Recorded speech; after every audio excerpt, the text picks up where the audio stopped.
This is Gone Trucking with Hb2n and Mr. John Galt. Welcome everybody. We're trying to add a call-in number. We're trying to add some new bells and whistles to the show. So I appreciate everybody coming through. Uh, let's see. We're gonna get everybody over here very shortly. Let's see. What's up, Are we? HB? Yeah, what's going on? What's going on? Man, I just thought of something else, HB. I think, yeah. Hey, are you familiar with the present button, HB? The present button. No.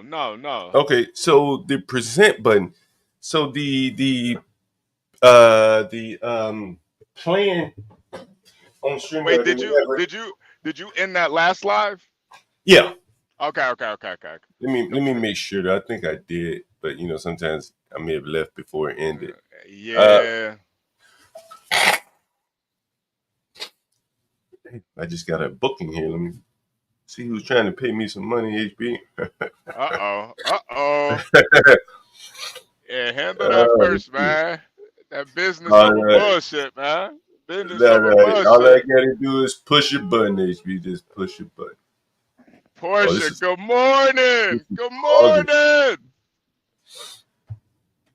Hey, HB. So Well, check this out. Or Portia, if you're in front of a phone or computer, when you go down to present right there, in studio. uh, I'm Oh, on the Portia, I'm she's on the out. mobile. I'm on the Oh, mobile okay. versions. Yeah. So I'm Yeah, not sure. I think either way it is. But so with the plan that we're on right here, let me see. Where's my mouse? Okay, there's an option for an extra camera, right? Right. Uh, and so if I click that option for extra camera, it will pick up my other cameras. This is kind of slick.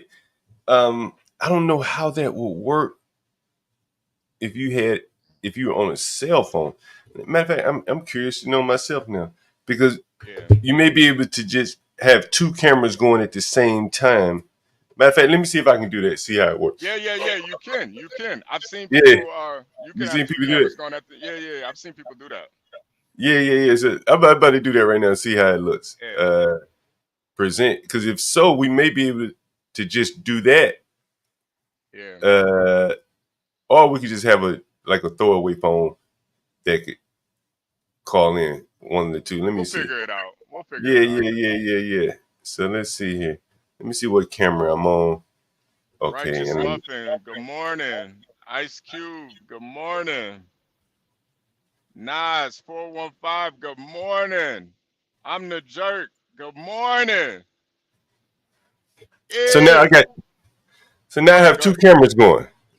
Yeah. So yeah, we Wait. may Share be able to share do the something like share that. the other one. See how that one Well, looks. if you're looking down in the panel, it's just my what is that AI camera. So Oh. let me see. I can add Oh, it I to the see. stage. Oh So I can add it to the yeah. stage like that. So we could have two cameras added to the stage. Um, I don't know how that would work with a phone. I guess if it were connected Bluetooth wise or something Oh like that. shit. That other one's like zooming It in should and move. zooming out. Oh Yeah, it shit. moves all around. Oh It follows shit. you around.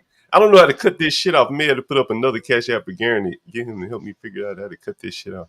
Anyway, Yeah, so man. it's Nah, good. I'm Some telling you, things man. we can do. This is something I've been thinking about for a minute too, and I it's just I feel like if there is a where it could patch in the audio that's coming from the screen to the phone. I don't know. Somebody. I don't know, man.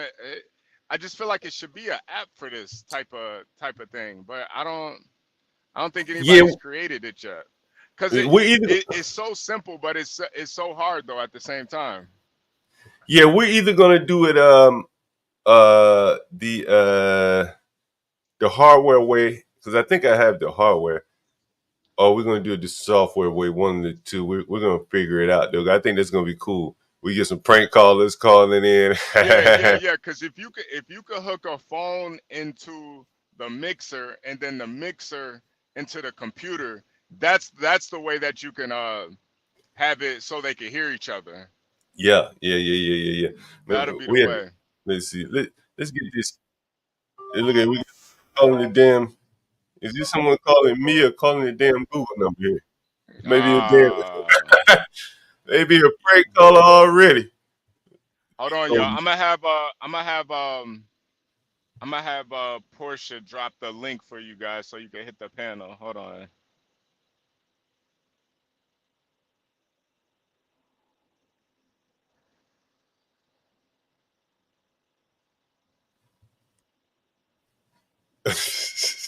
Let's see if we can put Cube in the show. Can you hear him, HB? No, I can't hear him. I can't hear him. Oh, okay. Let me see if I can present the audio here. You know, I'm surprised you Yeah. can't even hear the audio through the phone. Here, Yeah, no, I can't hear it. let me see if I can you hear him now, HB? Cube, can you say something? Shoot, what Yeah, y'all? I can hear. I can hear him now. I can hear him now. He was caught lying. He was caught. Yeah, I can hear him now. he was caught lying. Okay, how was he caught Yeah, lying? I'm trying to expose HB's lying ass. This is like it might be our first prank caller. Yeah, right. It's the first one. All right. Yeah, No, no, how was nah, HB? because How was HB caught lying? Moody in the chat exposed everything. There's two sides to every story. So how did Moody expose? How did Moody expose HB? Just tell Ice Cube to hit the Ice Cube to hit the link, man. Well, the whole yeah. Well, Just tell him to hit the link, man. Why don't you hit the link, Cube? You can jump up here. Yeah. Well, nobody's gonna throw you off, and you can work it out with how HB was supposedly exposed here. Next call if we have one coming up. This might be fun. This might be fun, HB. No. I like that. I really do like the phone call idea. Yeah, man, but he can't. Yeah, he can't hear you, HB, probably, right? So that's the problem. He can't hear me unless he's like unless he wants to you know. Yeah, he can't hear you, HB, probably, right? So that's the. Yeah, the lag and everything. Oh god dang. Yeah, it's a little bit of lag, but I mean the lag's only like 10 seconds, so. Man, that's a big lag, you know. That's why we gotta have the group because the only way I was conversing with you was like I had to put YouTube up, and then it's just like wow, this is so annoying. It's just like my head is burning because you know the human mind cannot comprehend like echoes and like time delays like that. Nah, not at all. Not at all. So think about like conversing to people in space, dude. If we had to go to the moon, how are you gonna talk to people? We got another caller coming in. We got another caller. Call from. We got Garen here on the line. Garen, are you able to hear us?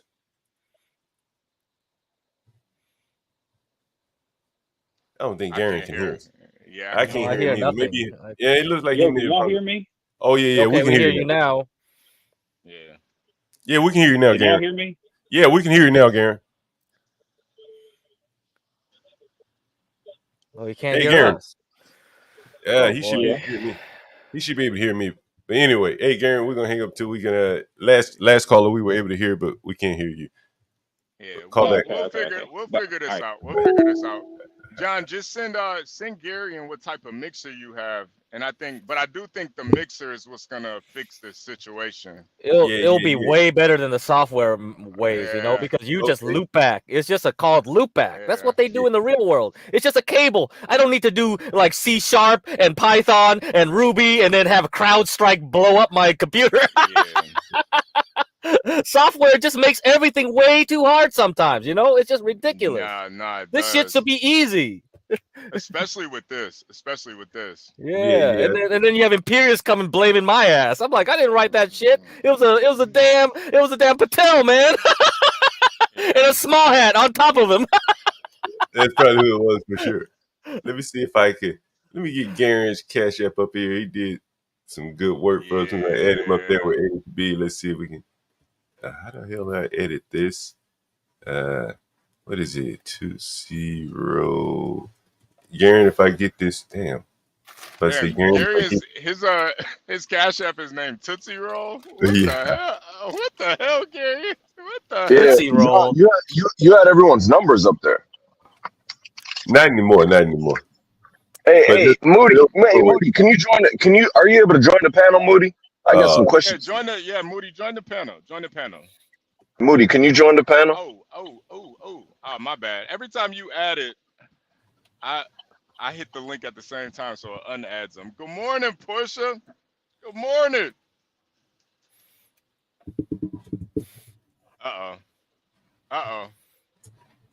She's muted. All right, so Ice Cube, I need you to understand something. You don't know the whole situation. Moody doesn't know the whole situation. There were things going on behind the scenes where members, specifically a couple women, were being violated behind the scenes. The thing that happened with CT and that Shenard, that was between them. They both doxed each other. However, it got worse behind the scenes because women, other panelists, other people that had nothing to do with the situation between them two were getting doxed also. And then people's jobs were being threatened. It was a bunch of nasty shit. So yeah, they both doxed each other. Yeah, but Moody saying you're lying, bro. Yeah, because Moody wasn't there. He wasn't there. No. He saw a stream. Moody said he was there, or she was there. He or she was there. No. Moody was not there. How would Moody know about what was happening inside the Discord and the different people that were getting contacted? Moody said they were in the Discord too. No, but people were getting contacted through the private messages. Hey, Moody, can you come up here? Listen. There were people literally getting their whole rap sheet. Mind you, I don't have a rap sheet, so you can kind of guess who these people are. Can I ask a question? I have two questions. Wait, Portia, hold on. So there were people getting their rap sheet exposed in the DMs, basically threatening them, saying that if you say anything about me or this or that, I'm going to report this to your job. I'm going to expose you online. These are people with criminal rap sheets this is happening to. So, of course, Moody didn't see that. So how did you see it? Because the people that this was happening to contacted me personally. Well, maybe they contacted Moody. Someone said Moody is King Shenard. Why would they contact Moody? Moody? Moody is not even a real person. He won't even Moody, are you King Shenard? He won't even hit the link. He won't even hit the link. I guarantee he won't hit the link. Someone saying Moody is King Shenard. It probably was. No, Moody's in the chat right now. Can I say something to John really quick, and then I'll let y'all go? Yeah, go ahead, Portia. Okay, John. Whenever the Google call screen is up, it would be better if you put it in the back because it's showing people's numbers. Yeah. That was my mistake there. That was my mistake. I got to make sure you don't do that. Yeah. We got to figure that out. Yeah, it's like a force of habit. I need to get. Yeah. So because you don't want to be doing that. And also what Gary is working on, me and HB, we talked about this offline, but it for some reason it's more difficult than what it needs to be to try to loop it between phone, the caller, and the StreamYard. But Gary said that he knows how to fix that. I just know how to fix it like with the board. But that's the only thing I wanted to say. So Cube and HB, y'all, go back at it. Hey, before you go, Portia, I got a question. So I have what they call a RGB link. What the hell is this thing called? Is that a board? It has like a little screen, like 4 outputs or whatever. Let me see what kind of. So I could have 4 cameras set up to it, as an example. Yeah, so you can have your camera set up to it, and then you have an adapter where you can hook it up into your iPhone. What about my computer? Yeah, so if you want to, we can have your computer linked to the soundboard, but it's almost as though you have to have 2 different sound systems working that connect into your computer. This is what I'm talking about. Yeah, so I see it. So like if you had your phone, for example, and you had an adapter to where you could plug your mixer into your computer and connect your phone to your mixer, then you. Fortunately, you just confused the hell out of me. I'm sorry. Yeah, say it slower. One more time. It's a lot. I was basically saying that you can take your mixer and hook it up into your, your laptop, right? But what you would then have to do is, Garion, I'm pretty sure he's more familiar on the software end of it. But for me, I'm more familiar with the board on me just hooking my phone, because I have a board too. So I'm more familiar on hooking my phone into the board. Okay. How do I do that? So you need an adapter. Like, so if you have a cord that if you have a cord that can go into one of the USB ports that you can plug into your phone. Gotcha. And whenever you plug the mixer directly into your computer, all of it will be integrated together. All right. And so whenever you have the phone calls come in through your phone, not your personal phone number, but through your Google phone number, right, it'll be able to integrate into this StreamYard. And you know how you turned on that second camera? You can connect it to that camera so that it loops, so that person can hear you and we can hear that person and that person can hear us. I see. I'm gonna have to get someone to help me do all this shit. Yeah, it would be good. I don't know if Garion is up here, but it would be good if we could all get on a call like at the same time after this. Yeah, I mean we can do it anytime. We can do it like while we're not live, so that we don't so we can have it together before But yeah, I just wanted to point that out. Yeah, I think it'll be valuable for the people that want to learn how to do it. They probably are working through the same kinks, so no, it'll be good. Yeah. Yeah, I think Portia, your name's getting thrown around in that chat. Yeah, I don't know why my name is getting thrown around, and I don't even know why you care about it. So because it's interesting. I like calling out liars. If people are lying, I want to call them out. Man. Well, this is if Moody's the one lying. If Moody's the one lying, I want to know. Yo, who the fuck is Moody? And that's the thing. I don't know. The Moody is the guy that's against my trades. He was saying, "Oh, you can't do TA." Yeah, all right, Exactly. bitch. This guy, I'm stealing money from. Is Moody Finard? Hey, Moody, why don't you call? I don't know, man. I don't know if he's Moody is more than likely. I guarantee you, Moody is Finard. Yo, why don't you come up? Moody, come up. Hey, John, can you bring up Moody or Shenard? Doesn't matter. Can they come up? I can't make Moody come up. Shit. Oh, no. Well, you boot them off. They were booted the other day. I was in the chat. They were banned and booted. Who? What? Shenard was. No, Shenard is. Yeah, can you unban them so they can come up and explain the situation? No. He said he's not Shenard. He said he's not Shenard. Yeah, that's because he's a liar. No, So why does it matter to you so much, Ice Cube? Seriously. Because it's interesting. I like calling out lies. That's why. I answered your question. That's why it's interesting to me. I like because calling some out random liars. person in Has the anybody ever called out your lies? Do you have lies that need to be No, called I out? don't lie. That's the thing. I You don't lie. don't? I would choose not to answer a question if I don't want to answer it. Okay, the thing is that this is like some last year stuff. Yeah, And what's interesting? a lot of you guys weren't here, and we didn't know y'all. You guys and y'all don't have didn't to know us. talk about it. You guys don't We've have to been talk here for about it. years.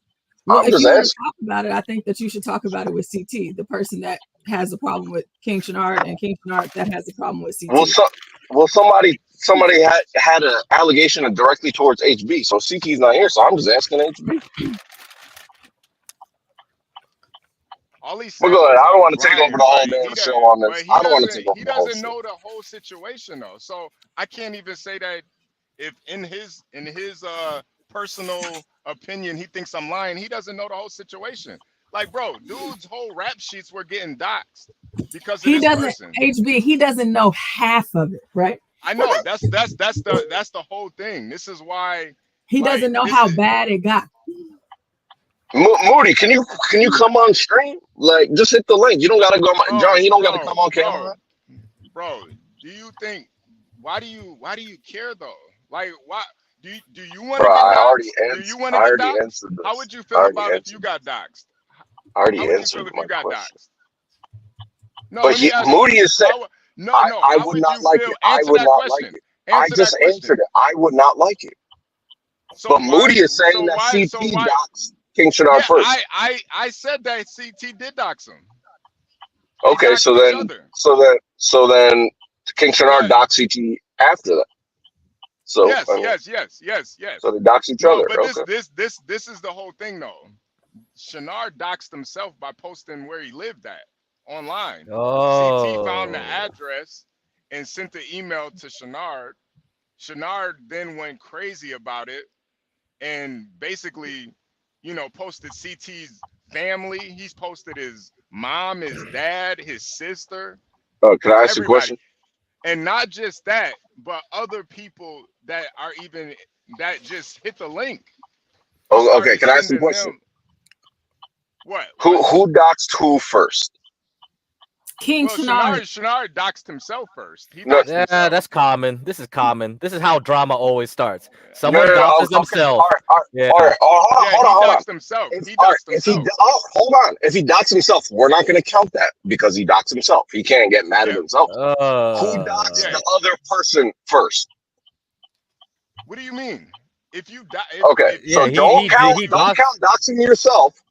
Yeah, but here's the thing, HB. So you're basically saying, okay, CT saw that and he just emailed it to him. He didn't email to anybody else, though, right?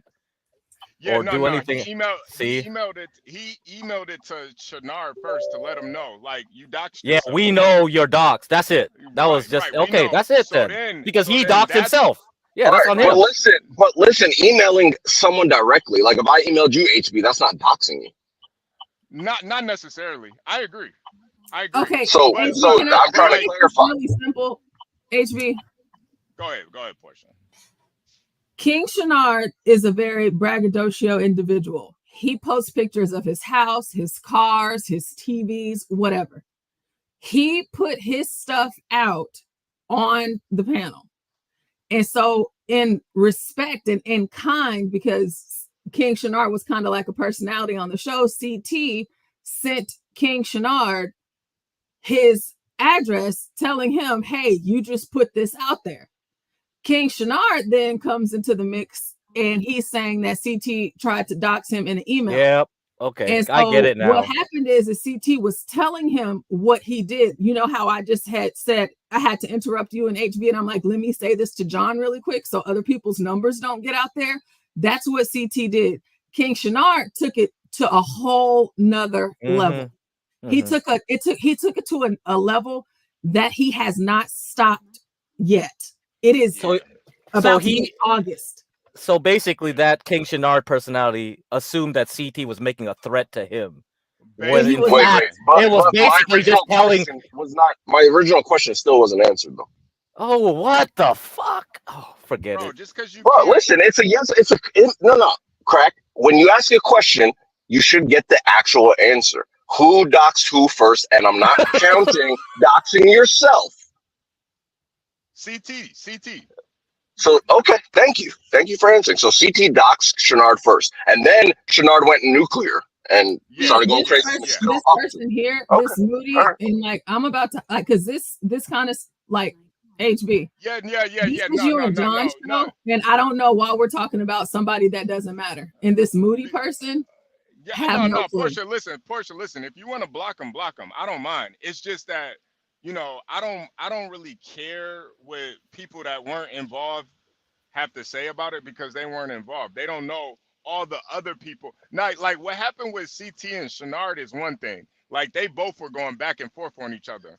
But what Cube doesn't understand is there were so many other people involved that had nothing to do with it. They were just pretty much fodder for both of them. And it was so fucked up because like they didn't have anything to do with it. Nothing to do with it. Like threatening people's jobs. Yeah, I got that. And to me, like he went nuclear. I got it. Yeah, and to me, it's just certain lines. Like if you guys want to keep it between you, do that. But when you start bringing people's kids into it, people's wives, like to me, it's just disgusting. And then Moody said CT swatted him. Swatted. Yeah, see, and you could just block Moody. Yeah, if Moody's not going to come up here, I'll take Moody, what they're saying with a grain of salt. And this is why Moody won't come up, because Moody is more than likely Shenard, but Moody is lying. It's easy to say somebody's lying in the chat, but you're not gonna hit the link and say that. Yeah, that's not what. Like he didn't get swatted. He didn't get doxed either. There we go. See, and there we go. He didn't get swatted. I wasn't gonna mention anybody that were involved with it, but Savage was somebody that was involved with it. Yeah, so he showed his house on stream. He walked out of the front of his house and he showed, hey, how you doing, Portia? He showed what his house looked like, and CT sent him a picture through an email of the house that he showed on camera. He didn't show no one else. He didn't give his address. He sent to him. He flipped out and started doxing people, sending people their mortgages, sending people their address, sending people all sorts of stuff. CT never did that. He's using that as a reason for him to justify his manic episode. That's small hat behavior. Basically, I strike you and I'm yelling that you struck me. Right. But hold on, sending it to the individual, is that actually doxing them? I don't consider it that, but I think when you're going back and forth with somebody, you can take that as a threat. You could take that as a threat. But doxing is publicly. So if you show me a picture of your car on stream and then I send you the same car that you showed us on stream, you publicly put it out there. But if you go and get people's information and then show it to the internet and it's not your information, that is considered to be doxing. Yeah. So that was the difference. And that's the thing. So and then too, threatening people's jobs and shit, threatening their family. Saying that. Listen, Cube, you don't understand the half of it, bro. He was sending death threats to people, man. Like we play and joke and shit, but bro, you'll never catch me on a live threatening somebody's life. Well, you might. No, I mean, I think I understand the situation. Like he went nuclear, basically. Like he went nuclear, and that's why. Like even him coming over to John's, we know what it's really about. It's not about John, man. It's only about CT, and that's why he cannot be here. Any space? Absolutely not. Absolutely not. Because just like Savage, I am one of those people. And what we're not going to do is that. And the same thing with Moody. And so what happens is whenever you entertain stuff like this, Cube, with someone like him, you are then putting yourself in the crosshairs. And so whenever me and HB are saying this, and now that Savage is here, whenever we are saying this, we are not saying this to you because we're trying to keep something or, we're trying to lie or anything like that. He will come for you. Okay. Yep. And everywhere that he goes, he does not care. He will put your shit out on everybody else's space in CT space. He never, ever, ever stops. So Ice Cube, anything that you've ever done, anything about you, anything, your wife, your children, anything, he will put it on the internet. Yep. He will contact your job. He will take stuff that you have said on a panel and send it to your job. So whatever it is, I've said this before in John's chat, even whenever you were unblocking him, when I was blocking him, there is a reason why things are done. No, I never unblocked anybody. There are a reason why things are done that a whole lot of y'all do not understand. We've been here for years. Y'all just got here.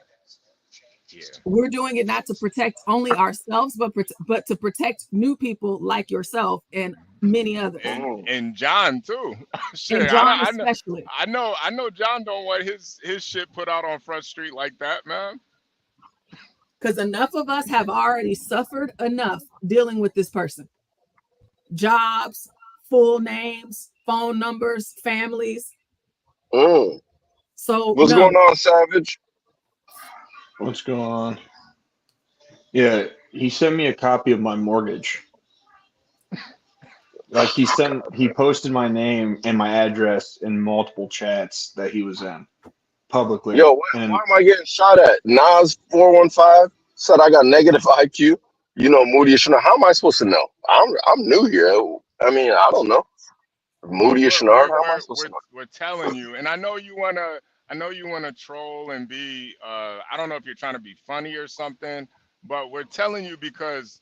Like, we're trying to protect you, man. Like, honestly. Like, yeah, I don't like you, but I would never wish that type. I would never wish that type of shit on my worst enemy, you know? And it's you like, have no idea. That's why, like, CT doesn't mention him. He's dead to us. He's done enough. Yeah. And we don't want what he has done to us. Me and Savage, very specifically, we don't want that to happen to y'all. And so whenever we get these people up out of here, there is a reason why we do it. And the thing is that the only people that can stop is us, because he's never going to. He will never stop. He makes tons of accounts. Yeah. And he just comes in with, he has hundreds of accounts. And he comes in, he does all sorts of stuff. And then he'll go to Roz Girl. He'll go to Here for the Tea. He'll come over here. He'll go to Grace's channel. Anybody that is affiliated with CT in any way, this is exactly what he does. And then he starts to throw in other people's name. And then whenever people kick him off the panel, then he starts to throw out our personal information. Not CT's. Mine, Savage's, other people's. I won't name them because they're not here. But it's a problem. And we should just let it go and move on. And whatever he does, we can just monitor it and keep it out of this space, because this is not what we're doing over here. And it's not even being done in CT space. He does not need to be acknowledged. His name does not need to be said. He doesn't need any more power and praise and attention, because that's the only thing that he wants. Period. Now, if you don't want to continue to get into it and he does it to you, that's on you. If he does it to you, that's on you. Yeah, I'm too old for that stuff, man. I've already seen the bottom of the bottom. That's why I never go on panels. That's why and I'm putting myself out there now. And it's just like, this is why you scare people like me. I'm giving you real advice. Yeah. And these idiots just come in here. They have no lives. They got nothing going on. They only want to spend time in their mama's basement, making thousands of accounts, using VPNs up the wazoo in Bulgaria just to come at you. And it's just like, you got, okay. You know, I don't care. Yeah. It's like, dude. Yeah, and all over like some jokes and stuff. And I think that's like where, you know, it's like, you know, everybody here is a real person. This is not just the internet, you know. But what were you about to say, Cube? Well, it was me that was going to speak. Cube, Go ahead. I have 4 kids and my wife is pregnant. She's due in 5 weeks. Like, I don't one, he thinks everything is racism. All right. He thinks everyone's a racist. He thinks everyone slights him. All right. All it takes is him to link up with some crazy people or be posting information of anybody's in any place that there are some people that hate, either they could hate black people or they could hate white people. Like all he has to do is find some group of people that have a propensity to crash out and give out people's information, and then whoever that target becomes a victim. That's why we keep him away. Gotcha. Okay. Thanks for me hearing your side of the story, even though we didn't really hear Moody. But yeah, that's fine. I just want to get some clarification and ask some questions. Thanks for answering.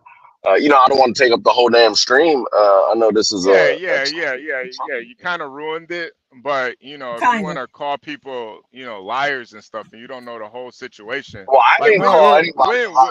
Well, actually, I did. Yeah. Actually, you did. Actually, you did. You did, bro. You did, bro. I could call you a scumbag for that, but you're a little slow. You don't know any better, so I'm gonna give you a pass. Man. I put you on the, on the Angel and Noel level. Oh man.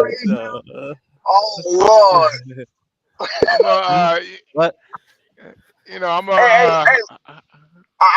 still here for the damn lot lizards though. I haven't seen a lot lizard yet in weeks. I got some in the post. Look at the camera, or look at you the got some in the cover trailer. art. What were you gonna say? You almost had a focus flip. I got some on the cover art. If you see the cover art for the I mean, you should leave it. You should just leave it there, right? It's because it's his stuff. It might be his stuff because he just went. He comes back. The cover art. Oh yeah. So I don't know. You can just leave it for him. Maybe someone gave it to him. Oh, hold on. Get cracked. Are you sure? I don't want him to get mad at me because he knows I come out here in the morning. Is Get Cracked? Hold on. Someone mute Get Cracked. I don't know if you're talking to stream or personal business. Hey. Oh, I see the lot lizards right there on the thumbnail. Yeah, on the thumbnail. There's some What's lot that? lizards right there. What's that? Native American one and a white one? Yeah, I told you there's a lot of Native American lot lizards out here, man. I don't know what it is, but I think that's just their expertise, Oh man. So what is your topic today? What are you talking about? I didn't really have a topic per se. I didn't really have a topic. I did check out Vivek's his speech. I thought it was really good. You see, Sheila Jackson Lee died. Yeah. Who is that exactly? Who is that? Who is Sheila Jackson? She is a congresswoman here from Texas, and she is one of the ones that's been in office longer than I've been alive. She's like a Nancy Pelosi type. She's been around for forever. Oh, wow. CT's done shows about her. She was the one, her most recent memory is her failure at her run for mayor in Houston. But also, she was the congresswoman that berated her staff and cursed them out over the phone. We did a show about that. I do remember that one. She also said that she also said AR-15 shoot missiles. Yes, she said a lot of things. Yes, and she's the one who's made a lot of malicious comments about Trump, and her and her best granny friend, Miss Nancy Pelosi, calling for violence, if you will, and to go out and attack Trump supporters, get MAGA up out of here types. She's one of those. But she passed away, and it's funny because these politicians that even like Mitch McConnell, for example, they've been around for so long. It's like, are they ever going to die? So it seems like they're not. And so whenever they do, it's like, oh my God. So whenever I saw that news last night, it just hit me like a bus. I was shocked. And, people down here in Texas, I was just saying that I hope that people don't disrespect her and her death the way that a lot of people on the left have made fun of and a mockery of Trump almost getting killed the other weekend. Yeah. But we know that people on the right will do that, but I don't think that that's a good thing. So. Hey, Portia, did you ever do I haven't seen, did you ever do the Amber Rose thing? Talk about Amber Rose? I don't know. I thought you were going to do a segment or something about the RNC convention and Amber Rose and meeting her and all that. Well, no, we just talked about it like before the convention about how I didn't agree with her being there, but she did a good job and she got a lot of people talking. Like she's still trending right now. So, I mean, that's good. It's just now more people are finding out like who she is, you know, and like why was she there after the fact? But you know how they say any publicity is good publicity, no matter if it's good or bad. So I'm just looking at it for that. So she's just like one small stake out of the whole entire convention. Even she did very, very, very well. But even in the midst of the entire convention, she's still the one person that's talked about the most beyond Trump, like more than Tucker Carlson, more than Dana White, more than Vivek, more than even Nikki Haley, more than anybody. She's the one. So I think it's because she's got a tattoo on her face. Yeah, on her forehead. Yeah. Yeah, on her forehead. Even Savage don't got a tattoo on his forehead. Can we be honest though? Can we be honest? Go ahead. Nikki Haley everyone hates Nikki Haley. No one likes her. I know. All right. 2, she's a woman. Like, people are going to talk about her because she's an attractive woman. Even if she wasn't a repulsive human being and she was completely somebody else but looked the exact same way, attractive, people would still be talking about her. Whoa. Ice Cube, are you saying Amber Rose is not attractive? Oh no, I thought Savage said Nikki Haley. Nikki Haley is not attractive. Oh, you meant Amber Rose. Okay, I'm sorry. Yeah, I think you said Nikki Haley is not attractive. No, she's not. I thought he was saying Nikki Haley. I was like, okay, maybe that's his type, you know? No, Nikki Haley's not attractive. There's somebody for everybody, you know. People like what they like. No, I mean she's, she kind of has that. For sure. I wasn't gonna hate. She kind of has that weird, like she looks like a witch. Like with some angle, she looks okay. I don't know. She's weird though. I never looked at her in the younger pictures. Was she better younger? Probably Hopefully. not. Yeah, I mean she's 60 something. We can hope. You know, Hillary was actually decent looking when she was younger. That's not true. Oh, I know HB would have went for her. Yeah, I know you, HB. You know, a little nerdy looking white chick. You know, hey, HB, what's your type, man? What's your type? Man, my type is lizard. My type is my type. Nah, not a reptilian, but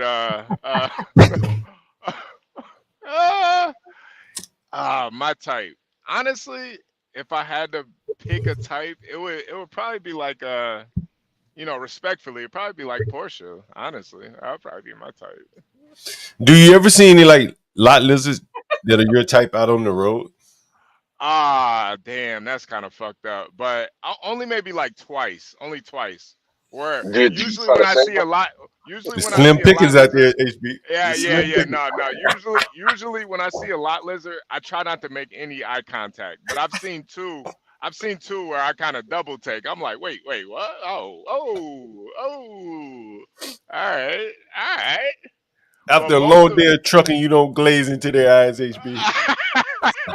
Man. Well, what you mean? You gonna turn to stone? Why don't you avoid the eyes? Because once you make eye contact, that's an invitation for them to come knock on your door, and that's like an invitation. You don't wanna look too deep into their eyes, man. You don't want to make no eye contact. Want them forever? Is that what it is? Well, what'd you say, Portia? do they think that you'll want them? Like, you know, Oh, will they take it? no. They'll know what it is, but it's like if you look and you know, a lot of times it's like you can have a conversation without actually talking. It's like nonverbal communication. So if you look a lot lizard directly in the eye, she knows like, all right, let me see what truck he gets into. Let me write down, all right, his number is 889. All right. They I'm be gonna go writing over there stuff in a down. They organized. They got Excel I sheets. mean, like mental. They take a mental note. They take a I mental dropped the note. link for you, Blacks. Yeah, they take a mental note and then they'll come to your truck like 15 minutes later, knock on the side, Hey, knock on the Portia. window. So, Portia, is that similar to how females move? Like, what do you mean? Like, because You you know, as a like man, females? right? If You I, like you know, females? listen, hold on, let me finish, man. As a man, like, if I get eye contact from a female, that's like, you know, now I start assessing, like, oh, okay, maybe she's giving me, you know, the end to go, you know, to go at it. Like, Yeah. but a lot of females, you know, don't make eye contact. Like, you see, hey, you see what I mean in the chat? This is what I mean. It's relentless. It's relentless. It doesn't stop. This is what I'm trying to tell you. But anyway, somebody get him up out of the chat, man. He's gone. Who's in the chat? Who's in the chat? Moody is now Rudy, which is also King Shenard, which is live. Oh, now we got it. Yeah, That's exactly what you see why you don't even. This is why iCube. This is why we don't even want to mention it, because it gets to this point where it's like, because you give him attention, then but you see comes, that he got the timestamp, the video name. Portia's caught in a lie and tries to apologize for spread. No, I wasn't caught in a lie. The only thing I apologized for is I did make a whole video on Rumble, and so many of y'all came out for that show, and it was really great. It was hilarious, but it was just all in good fun, you know. But I've never apologized for any lie, because there is no lies. He actually did that. He literally doxed me. Literally, he literally did. My job, my admin, the address to my job, my phone number, my family. All of it.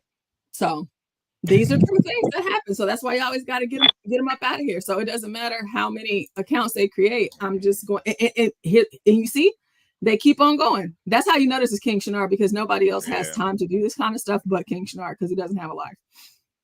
Yeah. Well, let's move on to some trucking news for the people that may have come here for some trucking trucking news. Hey, if you're dirty. If you're a dirty trucker and you're on the take, you want to make a little extra money, beware. Here we go. I'm listening. Here's an article. Up. Trucker arrested for migrants in bulk cash while crossing checkpoint. This was yesterday. Wow. The truck driver was arrested after agents discovered he was smuggling migrants and possessed a large amount of cash at a border checkpoint earlier. Wait, did John cut out? Illegal aliens. Wait, did John cut out? Did John cut out? Are you guys able to hear me? Yeah, you didn't cut out at all. Oh, hold on. Let me restart real quick. Take your time, HB. But damn, like, this migrant situation is so multi-pronged. You know, once they get close enough with NAFTA, I guess trucks can come inside of America from Mexico. Is that what NAFTA allowed? Yes, that's true. And so now you have a guy can pick up a truckload of migrants in Mexico, the last leg of the trip into America. And I think NAFTA allows them, 60 miles into the country or something like that?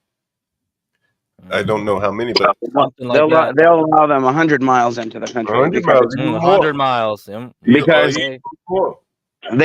because Border Patrol has 100-mile checkpoints from the border in El Paso in every direction. It's crazy.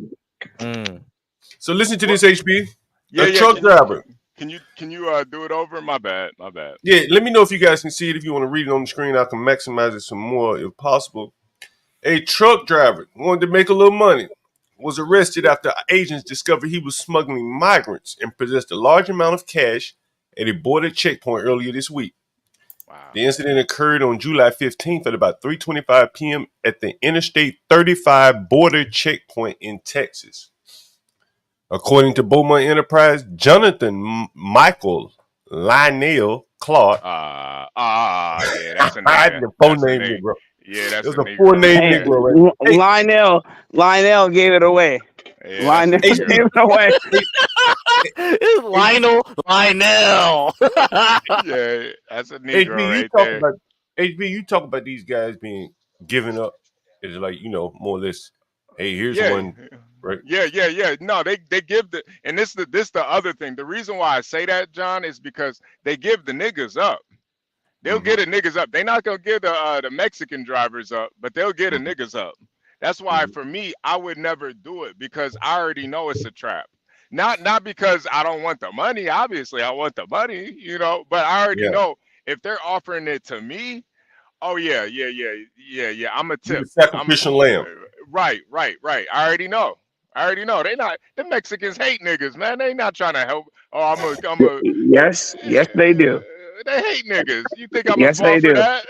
Hey, just take this cash and make it across the border. Yeah, right. You must be crazy. How do you think they caught him, HB? Like he just driving along? Did he do something wrong? They scan him. They scan the truck. No, John. They're tipped off. They're tipped off. They work with the border patrol. These people make so much money. All they got to do is pay off one cop at the border patrol, and they tip them off. They don't know. This will make a K9 cop a hero. He sees the big low. He probably gets a bonus being the local news. Right. Damn. Yeah. And plus, like those K9 dogs can't. Man, those dogs are those dumb as hell, man. Yeah, I was about to say, canines are terrible. They're only there to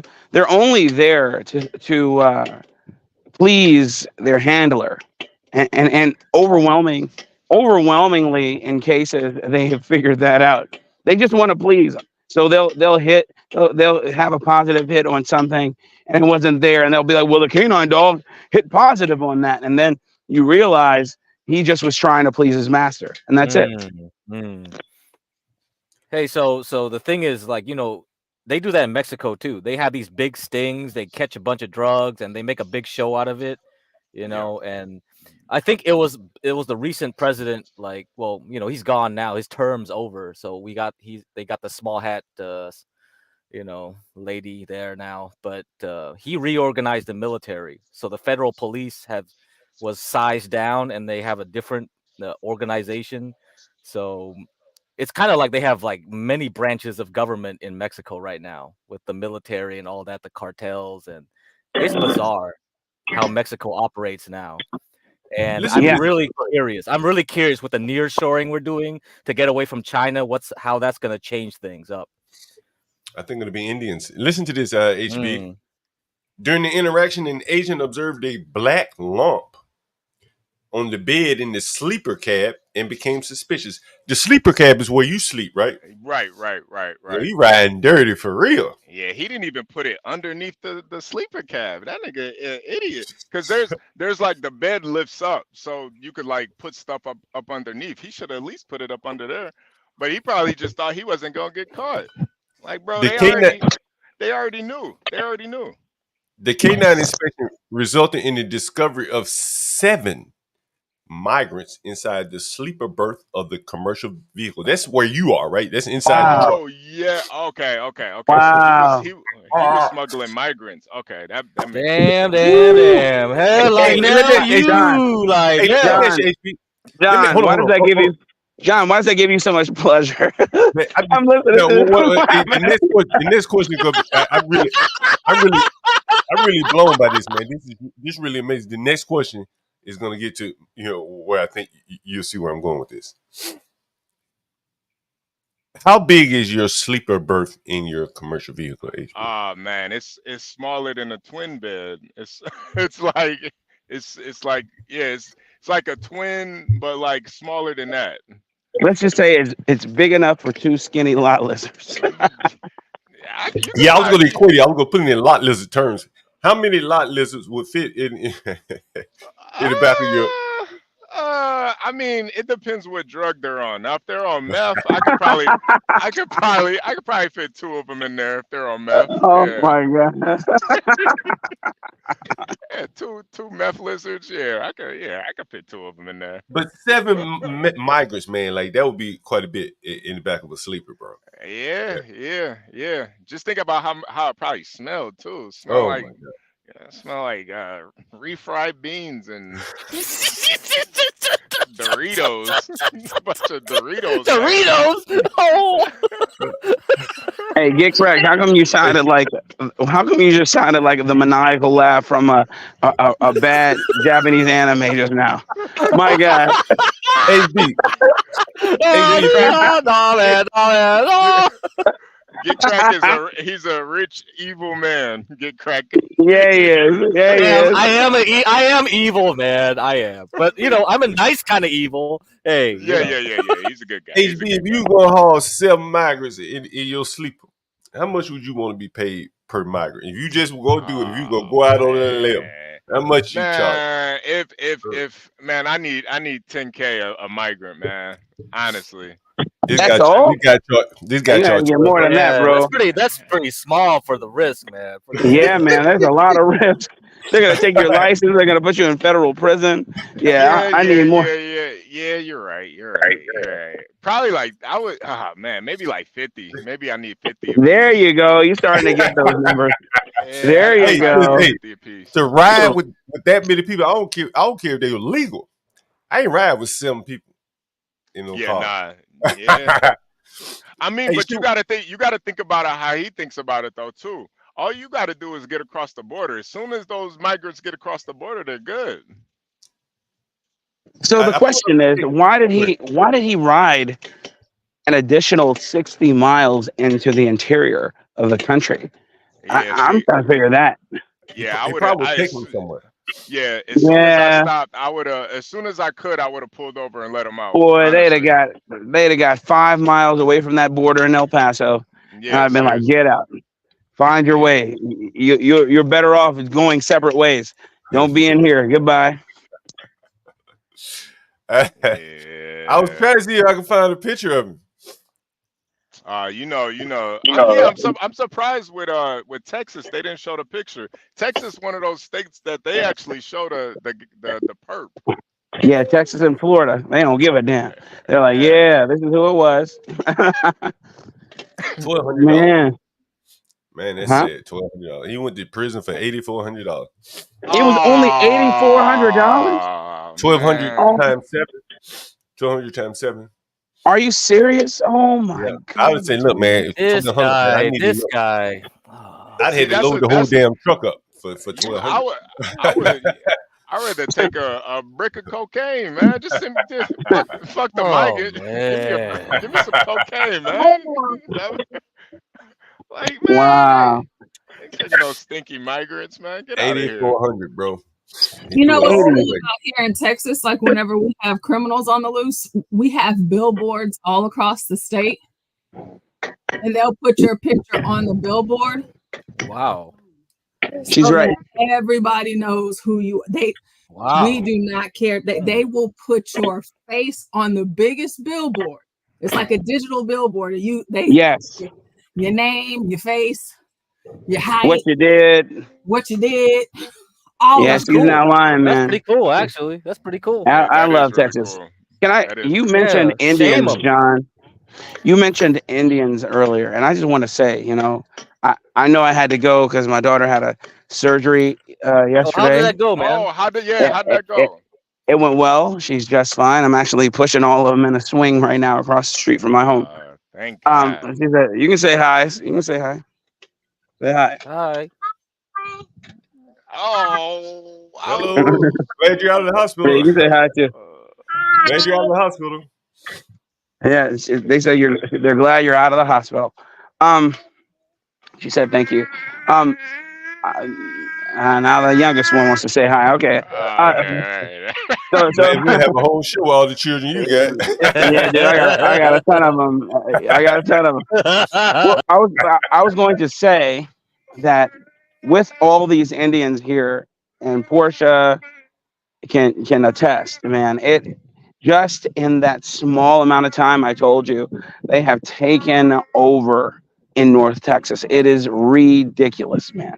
You just do not understand. I don't think I have the words to explain to you how many live here at this particular point in time, and how worthless a lot of them are.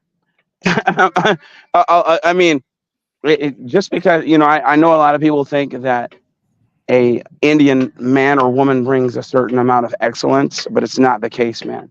It is not the case. It's like when people say Mexicans work hard when they cut your grass, and they have all those tag-alongs who are doing nothing. So they're just sweeping up the grass, and then they ask you for $80 to cut your grass, etc.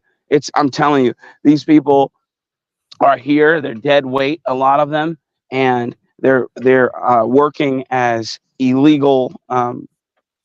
They're working illegally here, and a lot of people don't believe that because there's been a lot of smoke and mirrors as to who's coming across this border. But I'm telling you, these Mexicans, they're not Mexicans. I apologize. These Indians are something else. They might as well be Mexicans, though. They might as well. They are the worst. Yeah. Hey, Blacks, and Portia and anyone else on the panel, did you guys get a chance to see? I guess I can't remember the name of a review, a review, and a preview. Things we're going to talk about next week. But we have a black guy coming on the show on Wednesday. Master Kim talks about him a lot. And he was married to an Indian woman from Gujarat or something like that. And I mean, he almost is that the guy you told me? The Kim guy?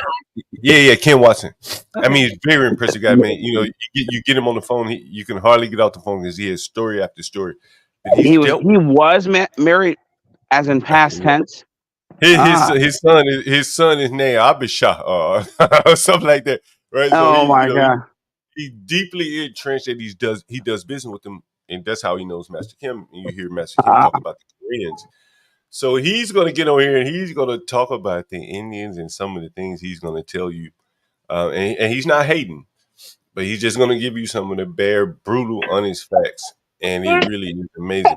One of the things he told me that you guys might find interesting is, and Master Kim has said it as well, that, and this guy owns gas stations, so he knows what he's talking about.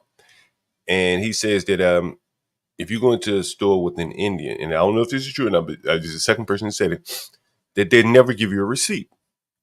And I said, why not? He says, man, because they charge you a different thing every time you go. He's not lying. He's not lying, but the Indians don't just do that. The Indians don't just do that. I'm saying if we're talking about gas station owners, the freaking Afghanis do it too. Go ahead. It may be all of them. They're all kind of, I'm not very familiar with the geography, but the Indians and the Pakistan. Where are they from? Where is he from? He's from somewhere down in Florida originally. Oh, okay. Well, maybe the Punjabs have a monopoly over there.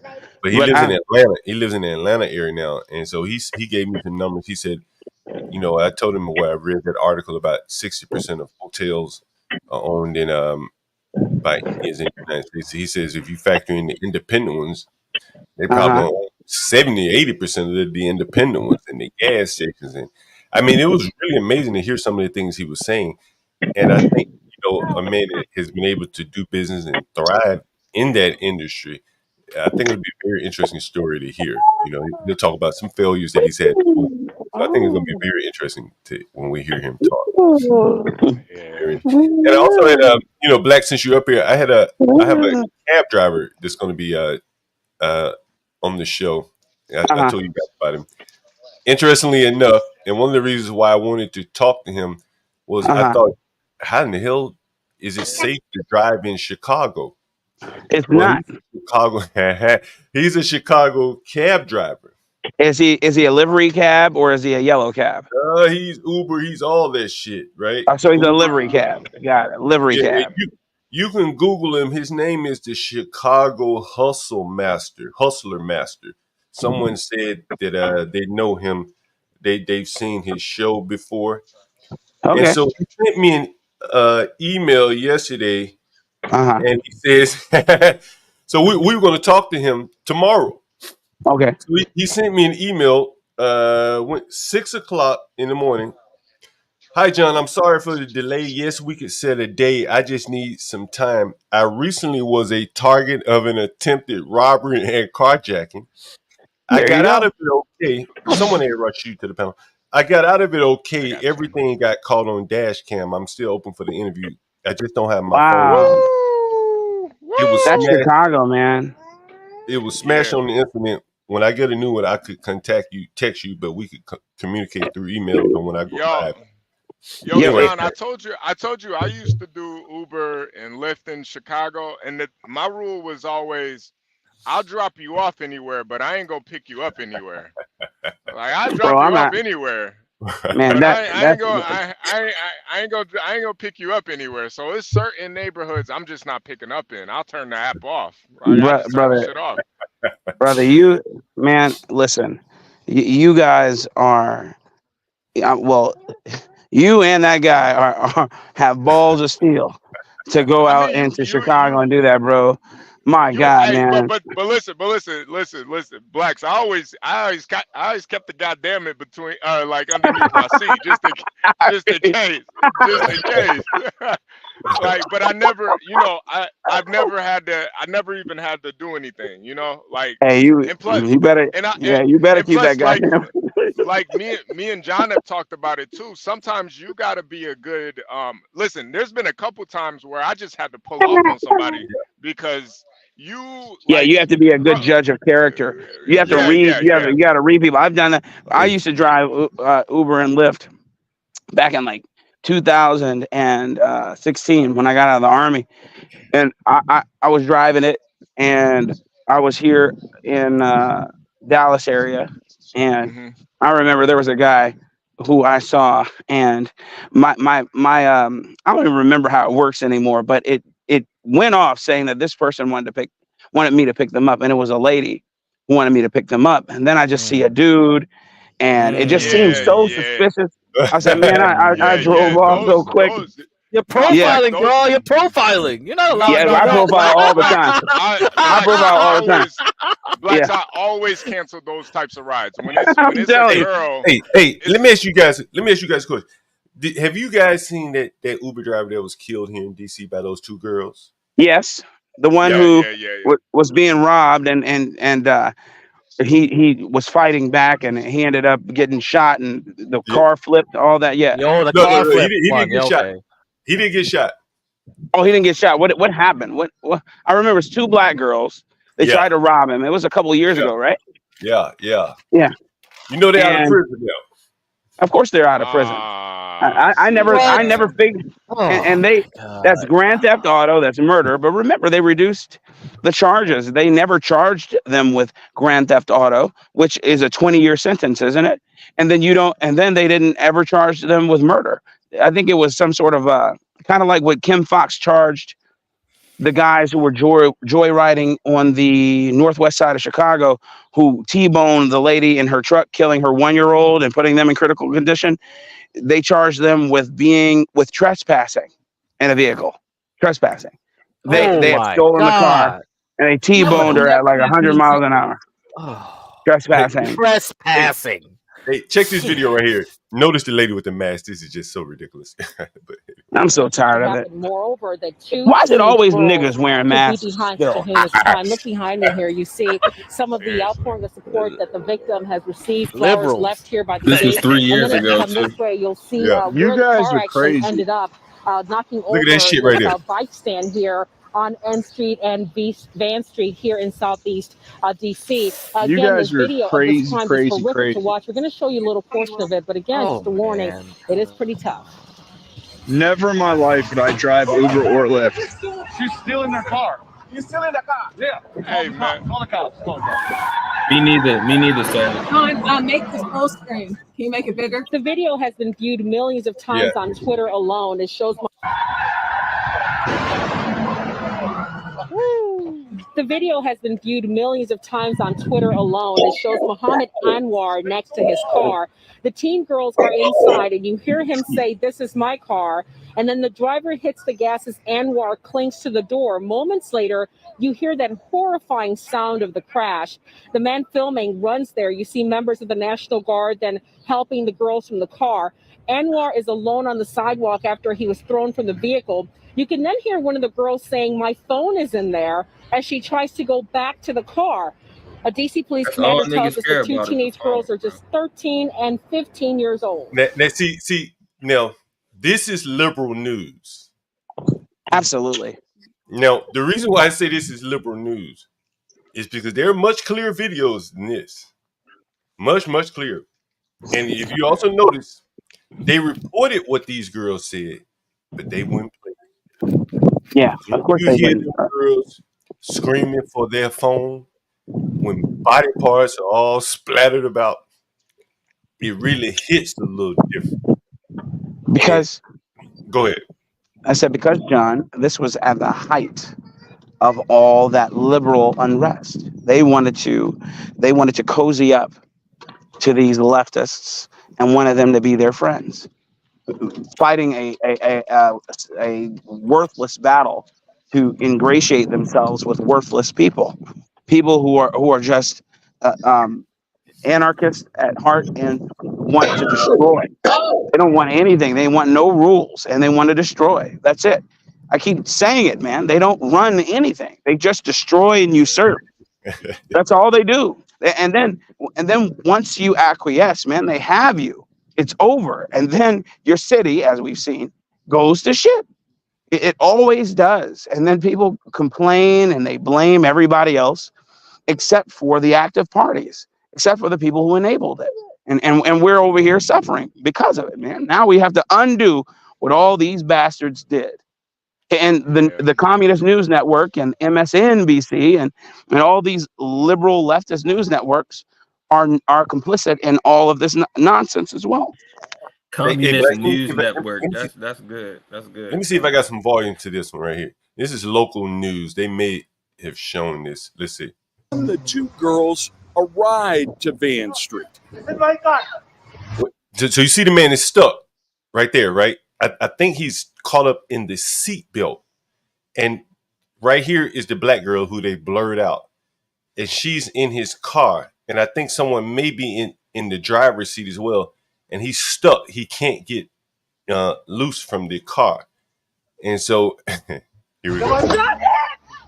But when they got here, the girls took the car. So he's dead right there.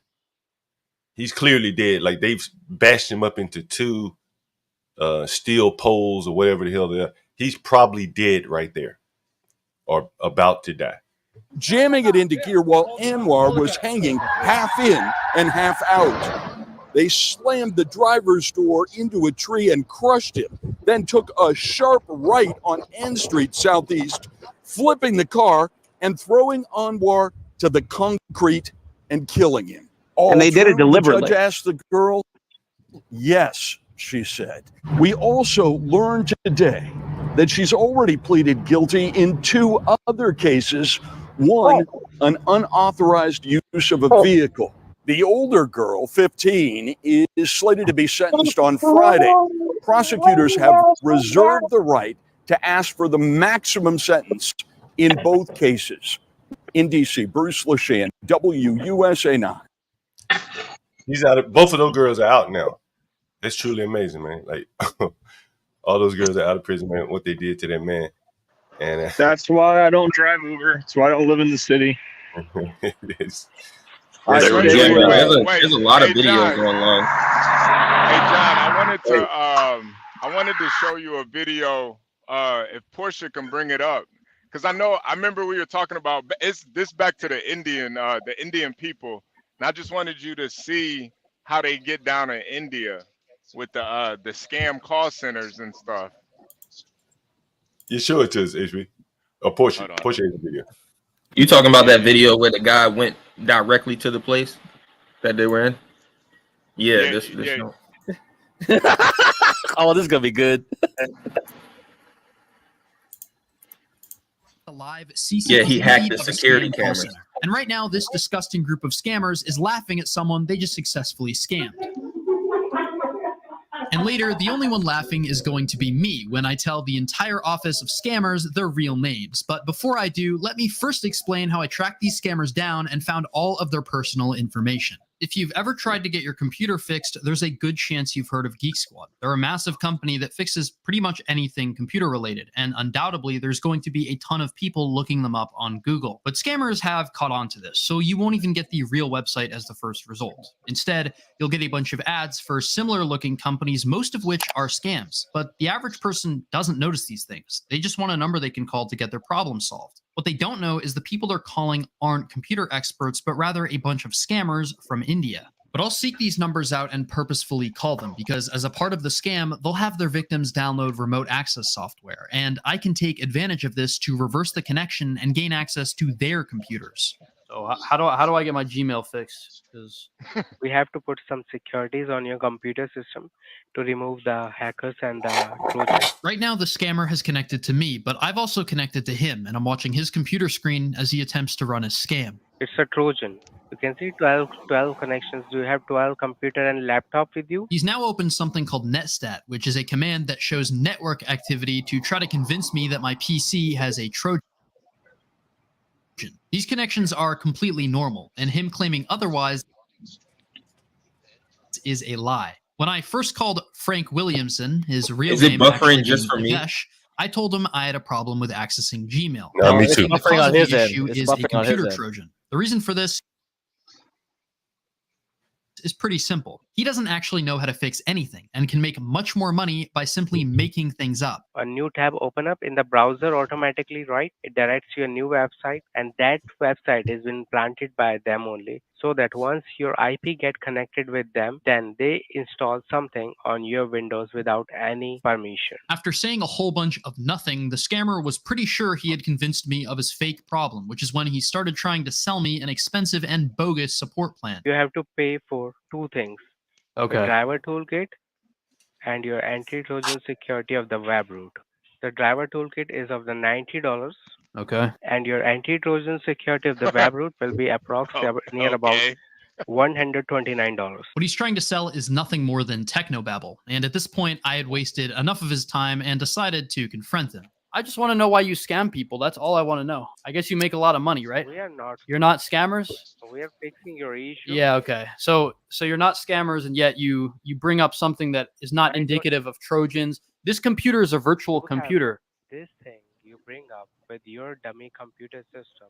Yeah. All these things are false.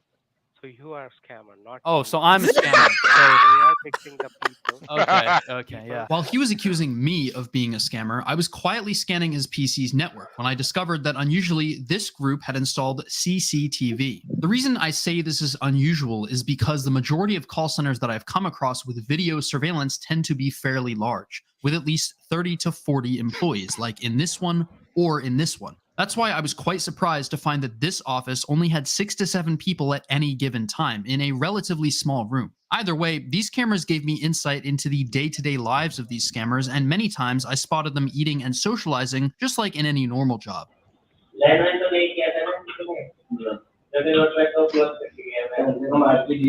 But more importantly, being able to see and hear them meant I could gather some rock-solid evidence of their activities. Let's take a look at the same scammer who previously tried to scam me, now running the exact same script on someone else. Peter Carter was a technician who has entered computer science. Okay, and right now it's with me because you have Trojan and virus in your computer. You have Trojan and virus.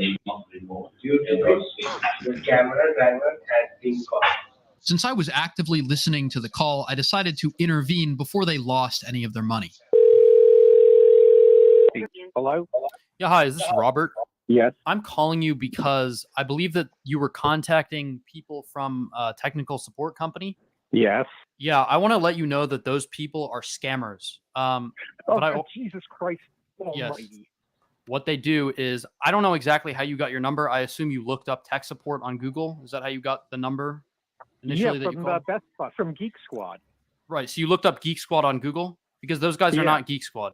Thankfully, I was able to successfully warn him, but there were many more people who had previously been scammed before I had a chance to intervene. This was evident from the many pictures I downloaded from the scammers' computers showing payments made via credit card and check for some pretty hefty amounts. Anywhere from $55 to $1,200 or even $1,500 had been paid. I watch this guy all the One picture time. I found that really highlights how disgusting these scammers really are is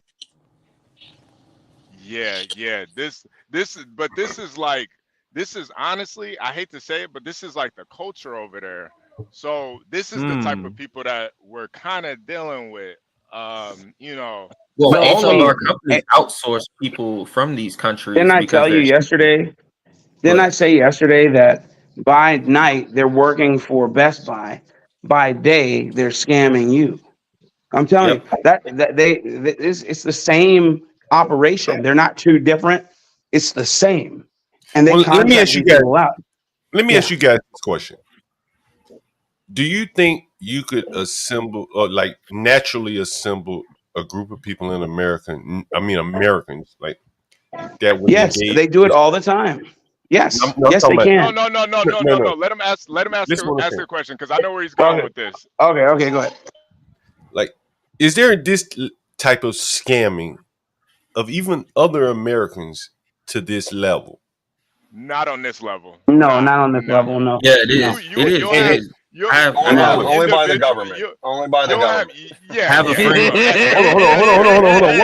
One at a time. But I'll go. Let me go first. You'll have individuals or maybe like a group of guys, but they're not on this type of level where they're. This is some level. They're not this organized. They're not actual businesses where they give you incentives to do this, and they give you 401ks, and they give you W2. Well, not the equivalent of W2 work. No, not in America. I'm talking about. You'd have to go on the dark web, I would imagine, to do this in America. You just need to go to an unregulated country. That's it. But hold on. Kirby and all this other stuff. Hold on. I think the point that I'm getting to is like what Master Kim and what the guy Ken is going to talk about. There you go. Someone says African play in a similar way. That's true in Nigeria. You know, I was in jail one time, and I remember being in court. Dang, John, how many times you been in jail, man? Oh man, shit, man. I gotta meet the young John Galt. I need a time machine. I want to meet the young John Galt. But it was a Nigerian guy, and he was sitting in, I think I was in probation meeting or something. He said, "Yo, I'm in jail, or whatever. You know, I'm whatever." And he was a scammer. This was 15 years ago, or more, 20 maybe. And so they've been doing scams for a long time. And you hear about the Nigerian scams. So I'm just wondering, like, is there a lack of morality that allows this to like perpetuate or propagate, where it just doesn't do that here? Say among Americans, like most Americans. They don't want to start a business just scamming people. That's not to say that there aren't scammers, but this seems to be kind of accepted over there, to me, because I've seen some of these. Well, videos. You know, John, I gave that article about those parents climbing up that school wall just to give them crib notes to cheat and shit. Right? Yeah. So I think part of it. Well, go ahead, get correct. Well, I mean, when you live in the bottom of the bottom, you know, you can it's either two ways. It's by any means necessary. Yes, by any means necessary. I know in China, that's the case for sure. In China, it's not about like if you stole a patent and made a bunch of money, they don't care that you stole it. It's just that you have the patent, right? So it's more. China has a lot of patents, and that way they make the most patents, and it's basically most of it is stolen. Yeah, and they reverse engineer. It's not a moral issue, though. It's not really a morality, right versus wrong. It's you have it, therefore it's okay, regardless of how you got it. Right? That's how they see it. Exactly. A lot of in their culture. Yeah. But in their case, they are reverse engineering a lot of things, right? Absolutely. That's their game. But these people. Who are you talking about? But they don't believe in private property. So everything blacks. No, I'm saying who are you think? Who in particular are you talking about? I just got back. Like patents in general. Asians in general. Yeah. So yeah, the Chinese especially. It's law that when you come over there, whether you are Apple or Ford or Tesla, that they need to have access to your patents. Period. You have to share that information, that proprietary information. That's the reason I left my company. That's why I retired. Most of the Well, companies I work for you started have to doing do that it. shit, and I was like, "You guys are getting scammed, you idiots." Like, so here's white folks are getting scammed. Can we address the elephant in the room? What's the elephant? The elephant in the room is why aren't Black Americans mad that Indians stole what they invented? Because the Africans and Nigerians are known for being scammers. So why aren't Black Americans going at war with the Indians for stealing from them? Because quote brown power unquote. Savage, I think it's a big enough market where they aren't at odds with each other yet. Sir, it's not there's like air for everybody. There's air for everybody, but Black people say they invented. Okay, sir. Let's not lying. Let's not delude ourselves with this argument now. He's not lying. He's not lying. All right, standing upright. Everyone does, but Black people said they taught white men to do. And remember, Savage. The Black people in the cradle of civilization taught white men how to stand when they were emerging from the Caucasus. And that ridiculous. I just noticed we had DJ MFB up here. DJ MFB, we've been going back and forth by text, man. When are we doing the next show? I'm gonna try to lock you down right now for the next show. I'm actually on a case right now. If it gets interesting, maybe we could do it live. I could show you what's going on and shit. But that's awesome. Yeah, man. I got a case today and tomorrow. Same case last night, today and tomorrow. It's a cheating spouse case. Tell us about it right now. Well, before I do that, can I give a quick comment on the scammers you guys are talking about? Yeah. Mm-hmm. So back, this was back in 2011 or 2012. I went to war with these. There was some scammers that got my number, some Indian call center, and they used to call me literally 3 or 4, 5 times a day I'm talking about for a year.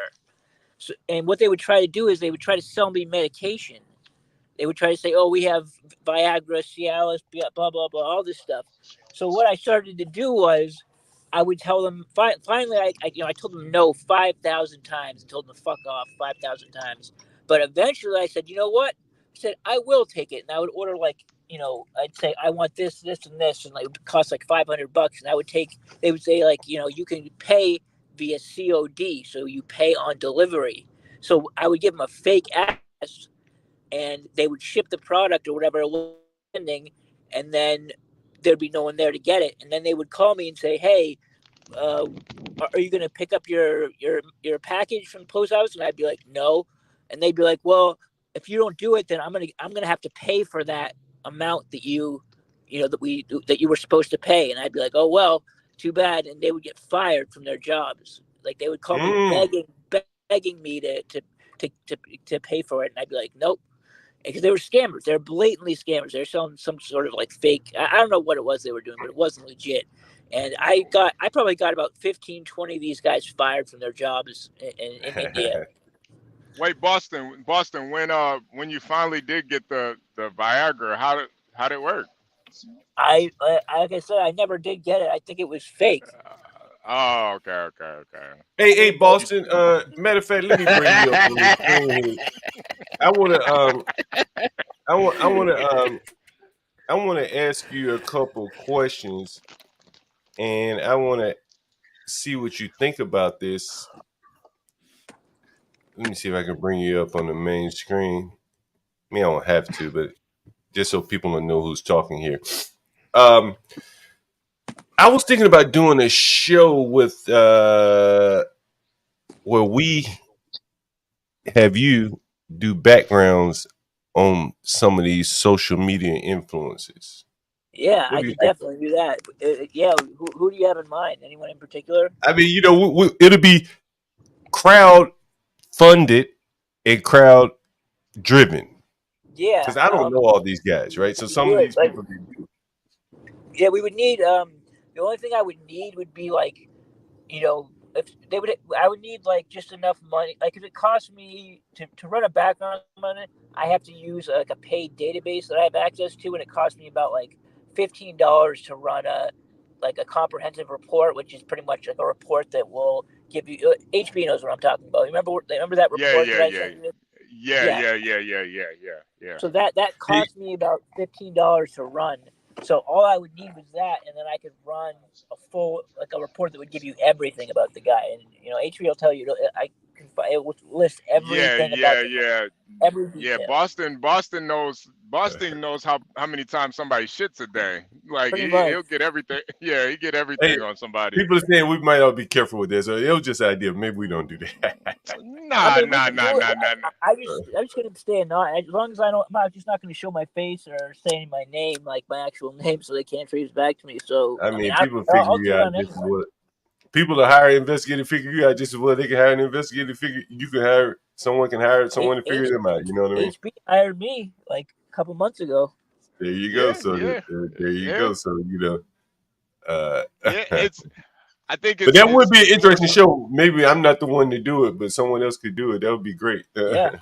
It's what you do with the information. I think you're trying to get somebody. That's what it is. Like you have to be careful because remember you're putting out personal information, so you got to follow the law. Like you can't put out details of like where a person lives or like their security number or like their just stuff like that. But if you find out information about their life like that doesn't identify them, like they won't show anyone how to like find them, then that's fair game. I mean they're public figures. You can, if you find out information about someone, you can, and it's especially if it's true. If it's true, they have no recourse. Like, what if we found out someone was like, just anything, MFB, you probably run up on all kinds of things. Tell us about the show you're working on now. What the case you're working on now? So I'm on a case right now. I'll actually show you. Hold on, I'll show you where I'm at. I'm in where are Mississippi. You? I'm in Mississippi in a suburb, and I'm in this little like I guess I'd call it a gated community. Oh shit! I don't know. That's what that is. I don't know how do I not share my screen because I think I was sharing a picture or something. I'm trying to go through my camera on. Yeah. Go to the camera options, but then hit back on the camera. Like go to more, go to settings, and then hit the camera, and then click back. I'm using the app though. Actually, I'll just tell you about it because I'm using the app. It doesn't give me that option. So I'm I'm in a gated community right now, and I'm basically trying to there's a woman who lives in here who's about 3 blocks away from me, but I'm still within the community. I'm just right by the exit. And her husband believes that she's cheating on him. So, and this supposedly, according to him, I haven't seen it yet. I didn't see it last night, but supposedly she goes out and she goes to a gym and she meets someone there. She meets some guy there, and then they go somewhere, and that's what he thinks again. And a lot of times these people are not they're not accurate, but sometimes a lot of times they're in the right they're on the right path.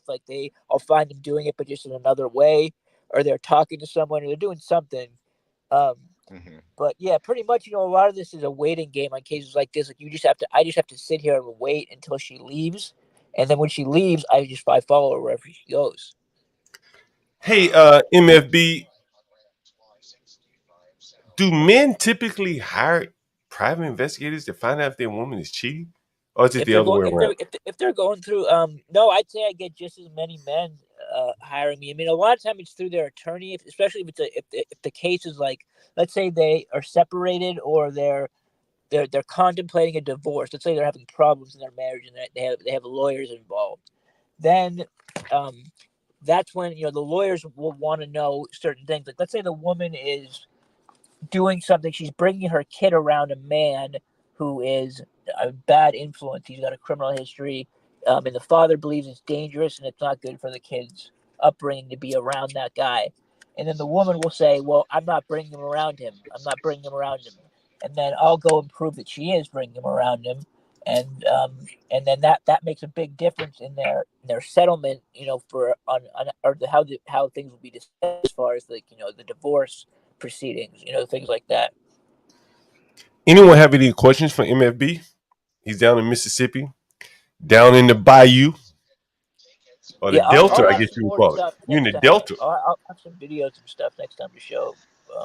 But yeah, I hope I can get some activity going on this case, because I could actually, if I can figure out this camera thing, I could actually put my cell phone up and you can actually watch me follow someone and see what it looks like. I mean, I think is the woman hot? Is the woman hot? She actually is. She is. Ooh. Let me see if I can. Is she going to the Bass Pro Shop? Is she going to the Bass Wear? What he look like? What the dude look like? The dude? Hey yo. I don't Wait, know. what? I don't know. Wait, what? Wait, who said that? Who said that? Who said what the dude look like? Nigga, I said it, bro, because it could be an old ass man with a hot chick. Okay. With a hot Could be quite possible, right?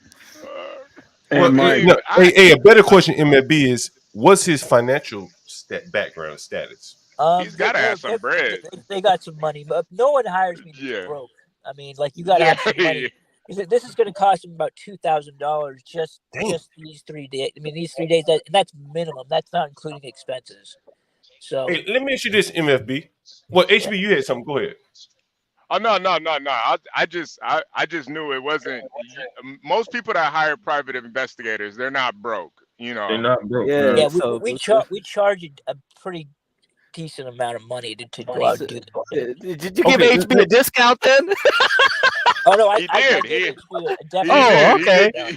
He did give me a discount. Yeah. Oh, okay, cool. Sorry, HB, you ain't high rolling, man. Nah, not like that. Not 2,000 a day. I mean, I wasn't going to get what I did for him. It was a very small thing. It would have cost someone else about $300. I think I did it for like 50 or 75 or something like that. Oh, you're nice, man. But if it's a case where I have to go out and follow someone, or I have to basically, if I have to leave my house, I'm not leaving my house for at least $1,000. I mean, I'm just not. It's not worth it. No, I just needed Boston to look up this lot lizard for me that I hadn't seen in a while. I'm just playing. Search the obituaries. If you had to search the obituaries. Did we not find like some terrible information about that person? Yeah. It was way worse than I thought. I actually like sat on it for a while because I was just like, yo, this is brutal. This is brutal. But I want to talk about that. Yeah. Hey, MFB, let me ask you another question. Do you charge more when you have to use some of your surveillance equipment as opposed to just doing like your regular stakeout? Well, I mean, I always am documenting what I do. I always am getting video. I mean, that's the evidence. I can't just go out and follow someone and say, yeah, I saw them do this, this, and this. I have to document enough of it so that people will find it credible. Because I could go out and say whatever, but I need to show enough. Remember that show Cheaters? I can't show them. Cheaters? But I mean, if you had to use one of those little small cameras and things that you showed us on the first stream, do you charge more for that? No, that's included. Like, I mean, when I go out and do surveillance on someone, that's what I do. I do almost all surveillance cases, and I mean, on every single one, it's included in my prices. I tell them I'm going to follow your, a lot of it's an insurance fraud situation, or it's a business case, like where they just want to know whatever. People want to know all kinds of stuff about people, but I'm always like, I let them know I'm going to follow this person. If possible, I'll use a GPS to track them, but a lot of times that's not possible because it's not legal, unless only in certain cases is it legal to do that.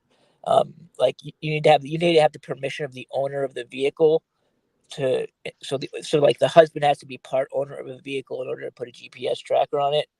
So a lot of times, I mean, a lot of PIs will put a GPS tracker on anything, and they don't care. But I don't do that because if you get caught, you're pretty much fucked. Like, you'll lose your license and all that shit. How do you put a GPS tracker on a car? That's a very interesting question.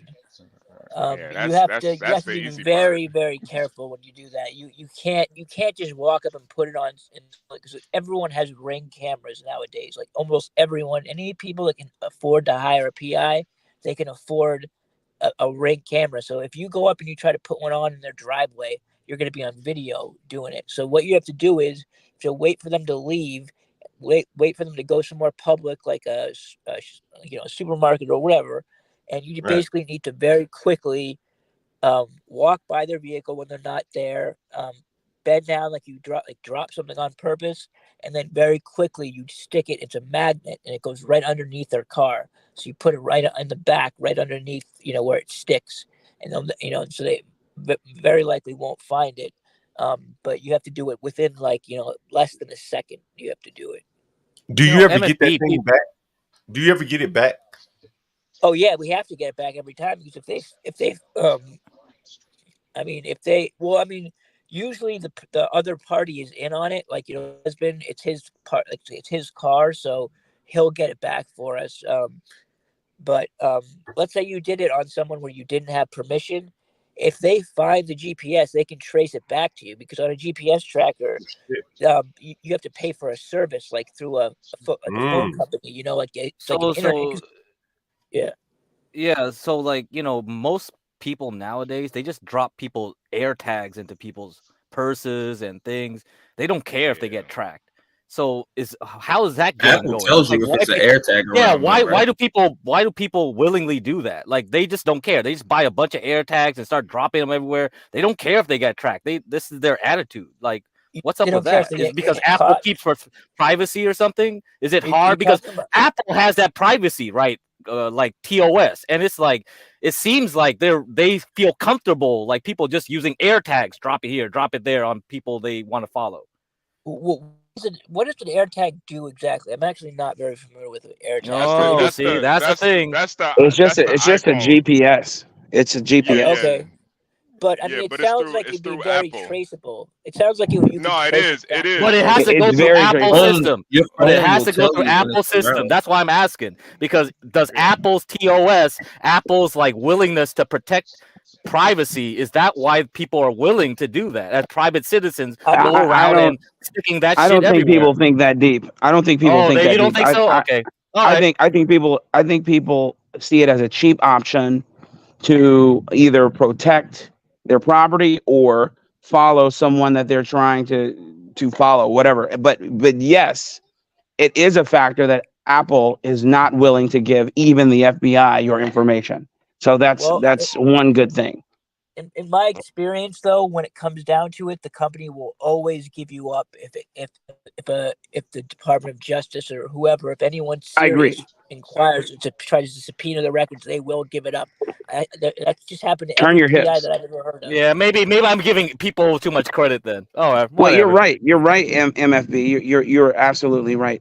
You cannot trust a freaking huge conglomerate with your information. You are absolutely right.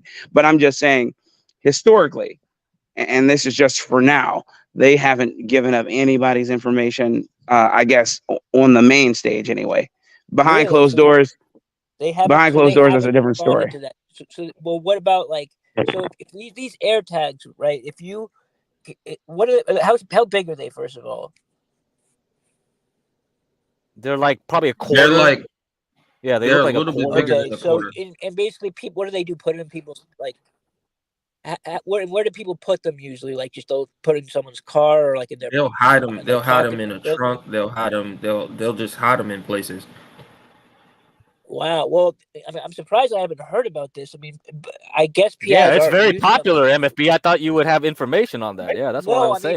Hey, John, I'm about to go to confession, but I just had to input a little bit on this. You guys are crazy. What are you talking about? In 2005, the U.S. Central District Court of California ordered Apple to assist the FBI, and there's now that's correct. That's correct. That's why I was asking MFB. I was asking MFB because he would know the whole history and not just that, but there's also Apple also wrote a operating system called Galt OS for the FBI so they can get into any Apple phone now. So yeah, anyway. that's why I was asking MFB. I was trying to fish. I was trying to fish, man. Yeah, there's no, you're not, remember, not just that, but every data that's sent or received by a phone in the United States since 2006 has been, every single piece of data has been archived by the NSA. So it really doesn't matter. Yeah, that's what I was saying. I mean, Anyways, I'll be out in a little while. I'll hit you guys up. Imperius, tell us your confessions. Yeah, I killed a couple Chinese this week. I killed a Chinese man this week. Oh, that's fine with me. I hate Chinese. I hate them. If you're spreading the word of God, right? Isn't that the mission? Like, let's go and share some of your confessions. No, I don't confess to you. I confess to a priest. You're not the level of a priest. You don't have divine inspiration. Later, dude. Oh man, shit.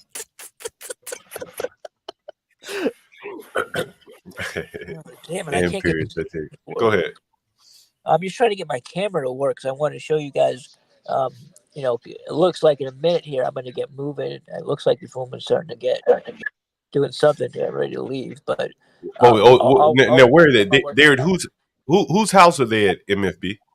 They're at they're married. They live together, and she looks like she's about to take her car and go out somewhere. This would be right around the time where he suspected that she would be leaving, but I guess we'll see. I don't know. We'll have to see what happens. Oh, wait a minute. So they live in a gated community, and she's about to leave home. So she's not. Yep, she's in her car by herself.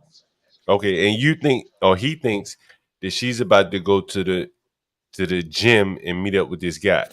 That's what he suspects. Yeah. Wow! This could get interesting. Hey, are you able to cut your camera on so we can see this woman? Able to what? Personal trainer or? I don't know. That's the thing. I mean, it could be anyway. I mean, who knows? She just has, from what he's found on her phone. I guess he's found messages between her and some guy talking about meeting at the gym. Wow. Yeah, your cell phone. If you look in someone's cell phone, you can find out a lot of information. Yeah. Do you suggest guys look at their girls' cell phones? If you want to know the truth about what's going on, yes, I would suggest it. But I mean, don't look unless you're ready to find out. Yeah, you better watch out. You're not gonna like what you see. You ready? I mean, anytime you can almost find anything to get offended by when you look at somebody's cell phone, though. Anytime that a woman doesn't want to show you her phone, I would say that's very suspicious because why does she either has information on there like her tongue shit about you, or she has communication with someone that you're not gonna like. Hey, MFB, have you ever cloned a phone before? Did you have to do that lever? There are PIs that do that shit. That you have to go that deep. I mean, it's illegal to do that. Like the type of person that would do that is a PI that doesn't care about the rules. I mean, wow, you can't just, there are some that. Oh, there are some that are willing to do that, huh? You can find people that have already, like, you find a PI that already lost their license, but on the side they do this other stuff for people, and you can find them if you look hard enough. Like they'll break into someone's phone. They'll do all that illegal shit. They're not even licensed PIs anymore. They already got their licenses taken away, but people are still willing to pay for that shit, though. That's the King Shinard type shit. Yeah, King Shinard. Yeah, exactly. Yeah. Jesus Christ. Yeah, I'm kind of conflicted on the whole looking through a woman's phone. Really? Thing. I feel like HB. I'm surprised. I am shocked. Because I see it both ways. Like I feel like I wouldn't want to look through a woman's phone, but then at the same time, if she had an issue with me looking through her phone, that would be a red flag for me. So it's like I'm kind of on both sides of it. Where it's like, I ain't trying to look. I don't want to look through your phone, but it's more so like, hey, let me show me this video on YouTube or something, and she got a problem with you holding the phone while you watch the video. Yeah. See, that's if I just pick up the phone and then she, you know, she like tackles me to the ground, I'm like, Yeah, whoa, hold on. exactly. Yeah. Yeah, if she goes, That's yo, let me hold it. Let me hold the phone. Let me show you. You know, let me hold it. Like that type of thing. Yeah. Then it's like, all right. This something's rotten in Denmark right now. Keep sweat at that point. Exactly. Something just ain't right. Oh, Portia ain't done it. Oh yeah, you know, Portia's probably got all I types think of looking through secrets in that people's phone. phone is just asking for issues though. I don't care. Yeah, I don't like it's like, but the world we're living in now is just so bizarre, right? It's like that's why it's hyper real. It's hyper reality. It's like everybody's got to be in everyone's business, even though, like, you know, everybody's like thousands of miles away. It's like, oh, I'm gonna stalk you now. But that's like, what I'm saying. yeah. I tend to gravitate to people who are more normal, right? If a It's girl is like that, internet I is don't not want to. normal no more. Internet's made people so bizarre. Even you think people are normal, and look what happens. You're finding out. Oh, I like gangbangs. I like pissing in my mouth. It's like, what the? Oh my god! Right? That's why we brought it up, because like about I think this stuff is like getting it's out of hand because of the internet, not really because these people Well, weren't really yeah, had I trauma. agree. I agree. I don't think It's these just like people that. that we saw had trauma. They weren't raped. They didn't.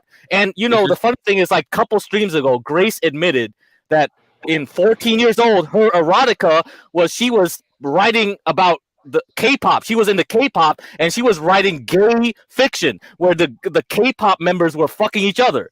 Erotica. So we're living in a world that's bizarre. People, I don't understand younger people anymore, and I don't want to know. It's like you guys lost the plot.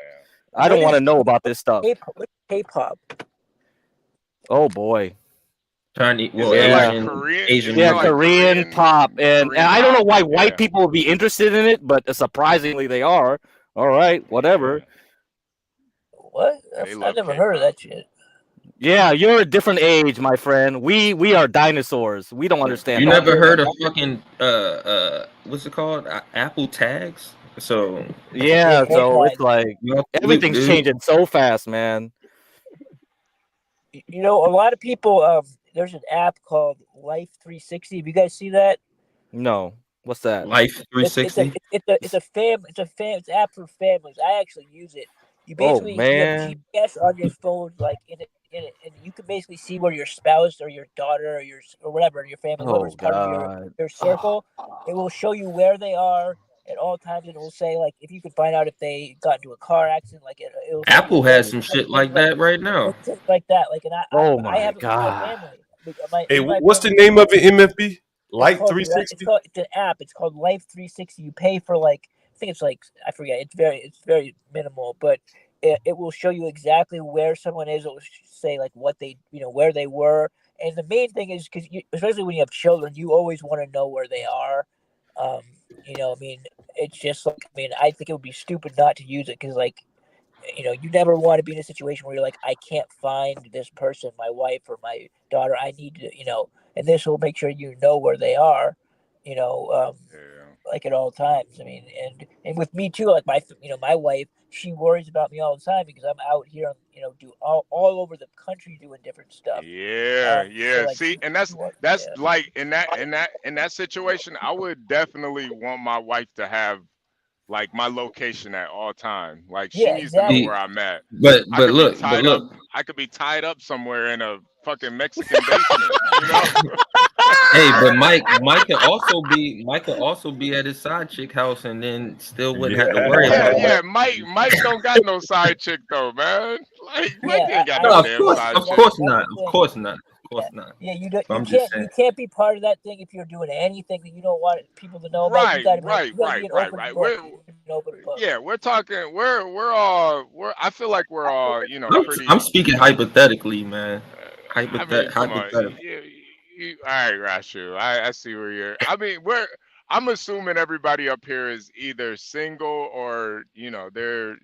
They basically, we ain't got a lot of no females about none of that shit. Like, Mike's not the type that he has to do something like that. I'm just saying that's another perk of the just having that benefit. Yeah. Ah, man. I'm really curious. I mean, we got to get some Japanese person on here, because they did the cheating game way early. They had like burner phones, everything. Cheating culture in Japan is way intense, and I would wonder with the technology advance we have now, how they do that game now. It's like probably they're always ahead of us with 5G. I always keep complaining about Americans. The Americans are way too low level with the internet stuff. Japanese were way ahead, and it's just like I wonder what they do now. Like, can you be a PI in Japan and actually do things well because they are way at a higher level? Yeah. It's kind of like that. But I don't know, because think about all those Airbnb scams that's happened. Well, not scams, but Airbnb surveillance apparatuses that are being found. Have you guys heard about that? When guys like put cameras in the bathtubs and stuff. Yeah, that's been going on a lot. Like those cell phone. It'll look like a cell phone charger, or a lot of times it'll look like a damn smoke detector, and it'll have a. It seems like a lot of these public restrooms and restaurants, like it keeps happening. They keep finding them. Like there's a lot purged. Yeah. You have There's no a lot purged idea. out there. You guys, for less than $200, you could get a fake anything. Like you could get a fake electrical socket, a fake like a fake wall nub. Those are really popular. The wall nubs.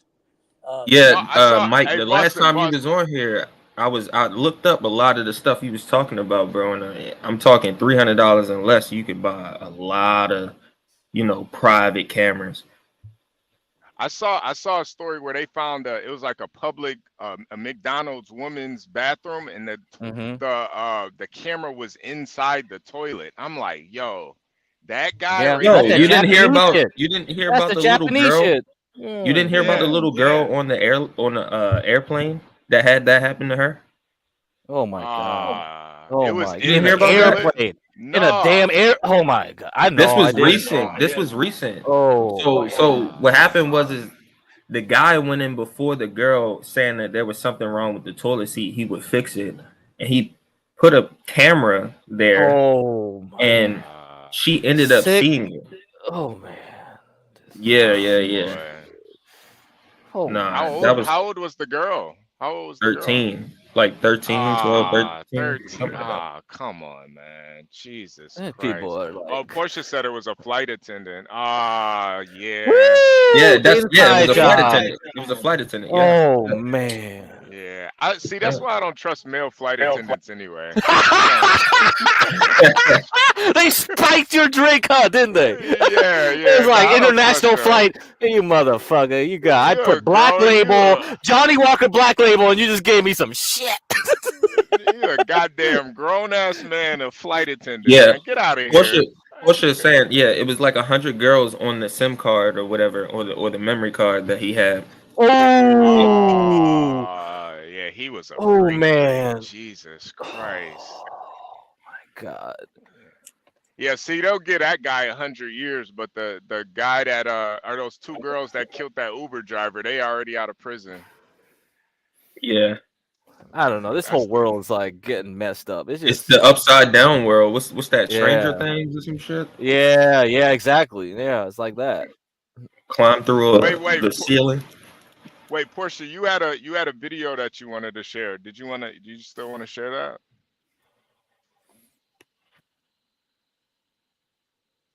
I don't know. I don't think she could talk right now. Maybe she's been typing in the chat. I think Portia's hiding her phone right now. Well, she actually has real stuff because she's politicals, right? So it's like, that takes it another level. Obviously, she wouldn't give her phone away because that's a high risk. Think about that. Yeah, Portia's probably got like. Yeah, you think she's cheating? Yeah. No, I date Portia, no problem. Portia got Donald Trump. Yeah. Donald Trump sliding the DMs. I wouldn't even be mad. I wouldn't even be mad. I would be actually proud if Donald Trump like had to do my girl. I'm like, oh shit, I'm the baller right here. No, never mind.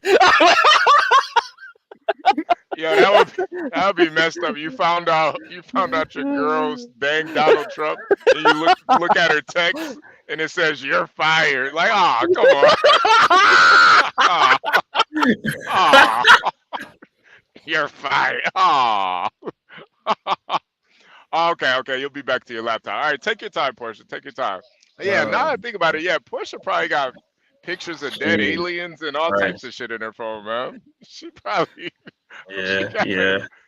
probably got Roswell pictures in her area 51. Yeah. I got the Loch Ness monster in there. Oh man, yeah. It's Good man. old Portia. That's what like talking to Boston is so crazy sometimes, because you just he lets you know how the world really is, man. Like the infidelity and shit, and how like people will pay for this shit too, man. That's like the crazy thing.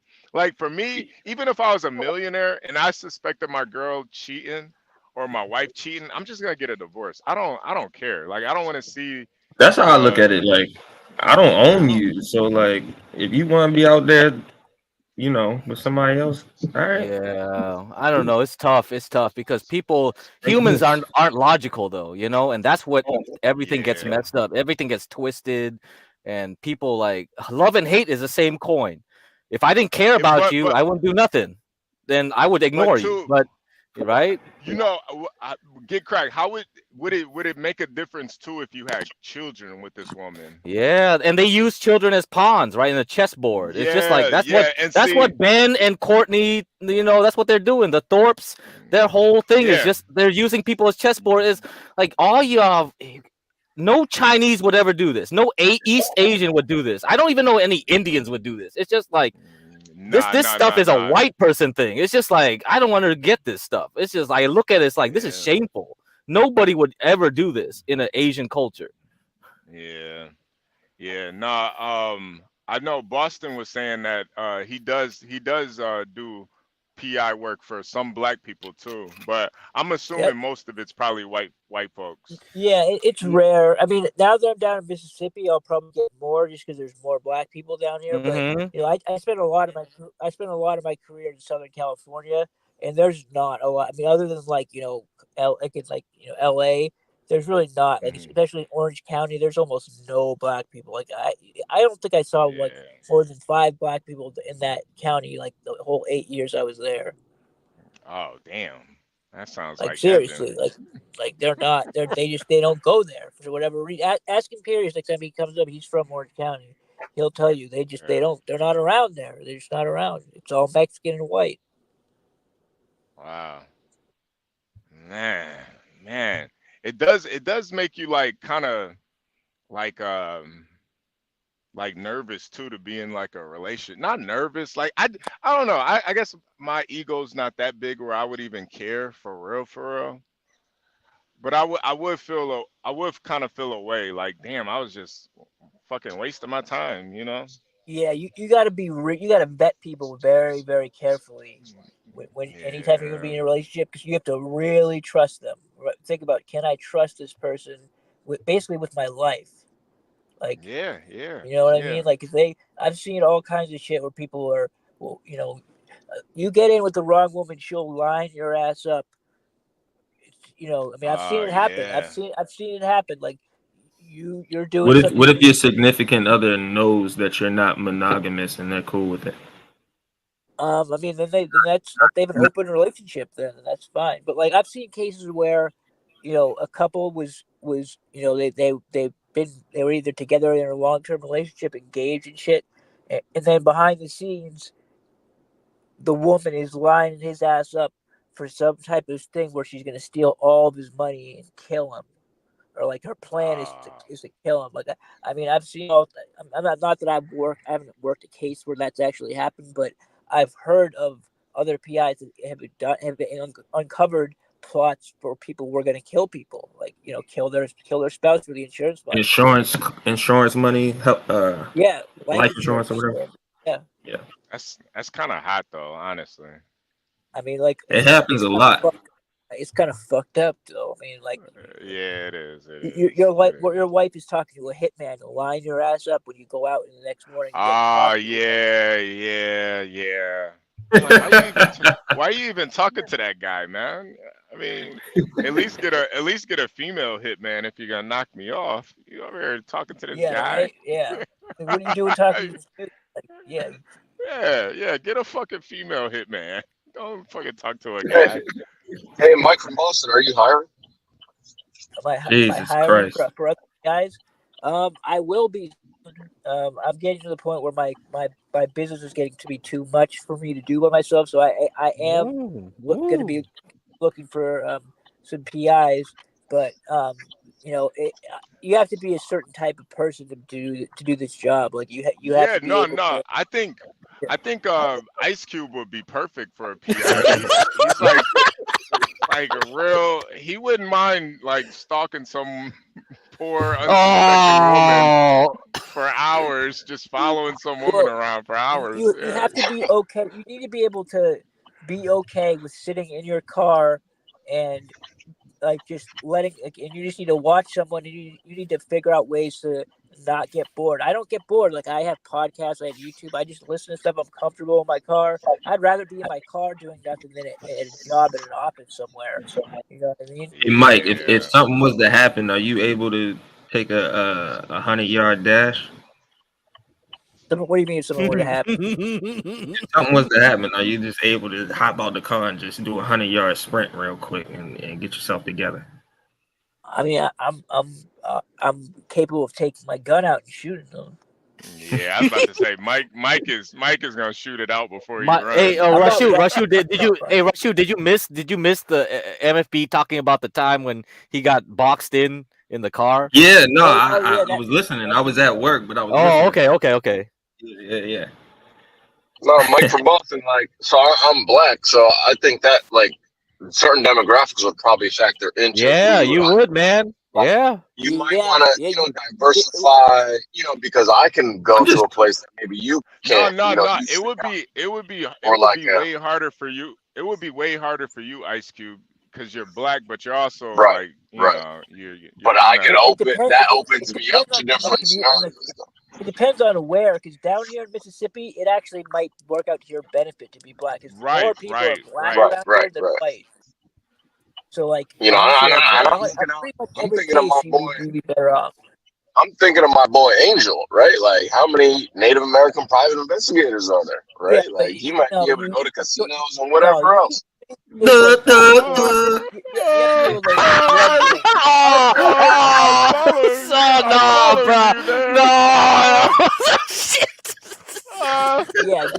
getting away there. You think Angel can blend in? I don't think so. Nah. The giggling. Yeah, Mike was saying hey, stop the giggling, Angel. Yeah, that's gonna be a problem. That giggling, that ain't gonna work. Yeah, that ain't gonna fly here. I followed her in the bathroom there.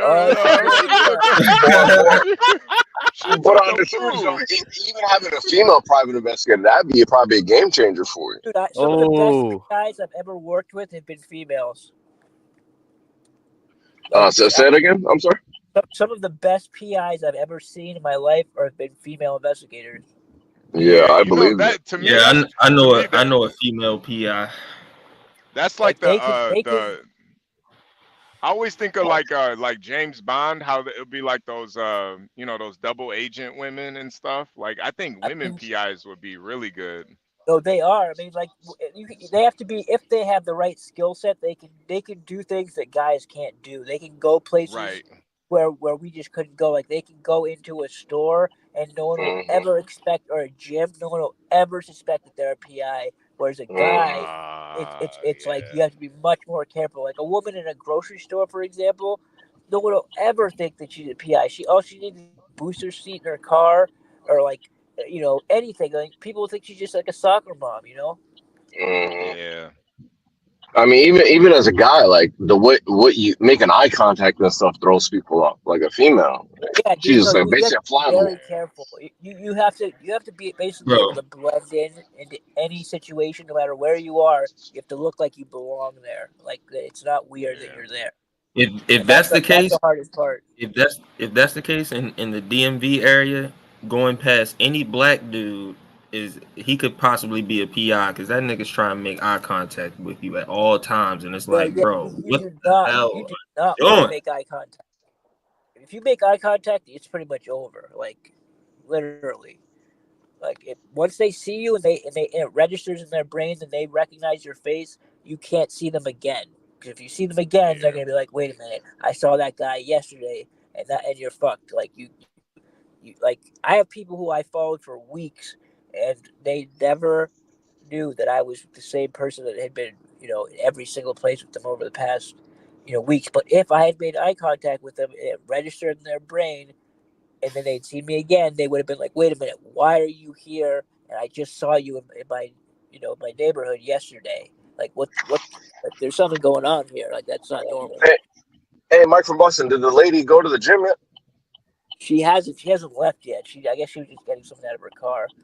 But again, it's a waiting game. Like a lot of times, you have to wait 6 hours until you finally get the the money shot or whatever. Like or days. Sometimes it Oh, takes the days money to get shot. it. That's crazy. Well, The money in shot. PI terminology, we say the money shot is like the shot that the client is gonna like is the client wants. Oh yeah. Like if a Yeah. woman is My line cheating, of work. Yeah, yeah, my line of your work. line of The work money is shot is different. It's different. yeah. It's a little different. The money shot. Yeah. Hey, Mike from Yeah. Boston, have you ever on your own volition flipped the script on the person who hired you and follow that person? Maybe they're like projecting, right? And then you can go to the wife and be like, "Hey, listen." What would be the purpose of me doing that? Like Yo, they're the ones paying me. sometimes Ice Cube asks the Nah, dumbest questions. listen. Because I'm not saying it's like blackmail, but like you can gain another client, right? Like, I mean that would be your reputation would be destroyed if you did that. Like if you did that, your PI, you'd have to move. Like no one would ever trust you again. Like you have to have a very trusting relationship with your client. They have to trust you a lot to allow you access to like their personal Kind of like life. like a lawyer. Yeah, I mean, if you did that, it would borderline be like. In some cases, actually, would be illegal because a lot of times, if a lawyer is involved in the case, attorney-client privilege extends to an investigator working on behalf of the lawyer. So sometimes you will out by attorney-client privilege.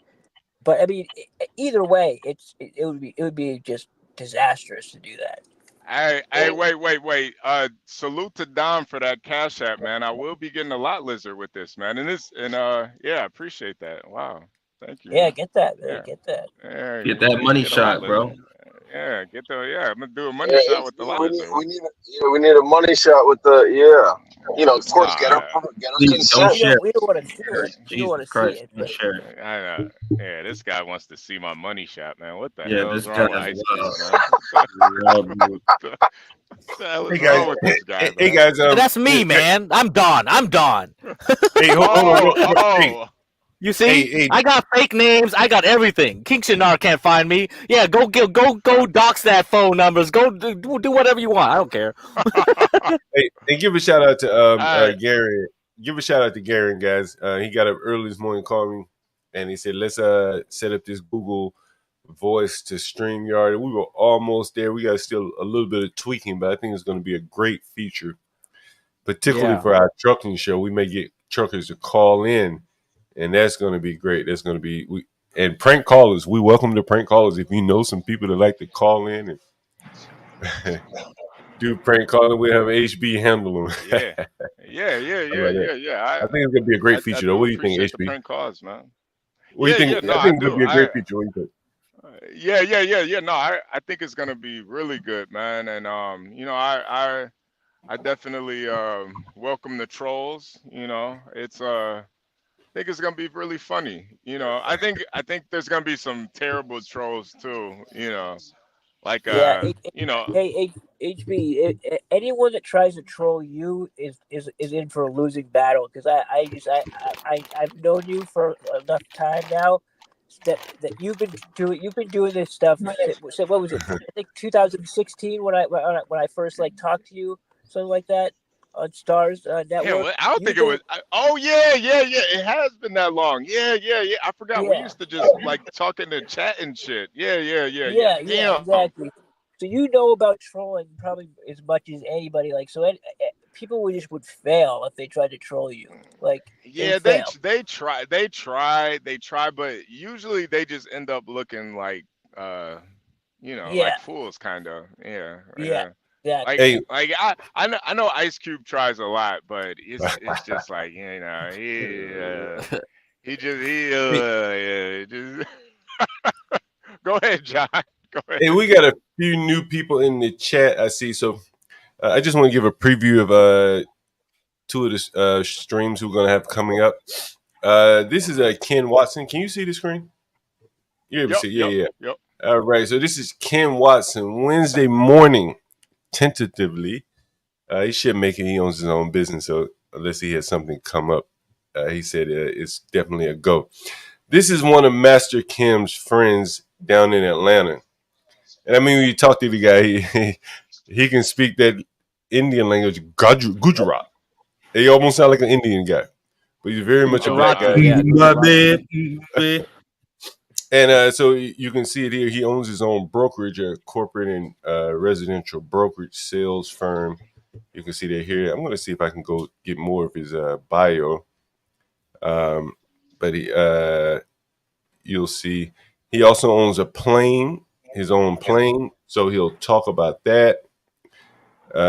He's in the gas station business with Master Kim. So he's going to give you some insight on that I think you guys will find amazing. He'll probably tell you, or you probably come away thinking, I'm never going to a gas station ever again and buying anything other than gas.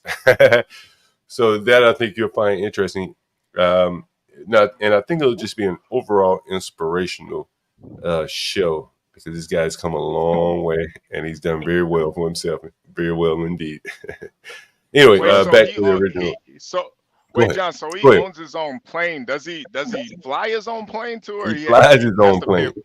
No, he flies it. I think, he flies it. Yeah. Uh-huh.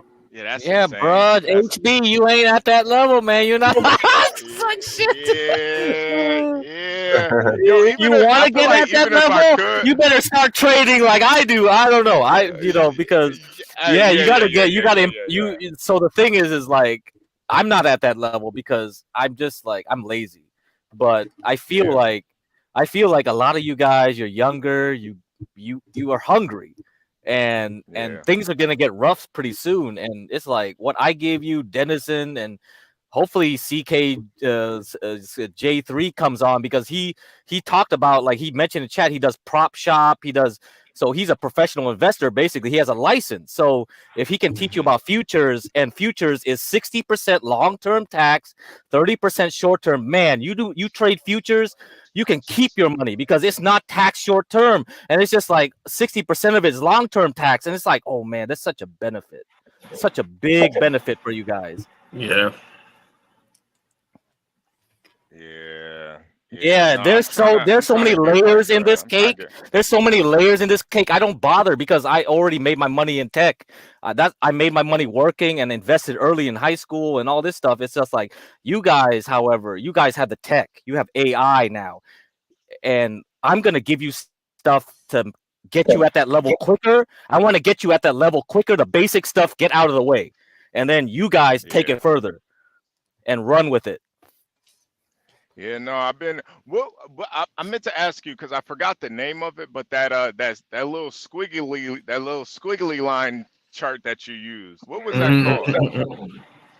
Squiggly. Oh, we'll have to go into that later. Yeah, we'll have to go into that later. I don't want to confuse. I don't want to confuse people. I just want people to focus on candles and that's what Moody or whatever was arguing with me. And I'm like, oh, he's doing just candlestick. Ha ha ha. You know what? If you can't even trade with basic candlesticks, get out of my face, because even with just basic candlesticks, you gotta understand candlesticks to be able to know how everyone to with just candlesticks. A lot of people, they just go into the weeds and start doing all this advanced stuff and they still lose. And it's just like, you guys are more pathetic. the thing that he wasn't realizing is that the candlesticks represent numbers, right? Volatility, how much price. The candlesticks they reflect price. So if you're not trading off of price, what the F are you trading off of? Moody made no sense at all.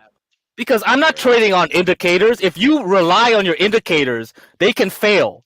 There are times when they fail. And the reason you don't understand when they fail is why you lose. And you say, oh, TA is garbage. Because you don't even understand candles. So then that's why you don't recognize when an indicator is not correct. Because you can see right away, oh, that's why the indicator is doing that. Because this candle is something wrong with this candle. Because probably a big money manager came in, screwed up the price, and created a false signal. And that's what they do. They put in news. They have hedge funds.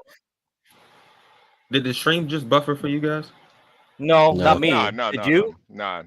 Yeah, mine did. I'm trying to figure. So that's why StreamYards is so messed up, because they use so many resources and yeah, sometimes one person's connections just drops out. That's why, like, yeah, sometimes it's not even your internet.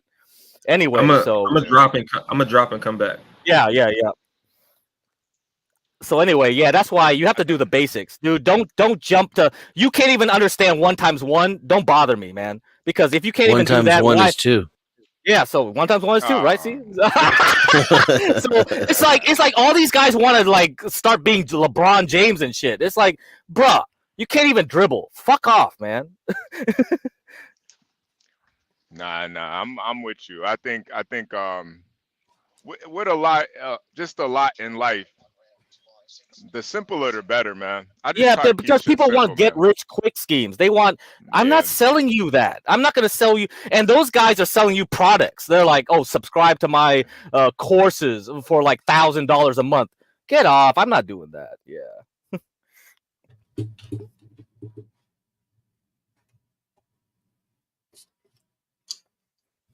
HB. Did HB drop? Yeah, he dropped. So is it StreamYards or is it you? Maybe it's you, dude. No, I think that's HB, because I'm here. So something's wrong with Stream. Yeah, so that's why you said like StreamYard uses AWS. I bet you maybe they don't. These guys are so cheap. These guys are using servers that are not on AWS. They can't afford AWS. There's no way they can run this level of concurrent stream. You think so? So what else? What other services are competing with AWS right now? Maybe they use Google or they could be using Microsoft. They could be using Microsoft. So they're still glitching. They're still glitching from the CrowdStrike. I think so. Because what I heard the other day, I heard it wasn't going to be no quick fix. Not a quick fix. That CEO is getting phone calls, and the Microsoft is probably like getting pissed because they're being blamed for it, and it's just like, wow, this is a mess. Yo, Portia, did you wanna share that video still? Oh, it's good crack Indian. I'm not Indian. Oh man, hey, Imperius keeps coming on and call me a slope.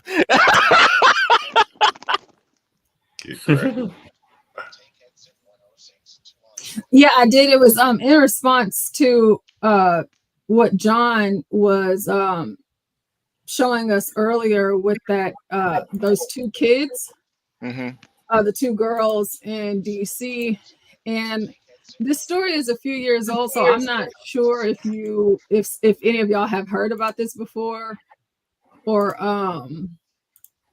know anything about this kid, but it made me think about this young rapper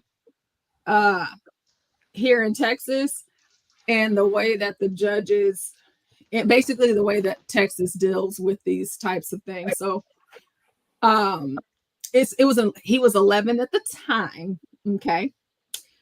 In this article, it only tells you about one of the people that he's killed, but he's killed like 13 people, to include a 1-year-old baby. Jeez. He cut off his ankle monitor, and after he cut off his ankle monitor after killing the 1-year-old, he ran off to a friend's funeral. So it says the boy, a suspected Crips gang member, sobbed as a judge ordered him to be held in detention during a September Zoom hearing. In Texas, he was sentenced to 7 years in juvenile detention. You may stay here until you're 19 years old. I haven't decided yet, said Judge Alex Kim. They're not saying his name, all of that good stuff. And he was on probation for an arson incident that he committed when he was like 10, getting ready to turn 11. But he repeatedly breached his conditions. He did all this within a year? He's done a lot over the years. Jeez. So this kid, he's pretty well known out here, and he's bad. He had an apartment, you know. He was driving and all this other kind of stuff. He had weapons and everything else, and it was just. He was a lot, okay? And so it was modern day Jesse James out there. Yeah, like everything that kid got, that kid deserved, to say the least. But in DC with those two girls, they killed that man. They robbed him, they killed him, and they left that man's body on the side while the people were trying to help the girls as if they weren't the culprits. And now they're out walking free, and I'm pretty sure we'll hear about them again. But I did want to show you guys some of the hearing, and I wanted you all to see how this kid behaved during this hearing. Now, the judge that you all are going to see, I love Judge Kim. We call him Judge Uzi Kim. He's always at the range with us, and he always brings the good stuff. And he is an incredible judge, but he plays no games, none at all. He will throw you up underneath the jail. He doesn't care if you're 11. So I wanted to let you guys see some of this, and I won't play the whole thing unless y'all want me to, but I just want y'all to see a little bit with the little boy, as you'll see up in the top left-hand corner. Stopping things for you. This isn't about you. This is the hearing to decide whether to keep you or not. Yes, sir. You do have a right to remain silent. You give up that right. Anything you say at a detention hearing cannot be used against you at any other type of court setting. All right, so Rodney, you and I are familiar with each other. You are 11 years old.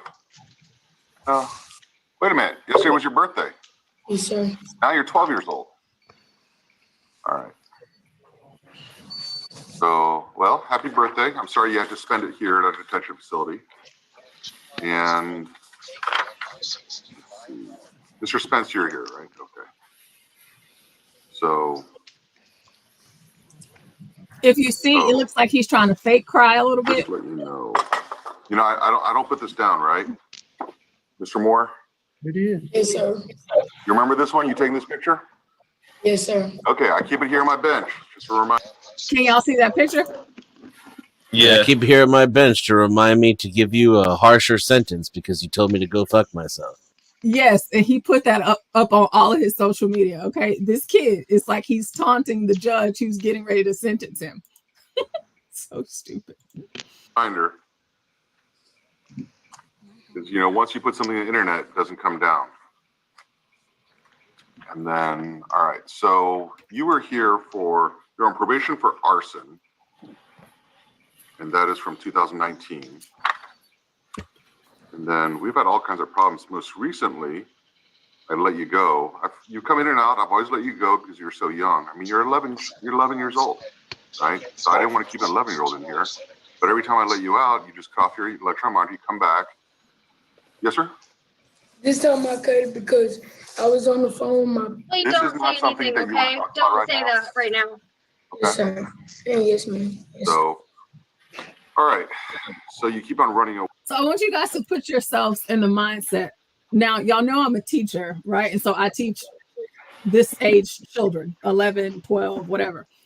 He's trying to say the reason why I cut off my, what is it called? Ankle bracelet. Like the ankle bracelet, like that's monitoring where he's going. And this is not the first time he's cut it. He's cut it like 6 times. And he's 11. This kid has had an ankle bracelet 6 times. Where's his parents? Ankle bracelet.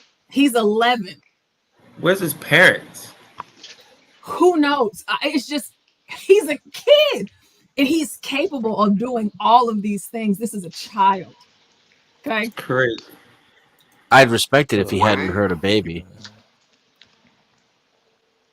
Oh, this is the same kid that hurt a baby, right? Yeah. He killed a baby. He killed a 1-year-old. Oh shit! What? And he shot a 1-year-old in the face. Yep.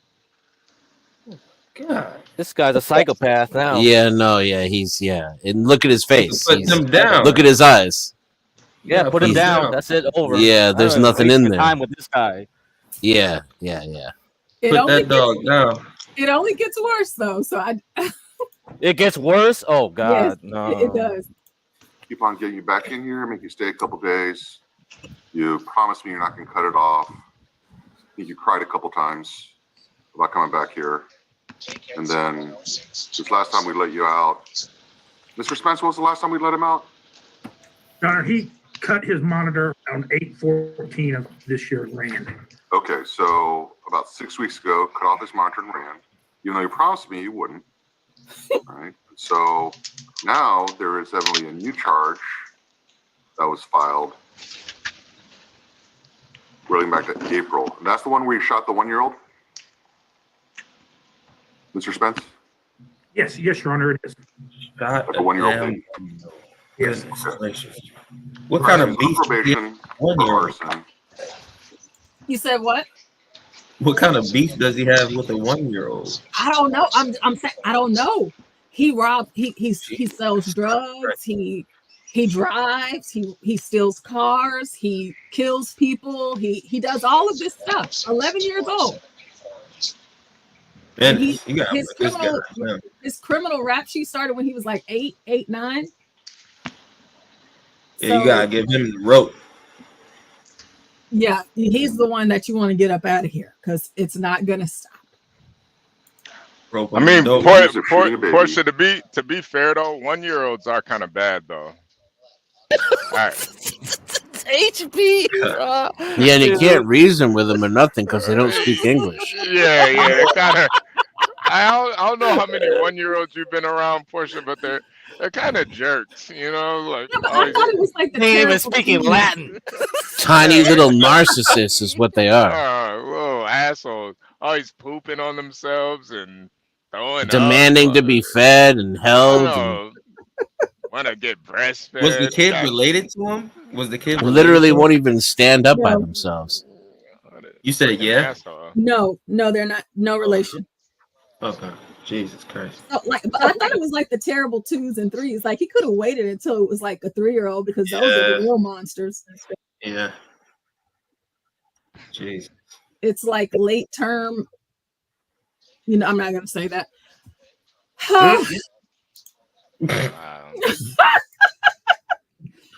11 years old. And then we bring him back in. He's been on the run and he's smoking weed. Yes, Your Honor. Okay. Anything else I'm missing about him? Nope. That's about it, Your Honor. All right, Mr. Moore. You remember the part where he killed the baby, right? Right. I know 11-year-olds. This is the only video that I can find online. So I apologize for this person who did not put do not disturb on showing their Instagram stuff. But this Judge Kim is showing a photo that he has on his Instagram with him, you know, with guns. They're supposed to have guns, right? After they've been accused of shooting a baby. Right. Yes, so, Mr. Moore, what should I do at this point? Where am I at? He's 10 with guns, though. See, this time I wasn't gonna cook, but like. Don't say that, okay? Not right now. You're gonna want to talk to your attorney first. My God. Yes, ma'am. Well, I don't know, but I was trying to see, could you at least give me one more chance and then see if every time I mess up, you should like hold me for some months. Yeah, but didn't you say that last time? You told me you hold you for a year last time if I mess up, didn't you? I never said that. I don't remember. Right? Yeah, you told me that I can hold you next time. Give me one more chance. Actually, you said that two times. Biggie, give me one more chance. I remember the last time I said, well, that's what you said last time. Why should I believe you this time? All I was trying to do was go to my friend's funeral. And I asked Mr. Spence, and he said no. And then I missed JV and stuff because I was in here. And every time I miss one of my friends. So Shit. I tried to go to the funeral, and Mike didn't let me go because I didn't know my friend's last name. And then I just had to because I didn't want to more. Rodney, I think Judge understands your point at this point. Okay. So they want guns at the funeral? Is that where you're trying to go? No, that was a long time after the funeral. Right. Your Honor. Okay, so this person in their video again. I'm sorry. This is it's like I couldn't find it anywhere else on YouTube. Yeah, that's okay. Yeah. But so you see, you have this white woman that's like, nope, Ronnie, don't say anything. Okay. Yeah, the Don't say Lisa. anything." Oh, the white girl has to save this little niglet. Fuck that shit. This fucking psychopath. Hell no, don't play that Don't say crocodile anything crap about with your me. attorney present, Ronnie. Don't say anything. And he just starts crying. Well, I just wanted to go to my friend's funeral. And it's like, you realize that this is a child, but he's not doing things that children typically do.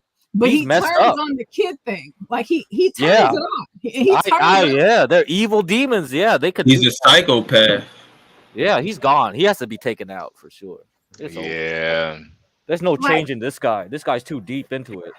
It's because he just goes from like what you're looking at. It's like it's a child, and he sounds like a child. Yeah, it's scary though, because kids are not that dumb. You know, people give so little credit to kids. They learn so fast. Yeah. He learned some stuff from people, and it's over for him. He learned too young. He can't change now.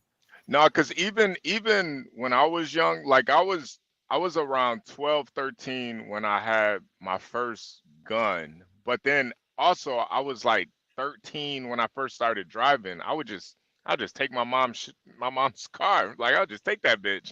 But at the same time, I never thought about killing anybody. Like, so I knew right from wrong to a certain extent. I mean, I was still taking the car, but still had a gun, but I wasn't. It was more show just for show. I only shot it maybe like once or twice, and it was at a stop sign. It wasn't like. Well, you were a young black male, so maybe it's just a part of culture. Yep. Yeah, no, it was Detroit. I mean, it's American culture, I think, for sure. Yeah. But I think but like inner cities, like it's just easy for kids to get their hands on guns. But the murder game is a whole different ball game. It's like, all right, now you're taking it too far. When I was younger, I didn't own a firearm, but they were always around because people had them for protection. So Yeah. That 1-year-old was trying to cut in on his turf, though. It's like he tried to make himself seem innocent, Something here, man. He lost probable deniability. That 1-year-old He was lost a real 20% jerk, of man. his profit, and he was wondering who it came from. It was that 1-year-old. That 1-year-old was a jerk, man. That lollipop belongs to me, bruh. Yeah, Every and Lil lollipop T sold on this block. Lil TX here, he heard about, there was a hit for him out on the street. Turns out it was the 1-year-old put the hit out on him. So I ain't got no sympathy. But I think that's the real sad part about this is that when you let these kids out after they commit heinous crimes, it's only going to get worse. So if that kid's first charge, he got like 20 years at first charge, they would have saved that little baby's life. Yeah. And I think that's the really messed up part about our judicial system. They always want to give these little kids second chances. It's like, man, I was joyriding, had guns, all of that at a young age, but I never robbed anybody or killed anybody, nothing crazy. Kids are gonna be kids, especially boys. Boys gonna be boys, but it's like, man, you know what you're doing, man. These guys are murderers, man. And psychopaths, I honestly think psychopaths are born. Yeah, They're not like created. I think you're born as it's psychopath. tough for me to say, but yeah, I would agree that like it's this guy. It's hard to change him. There's still some hope, but it's too hard. It's a lot of effort, and you're putting a lot of resources on one person. It's not worth it anymore. We have too many people on this earth, man. We have too many people on this earth. Go away. That's the one thing I do agree with China about, man. They just get people out of there, man. Yeah, it's true. Even white collar crime, they'll kill you. Yeah, that's even the thing doctors I agree about that tell the truth. Like in Vietnam, they had this scammer, like this real estate mogul. She scammed a whole bunch of people. Yeah, she's gonna get the death penalty. White collar crime, yeah, I agree with that. Yeah. So it's just like, it's just like we treat white collar crime too easy. That's what I agree with the blacks. It's like, yeah, you know, that ain't cool either. You're out. Get out. I'm done. I'm not playing. Yeah, because it's really like with that white collar crime, people don't get that it's really a trickle down effect. Like if just say for instance some guy he invests with some crook and loses all of his money. Now it trickles down. Like he has a divorce and he has to kill someone, and it just trickles down. Yeah, exactly. It trickles down, or worse, like he loses all his money, gets a divorce, then blows his head off. You know, like right, exactly. That's murder. They don't talk about that. But yeah, I'm with you on that one, man. Do y'all mind if I play more or? Keep going. Wait. I want to make a comment. Oh, hi, Joe. Cool. Sorry. Good day. I didn't see the video. I just heard someone said, "I'm with China. Motherfucker do a white collar crime, kill him." What the fuck? This is an interesting conversation already. Because personally, I don't even agree with the death penalty, and you guys are talking about giving it to people who steal. I think that's interesting. Yeah.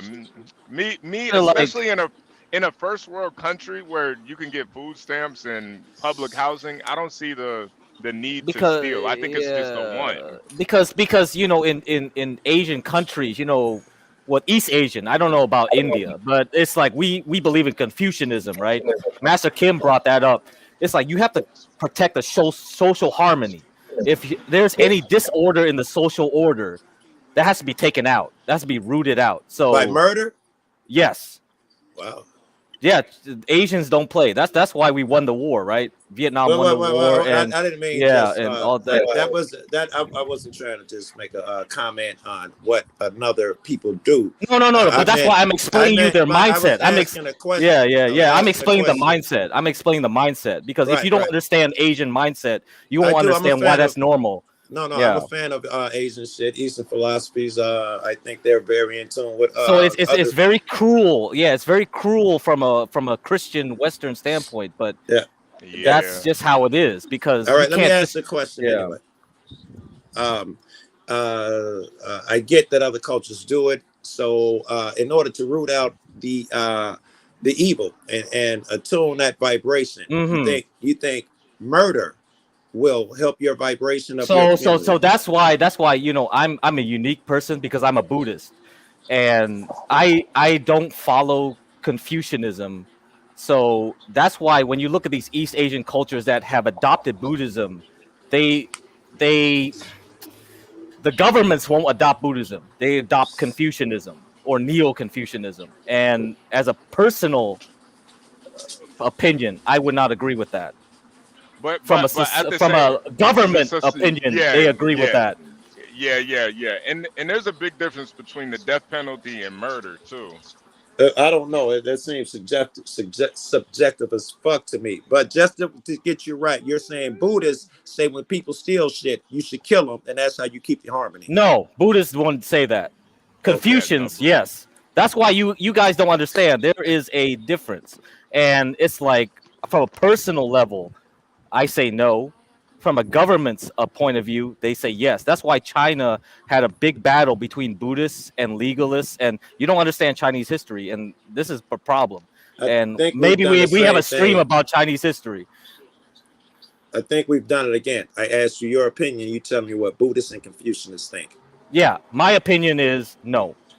All right, that's what I was asking. That's all you want to say? Then that's it. That's my opinion. That's why I say it's a personal thing. I would say no. But from a government standpoint, I can understand why they do it. Yeah. I would disagree. I'm with you that it all starts with your foundation. You can't kill hate with hate. I can't put out That's Christian negative to solve thinking. my That's problems. Christian thinking right there. I've never been in a church, but you put But the label on me if you want. That's what Imperius, if he came on here, he would say this like maybe a little differently, but maybe he I don't know. probably says the No, sky he's is a blue, Catholic, so isn't he? He's a Catholic. So Yeah, so he's all for killing people just for the mere righteousness of it. Yeah. God commands him to kill the heathens.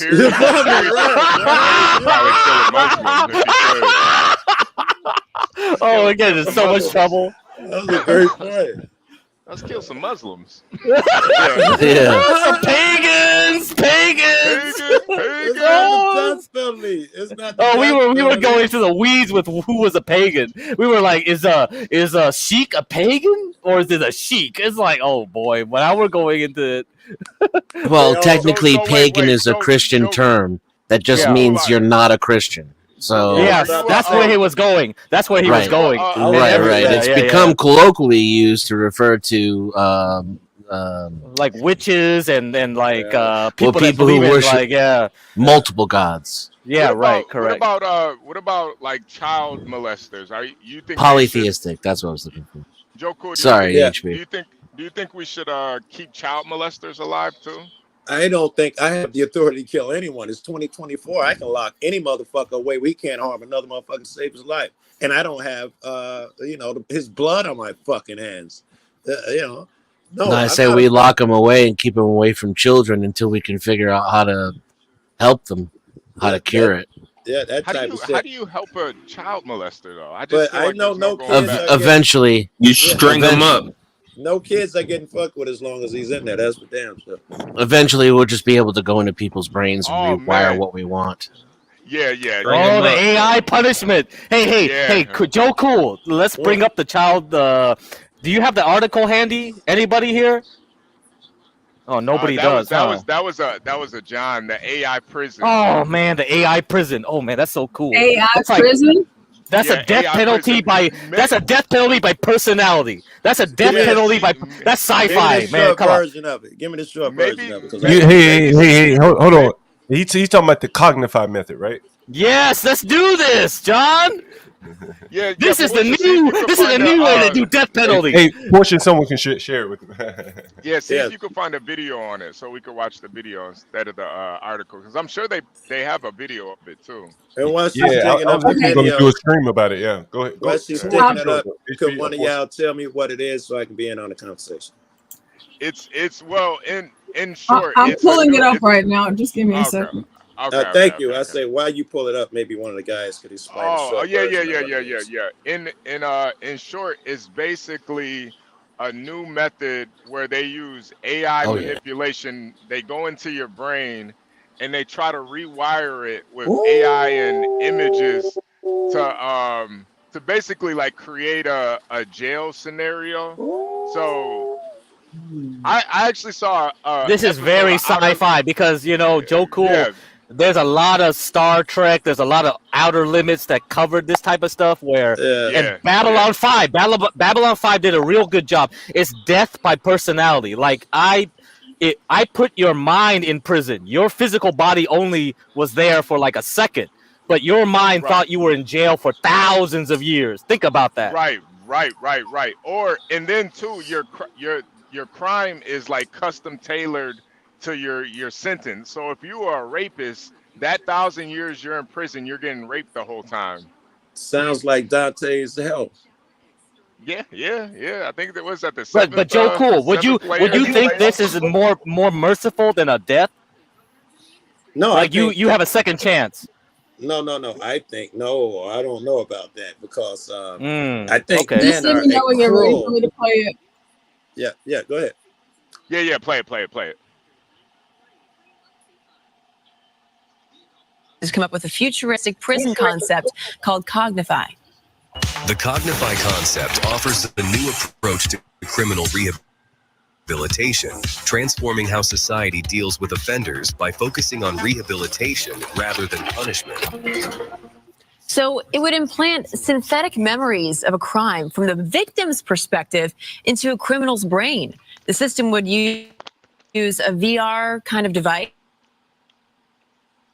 to display AI-generated footage of the crime along with a brain, but feel like years and cost much less than traditional incarceration methods. Whoa! I don't know how that would cost less because that seems like a lot of scanning and technology and research. I feel as though I need to reread that again because that was a lot to process. I was like, there's a video. Yeah, there's a video that I saw yesterday on Instagram, at least, that breaks down the whole thing and the process and inducing the victim's memories. It made me kind of think of, remember that show Black Mirror?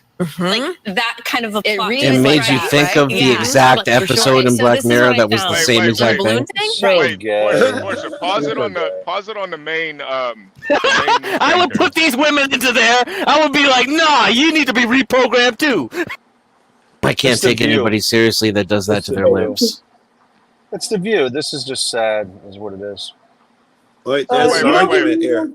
These people don't have empathy. A lot of these criminals don't have any empathy at all. How are they going to put themselves there? To be reprogrammed before she died yesterday, Sheila Jackson Lee. I didn't know she died. The black empathy is a projection. Dong, the nigger's gone. Ding dong, the nigger's gone. What? Angel. Angel.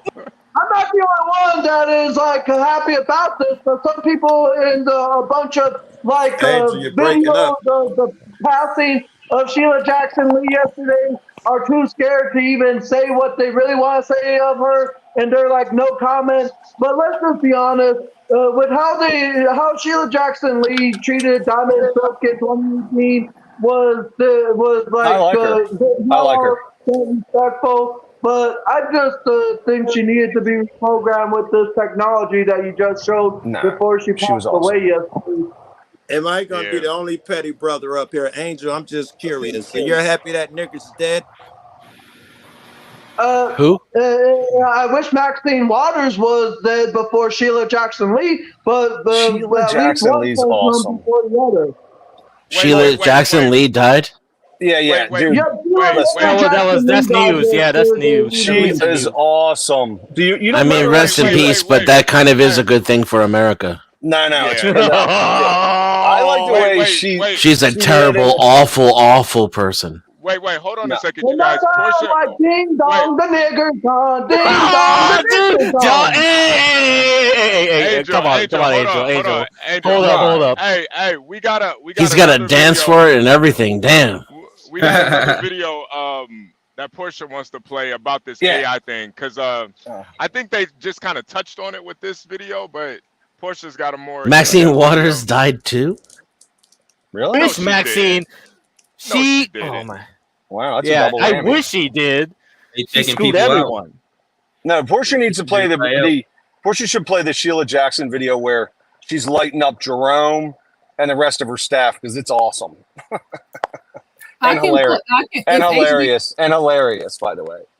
If HB wants me to, I can play it after this. Yeah. We can play that one after this one. I just want to. Yeah, Gary's right, Angel. You need to throw a dab in there. I want to see more about this AI prison stuff. All right, I'm sorry, guys. I love you, HB, and everyone on the panel, but you can suck my dick with your racist ass, nigga. Suck a black cock, nigga. Hey, put some nigger cock in your mouth, Angel. He can't hear you. Well, I'll wait till he's done. Angel, can you hear me? Suck a nigger's dick, Angel. Can you guys hear me? Can you guys hear me? Yeah, we can hear you. We can hear you. Can you hear us? Yeah, I can hear Roz. All right, good. Did you hear me when I told you to suck a black dick? Suck a nigger's cock, Angel.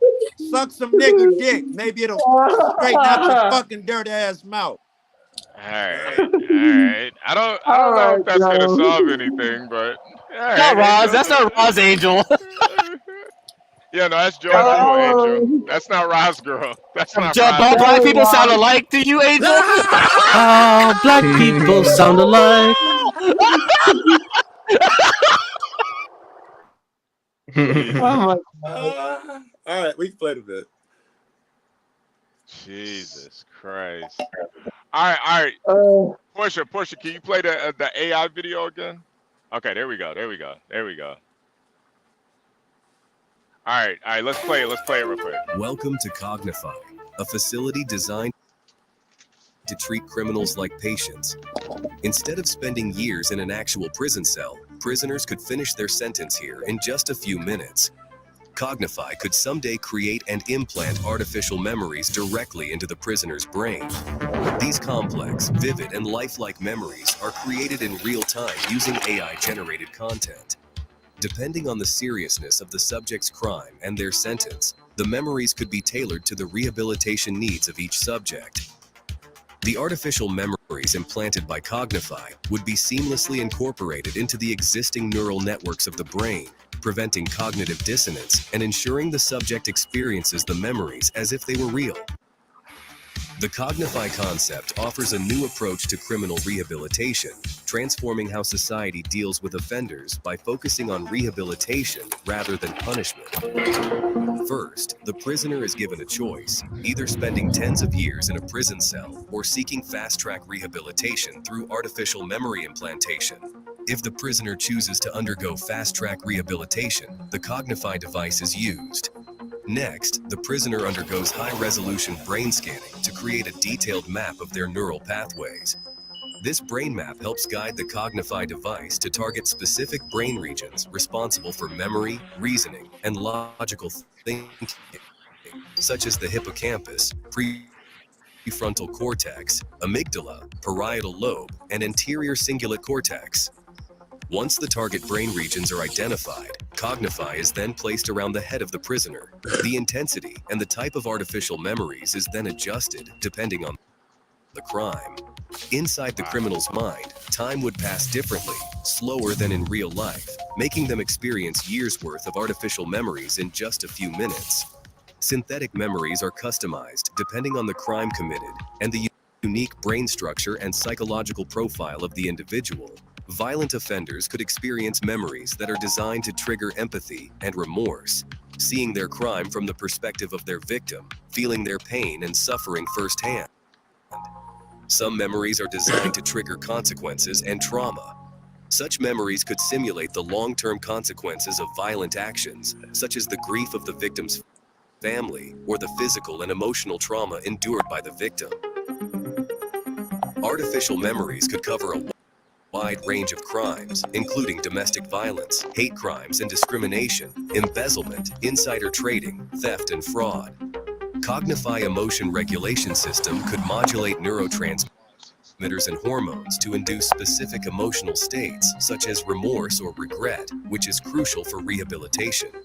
Real-time monitoring and feedback mechanisms could track the prisoner's neural responses throughout the process, allowing the system to adapt and optimize the rehabilitation in real time with new visuals, sensation, and realistic AI. This cute. Hey, I Who just said want that? to Who said that? cute. Why are you trying to pause the video, man? Why are you trying to pause the video? Could we chill with the trolling for a second?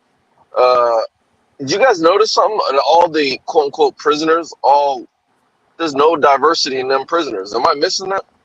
Man, shut the hell up, man. Portia, play the video. Man, I had to get him out of here. Man, shut the hell up. Portia, play the video.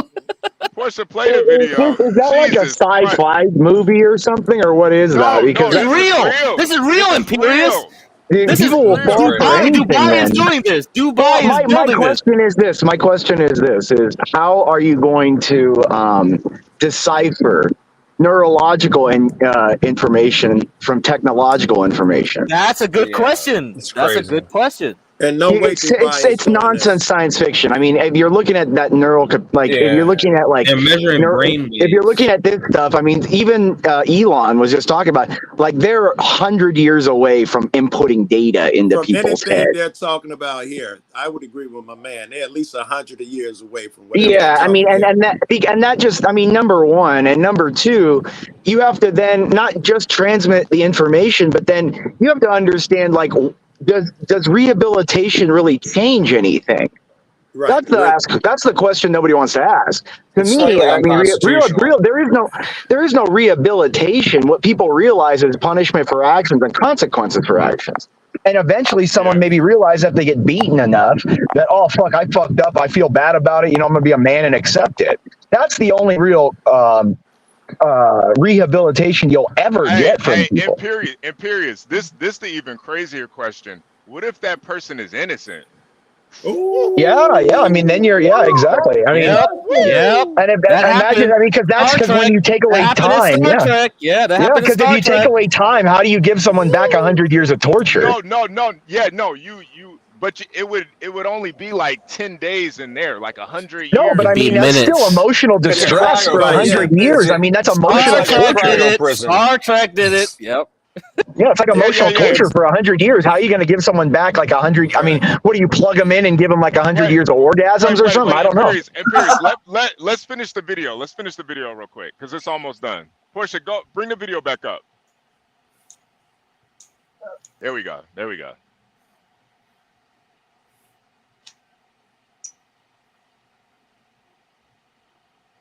Content. To ensure the long-term effect of the therapy session, the memories could become permanent, fully integrated into the subject's mind, as if they were part of their own personal experiences. While subjects are undergoing therapy session, valuable data are collected from all the prisoners into a central computer for scientific research, which will help understand the criminal mind and determine the best approach to tackle crimes in society. AI-driven analytics could enhance the device's functionality, optimizing future procedures based on gathered data and insights. Cognify could feature encrypted storage for sensitive prisoner information and rehabilitation data. A compact and portable design would allow Cognify to be used anywhere in the world. It would be constructed with durable materials to withstand frequent use. Its energy-efficient design would ensure long operational life, reducing the need for frequent recharges. It would have the ability to integrate seamlessly with other prison systems, like security cameras and biometric identification. Once the therapy session is concluded, family members of the subject could be provided with a comprehensive report on the new artificial memories that have been implanted, offering them a chance to adjust to the subject's new, positive personality traits. The subject is then released back into society to start a new life away from crimes. The Cognify concept could revolutionize the criminal justice system by significantly reducing the need for long-term incarceration and its associated costs. Traditional prisons require substantial budgets for construction, maintenance, staffing, and prisoner care, including food, healthcare, and rehabilitation programs. By replacing extended prison sentences with brief, intensive rehabilitation through artificial You gonna come out memory looking like Joe Biden? the costs of maintaining prison facilities and supporting inmates could be drastically lowered. Play the video, Portia. Let's finish the video. I'll be back, guys. If my spot is taken, I'll come back when it's open. Gonna get some breakfast after what Joku jokingly said, guys. I'm enjoying this, but I need. I had to get Angel out of here. Angel, just tell us about your breakfast one more time. We don't care about your breakfast, Angel. All right, Portia, can you please play the video? Thank you.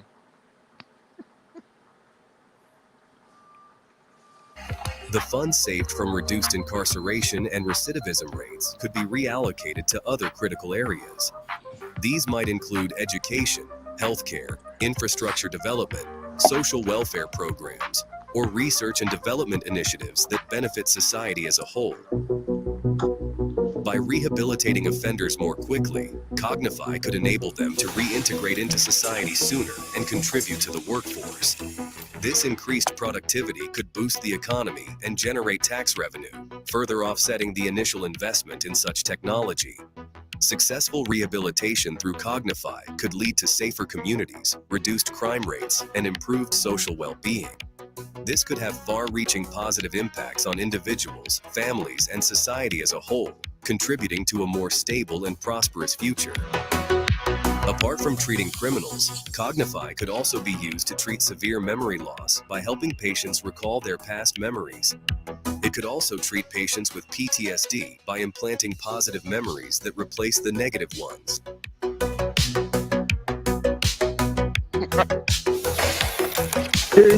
HB, this is a liberal vagina's wet dream, dude. I'm sorry. This is so silly. What makes you say that? Gay.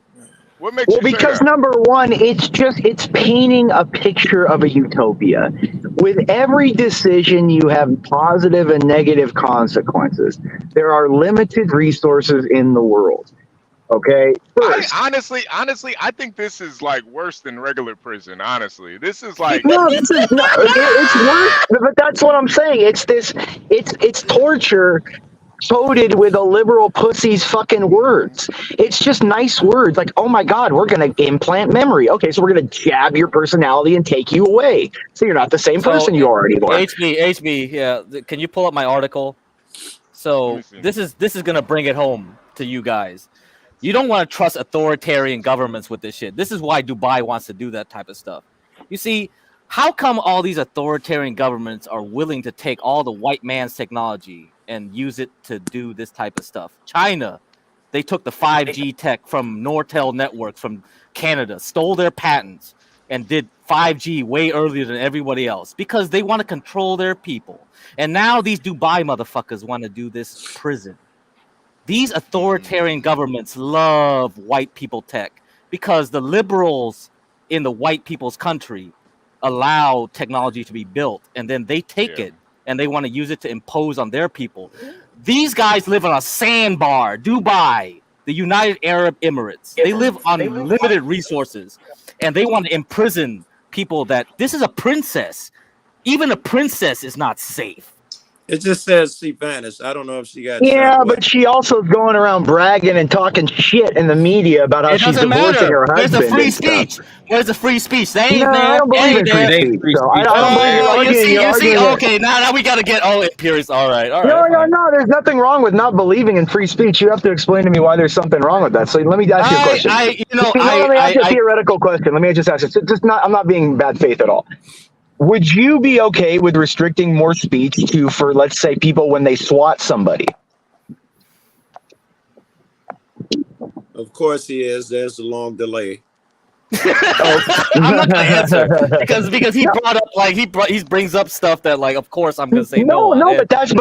But if you're a free speech absolutist like you say, you would say no. I'm not. I didn't say that. I didn't say that. I didn't say I'm a. Well, you believe in the First Amendment. Most people in the First Amendment would agree that. But I'm Asian. I'm speech a slope. on the internet I'm a slope. is I don't care about you guys. I'm a slope. No, but I'm just saying. So what is your what is your limit of free speech absolutism? Is it only just things you like? Well, maybe we should learn Chinese history and we can go over Confucianism and Buddhism, because Buddhism says you shouldn't even talk if you're going to say something bad. Yeah, if you're going to say something bad, that's not my point. That's not. I mean, I'm not talking about it is philosophy. because that you are basically you as a person should limit what you say. If you think something wrong, it's even bad in Buddhism. If I even think about something bad about anybody, I should stop it right quick. Yeah, but they also talk about impulsivity too, and that's not necessarily bad because there's no sense of thought behind it. Oh, yeah, we'll get. So wait, let me ask the panel. Does anybody think this is a good idea? I could argue both. Why can't we go back to the good old true method of just chain gangs and putting people to work? I want to see prisoners picking up trash on the side of the road, painting graffiti, making dirty lots, cleaning them up, doing community service, and I want to see cops on big horses with shotguns and blowing them away. Let me hear Joe Cool. Joe Cool, why do you think this is a good idea? First, I want to echo what Dude just said. Clearly, that was from one perspective, and it is to be warily viewed. Right, that was a really one-sided example. I could come up with plenty of good arguments for it, and bad. Which one did you want? I could argue either side. No. Why do you think that AI prison is a good idea? That was me that said that. No, I could argue that side. All right, let's assume that the prison system works, and I'm not sure that it does. But if it does, if we're right that, and you guys, a couple of you guys seem to agree that if you give a motherfucker 20 years, he may straighten up. Well, here I am an angel. I will give you those 20 years in 24 hours and give this man a chance to straighten up, let him out there and live a long life. If such a thing is possible, there's a good argument for it. Besides that, I didn't have to keep him jailed for 20 years. I didn't have to pay nobody, so and so. And what if this technology, if it does work, we can now teach psychopaths to have a heart, where they had no empathy before. According to this, we could start giving this a psychopath. They could feel other people's pain. Everybody's dreamed of that forever. No more fucking murderers and shit out there. Crazy fucking murderers, repeat Jeffrey Dahmers and shit who don't feel another motherfucker's pain. You could argue, I could argue for this for a while. What if you came out looking like Joe Biden? The only reason I'm against it is not the idea of it, but I'm not against the technology, but I'm against the uses of it. Because honestly, I feel like the technology is amazing if it actually works. Imagine you getting taught how to fly a plane in fucking 5 minutes. It's Matrix shit, right? Yeah, seriously, it's the Matrix. I totally forgot about that. But yeah, it's the Matrix shit. So you get shit downloaded. The control they could have over you by doing that. That's memories. Give me the negative though, John. Give me the negatives though. You were going to give us some of the negatives. You say you don't like it because, and you never said why.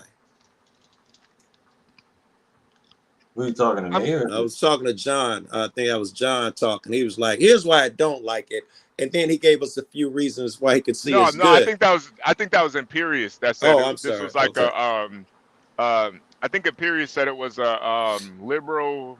He did. A liberal vagina's wet dream. Yeah, liberal vagina. Yeah, he's right too, right? And not only that, any authoritarian, it is their wet dream. Any politician would love to have this shit. At the beginning, they said this is a concept, so yeah, we know. At least I try to keep up with how far they got with this Neuralink bullshit. And I'm much more Neuralink is more than a concept. It's not Neuralink. It's Neuralink, the one on the head. Yeah. I'm very impressed. I didn't know they got so far because I keep looking at it every few months, and they're making great progress. But nothing like what the guy that Joe Rogan had on. The first guy. Wait. I want to hear everybody's perspective on it first. So I'm gonna get Dennison and then Rashu. So Dennison, what's your thoughts on this? This is inevitable. Agreed. All right, quick and it's simple. It's minutes of your life. Okay. It's minutes of your life, and it's voluntary. Oh, I did hear that they say you get the choice. You get the choice. That's what they said. Do you have an opinion, Dan? Sounds like you're leaning toward it's not horrible. It's inevitable. We would agree. Everything humans do is horrible. This is a step. Yeah. This takes many steps in one direction and maybe a couple of steps in another direction. I'm with you. But yeah, punishment works, but we're gonna abuse it. I'll jump in. I'll jump in here. It's a counterproductive method of justice. So get cracking then, Ross. So so the Babylon 5 episode, it's called Passing Through Gethsemane.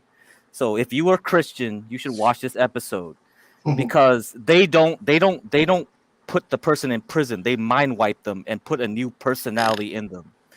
And this is what's going to happen. And if you watch that episode, you'll see the end of it. And it's like, and that's pretty telling, the passing through Gethsemane. And if I'm not Christian, all right? So everything I know from Christianity is just what people tell me. And I think you should watch it if you're Christian. And it's because it's just so poignant to this type of thing where it's not only the act of like putting someone in prison. This is you're mind wiping them and putting a new personality in you. You're trying to change someone, and this is way worse because that's what they could possibly do. That's not what they're doing in this video, though. Yeah, but that's the next step. That's the next step. You're essentially creating a new. You're essentially growing against natural law because God created what the that's what person. Imperial is saying. Yes. The person predispositions were going to be. Let me hear what Rashu's got to say about this. What do you think, Rashu? You for it or Well, I against mean, it? I just want to say, remember though, in the Bible, he says, blessed are you, Israel, for the Lord who formed you, and Jacob who created you. You are mine. You know what I mean? So you're not your own. Your body is not yours. Okay. Everything we do is against the natural order. What I think. Go ahead, Rashu. What I think about it is, in theory, this sounds good, but I would want to see more data behind it, right? Well, I am aware. Take it at face value. Yeah. Take it at face value. Yeah, let's assume it works. Now what? Yeah, that's where I was about to go, guys. Slow down real quick, right?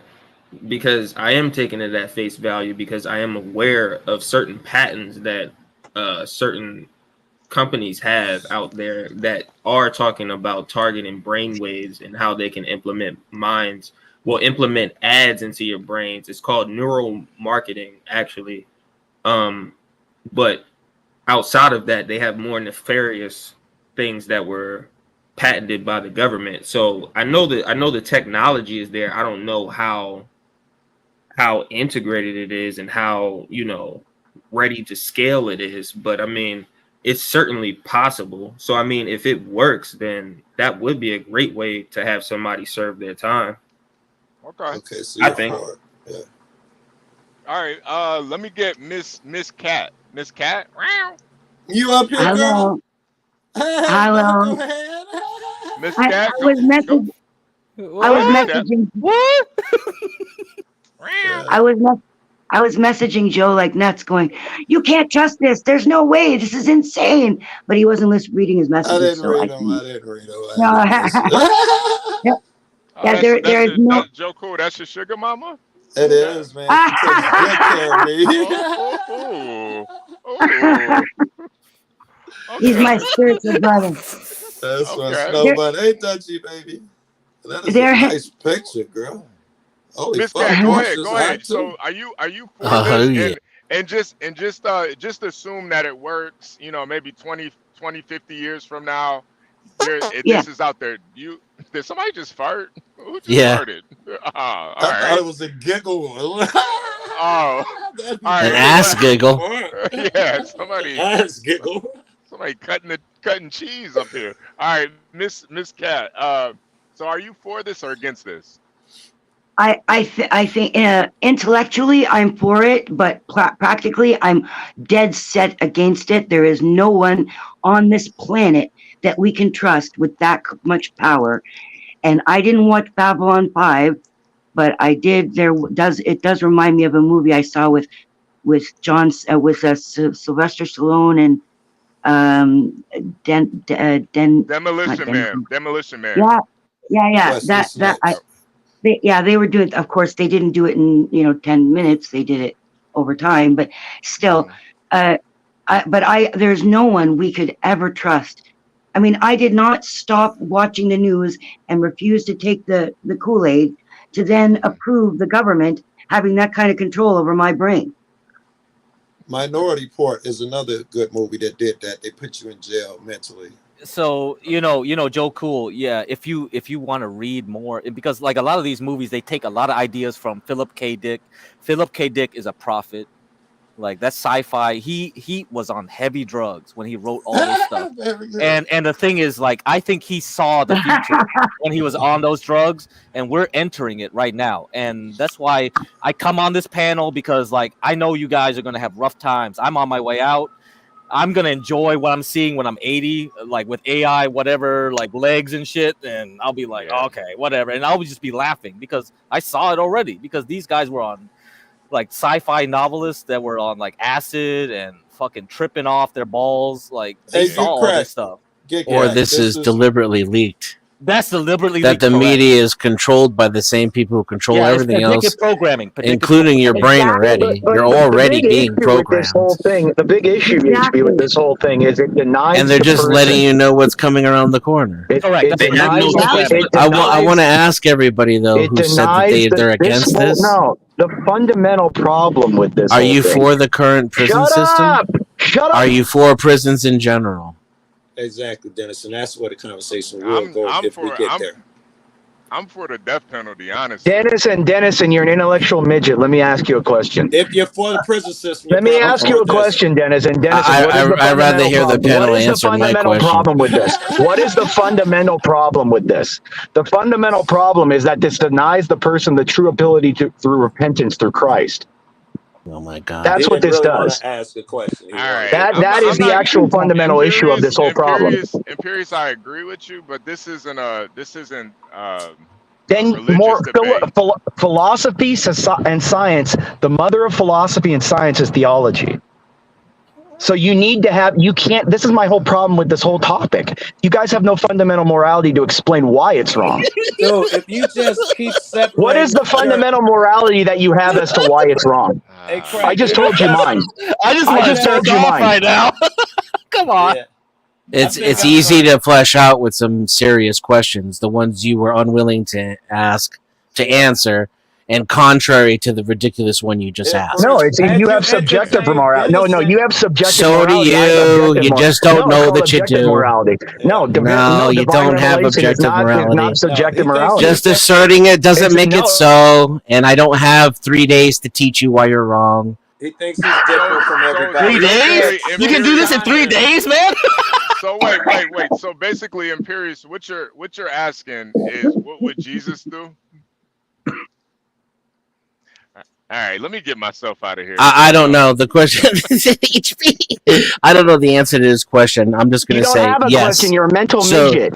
So does anybody want to? You come up here like a stoner and think you have some opinion. I can't even. You come up here like a stoner and think you have an opinion. Does anybody want to answer my question? Get out of here, you atheist. You don't have to, but if you think it's interesting, unlike Imperious, would you mind answering? No, who's against why that technology? Why are you asking? To you, whatever you feel like can be done. Or for the current prison system? I have an issue with the current prisons, honestly, Dennison. I think a lot of people need to get put to death. I think it's a waste of our tax money. You know, if you're a pedo or a rapist or a murderer, I think those type of crimes, you should just get put to death. Honestly. So what if this technology works? You have no justification for why you think that, though. What if the technology works and it can actually make somebody? Now, if the technology works, it's hard to be against it. Honestly, my gosh, who can you trust? Who can you trust to run such a program? But Miss Cat, he's already said that he thinks the state should be able to kill people, so we're past the trust issue here. Right. That's the whole point. Everybody thinks they're their own independent and they own themselves. You don't. They are, including you. No, they don't. Including you. You don't own. No, you don't own yourself. You aren't any different than anybody else. That's why you can justify butchery, because you can justify anything you want through your own subjective morality. Yes, just as can you. No. See, the thing is, for example, I can't. I would love to kill everyone in the death penalty, but I've been told by a higher superiority that I'm not allowed to. That's something that you tell yourself. That's called obedience. You don't have that. You're just an atheist pig. You're obedient to an idea that you made up in your own mind. You do what you want because you feel good, just like a woman. So do you. You do it. No, I deny what I want to do. You do what you want to do because you're your own God. So do you. No, I'm not. You are your own God. You just don't know it. No, see, that's the thing. Just like your small intellectual mind can't understand the reality around you, you can't understand morality. That you have a small, immoral, unintellectual mind. You're God. Because I have 2,000 years of intellectual and scientific and logical deduction. He himself personally has 2,000 years of wisdom. You have nothing. You have nothing but your own personal opinion of what feels good to you. Do you know how he has 2,000? Because he's God. You just sit there and go, oh, it feels good. It feels good, so therefore I think it's good. All right, I had to get dude, out of here. bro. So much. Hey, Ice Cube, are you there? Ice Cube? Yeah, I'm here. What do you think about it? Is interesting. It's interesting. I think it is effective, but it's one of those things where can you really trust anyone to really be Exactly. effective on what So, they are you say? for the current prison system? Exactly. Goes back to No, what no. Dylan said. This current prison system is broken. I'll tell you why really It's quick. private companies, right? Ice Cube. Well, They got well, stock. well, They got my stock I can main buy right now. GEO No, or he said, "Who Axon. can you trust?" So that means private, government, anybody. Even if you yeah. left it up to But the hey, church, but he doesn't think anybody. You can't trust anybody with that But authority. Dennison, Well, You do can't you believe trust? for Do you him. trust it more when it's privatized, or you trust it No, less? hell no. I trust. Now we're Well, doing I don't Trump It know. like doesn't. I mean, It comes down to eventually, dollars when and it's cents. privatized, it gets just as corrupt as Yeah, it it's would if become it a were any business. other Right. human organization running it. Right, right. But here, let me tell you really quick why I have an issue with the prison system. It's because of the punishments. The punishments are flexible. So for one person, you give them probation. For the other person, you give them 10 years. Like that's where the issue is. Hey, if you get convicted of murder, the punishment should be X. Like there So should be you no trust the wiggle room. government to dole out punishment, No, to I just determine who's Well, guilty, who's right, who's wrong, no, and no, to no. take no. away Well, people's autonomy and put them in a well, system and program them in the system, because the well. living I think. conditions in the prison program you to a certain extent. You're okay with that. They have the authority to do that. Well, I think the Wait. fundamental idea with punishments is a jury by your peers, and technically, but it's That flawed. doesn't Well, work. that's That going to doesn't work, happen cuz. though. All that happens with this technology. Nothing, like, right? So you still get a trial. As a matter of fact, this form of so-called punishment is they claim they want to rehabilitate over punishment. So at least the rhetoric is already better, and it's voluntary. So you even have more of a choice in this Yeah. regard than you do in the current system. Yeah. This is Yeah, this technology, and we're just assuming that it actually works, but it right. does seem it does seem like it's, because they always say how prison is supposed to reform people, but I think people get worse after prison. Most people, anyway. I Yeah. think there is a small amount that actually get their life together, but most people, they Can I just make get worse. Yeah, a you quick get in there with comment? a bunch of prisoners who know all these skills, and you talk and you Well, learn these skills that you never would well, have learned well. outside That's the the fucking issue with prison. the Like current Logan. system. Hold on, real quick. The punishment is not actually, hey, you have 5 year sentence. When you get out, you have to now deal with, you're an ex Yeah. offender and Correct. blah blah blah. Correct. So you're punished for your whole life. So these Yeah. people are not really rehabilitated because they're not given the opportunity to rehabilitate. And That's real quick, true. just He's right. before CT, you cut me off or you kicked me out.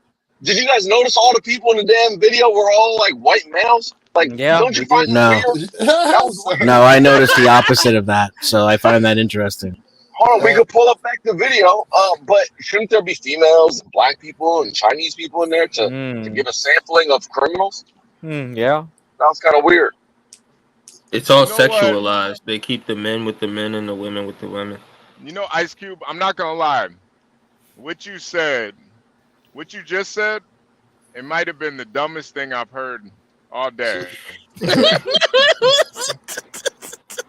Are you really worried about the race of a goddamn GameCube graphic video? Yeah, that's true. Because HD is like, these guys are so lazy. They went to Patel's to make that graphic, No, right? listen, this is a subliminal. Listen, this is the subliminal brainwashing that we got to deal with. Like, you got to call it out and you got to say it out loud. Like that. Just imagine if that was all black people. There would be an uproar. Let's I'm have just black saying. people in real life. Here in Illinois, one All right. one Ice of our Cube, I'm governors. gonna get you up out of here, Ice Cube. I'm sorry that I had to get Ice Cube out of here. One of our Go ahead, governors years and ago. then Joko, I want to get you in here, and then I want to get Black Suit of Fire in here. All right, it'll take a second. One of our governors, when he was his term was up and he wasn't running anymore, they did DNA and they were just at random. They took some people off of death row and found out that 2/3 of them were innocent of the crime accused of. So when he left, he killed the death penalty here in Illinois. My point is that we are very bad at determining who's guilty and who's not to be given these type of penalties to. All right, Black Suit of Fire. What do you think? Okay, so I gather that this technology projects images into your brain, and we're supposed to trust the projectors to only project that which you agree to. Close enough. Yeah. We're taking this all at face value because it's not Okay, just so I images. don't. It's also you can Well, I'm feel just these saying. things I know it's and not taste just it. images. I know it's information. My point is, Right. I don't trust it, even if you volunteered for it. I don't trust it at all. But I think that. just take it at face value. Like He is saying if Yeah, it I'm works, taking it. he actually still I'm works. don't taking trust it, it. even if it works. Well, listen, I am taking it at face value. I don't trust it. I don't agree with it at all. I believe there are too many laws it would skirt. I believe there are too many ramifications, too many nefarious actors. We already deal with that, and we don't have this technology per se. You I know, like you, and bro. so like I you. would not. I don't agree with it. When it comes to, and I also wanted to say, when it comes to our current judicial system, I don't agree with it either. However, it's something that we all agree to by being born and having sovereignty in this country. And when you do, and when you, and I don't mean, again, I have to say, I don't necessarily agree with the current judicial system. You see that you can poke the bear on either end and it crumbles. Absolutely. But then there are things you just have to accept in some sense. You have to accept at a point that if you do a crime, then there is a ramification. Okay. And that's my point. And I'm saying, while I don't believe prisons rehabilitate, because they don't, while I believe that some people are innocent and they are placed or incarcerated, and we have to deal with all that nonsense, it's just something I'd rather deal with this judicial system than dealing with the judicial system in Singapore, Russia. Yep, that's right. Freaking Thailand, where there's a king, etc. Saudi Arabia, my God, you want to deal with Sharia law, etc. So Yeah, forget that. That's all I'm saying, man. That, you know, again, where everybody's trying to argue perfection, there's no such thing. There's no such thing. Correct. Absolutely right. We have to follow this Anglo-Saxon law. Like, that's our tradition. It's all from Anglo-Saxon law, common law. This technology is coming, so people are going to be doing I agree this with that. to them. I agree with you, Dennison. It is coming. It's absolutely here. I would argue it's here. But I'm just saying, yeah, we do deal with British common law here. Okay, I'd rather deal with British common law. I definitely don't want to deal with a Napoleonic law, which is what they deal with in Louisiana. I would rather deal with British common law. France is crazy. I think we already overthrew common law here. No, look at France. It'd be hard to have any common law left, nor does it have any. I don't think it has any weight in the courts anymore. And this technology is coming. Yeah, so how the state? Yeah, so how the state is inevitably going to use it is. Yeah, that's the conversation. But you're arguing. I think that's a more productive conversation, a realistic one. Blacks, let me ask you a question. How do you think this technology will be used in the military? Oh my goodness, man! So you're already broken down. That's what I was trying to allude to earlier. Exactly. This is next level.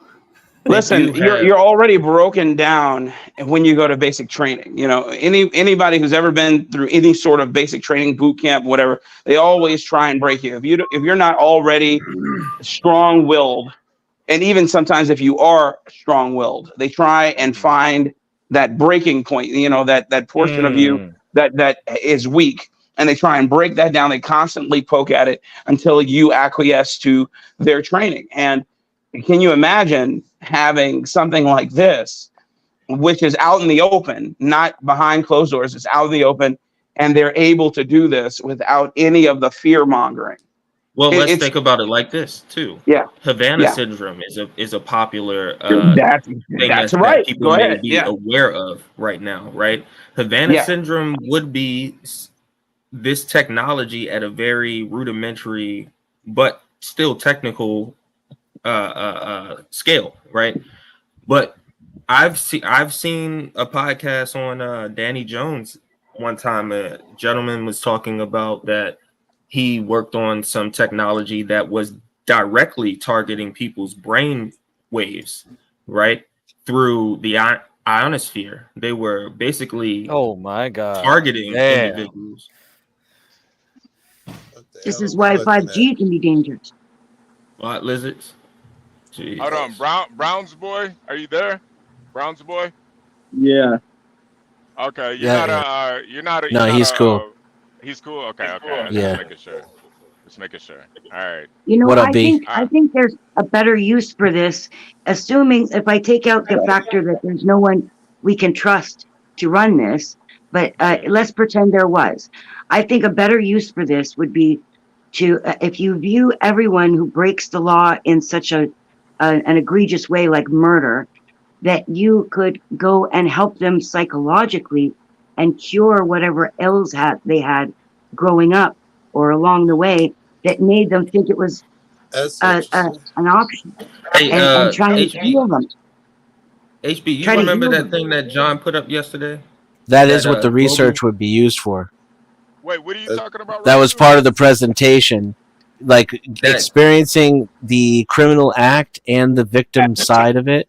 They scan that data and they use it in order to prevent crime and intervene earlier. I think she's talking about the trauma that got you there is what I think she's talking about. The trauma that made them into murderers to begin with, that you could try and correct that with them instead. But Miss Cat, you're right. You're assuming that somebody had to go through some type of trauma to be a murderer. They could just be, because I look at it as mentally ill.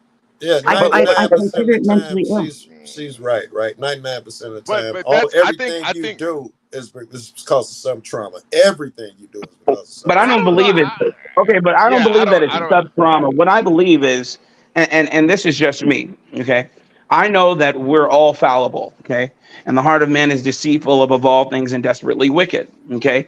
I don't browbeat you with this. I'm just saying we have more evidence to the contrary. The evidence is that people aren't innately good. In your quiet moments, there are things that you're willing to do that people are not privy to. I'm looking at you, HB. I'm looking at you, HB. Okay. That's still being mentally ill. And while this is subjective, okay, whether you believe it's bad or not, okay, it's highly subjective. If it's questionable, 9 times out of 10, it's wrong. And we have more examples of people. I know we see the extremes in the news, but we have more examples of people who just go about their day committing crimes or heinous crimes, and then live their lives like it never happened. Yeah. Like they're mentally ill. They're not mentally ill. Wait. But that's not. But what is a? Go ahead. After you, I want to get Brown's boy in here too. But go ahead. Let me just say, we have several hundred years of psychologists trying to come up with ways to explain the human condition. And Freud, can you hear me? Freud, Sigmund Freud, other people, and they've engaged in this process by doing heinous things to people. You know, withholding babies from mother's love, raising. One guy raised his child along with their pet monkey, you know, with no affection, and raised him like a monkey just to see if he would become human. All types of things.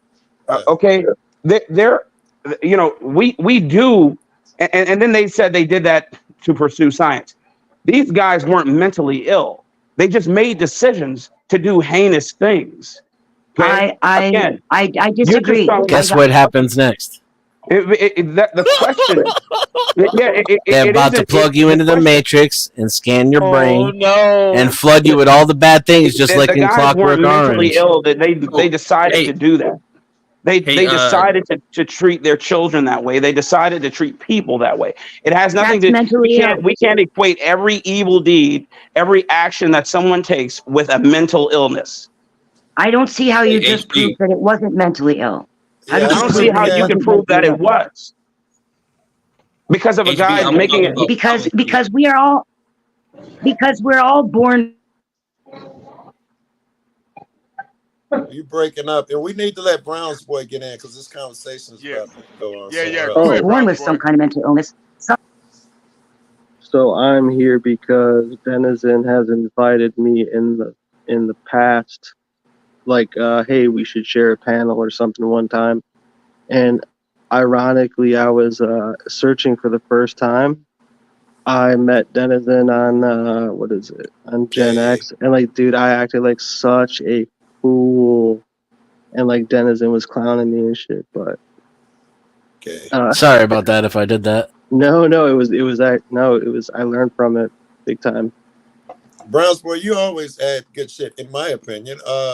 Have you been listening to any of that shit?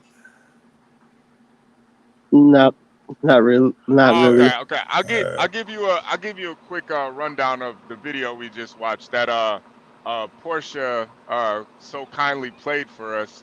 So we watched a video of a new technology that's being developed that basically, instead of serving a 10-year prison sentence, you'll be under AI technology that's implemented in your brain, where you can spend 100 years basically reliving the crimes that you committed towards society in attempts to rehabilitate you. And we're basically discussing the ideals of it. Is it good or bad? The spiritual aspect of it, the mental aspect of it, pretty much all of that. Cool, man. That was a good rundown, and especially for anybody new who's maybe tuned in as well. I think that's interesting topic. Sure, everybody sees it differently, or even similarly. What do you think? Have you guys heard of Rocco's basilisk? No. Yes.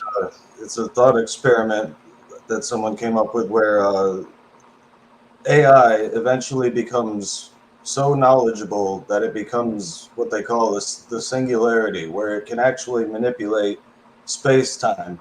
And the idea is that this thing is able to reach back through time, and it creates simulations that punish the people that didn't help it become a reality sooner.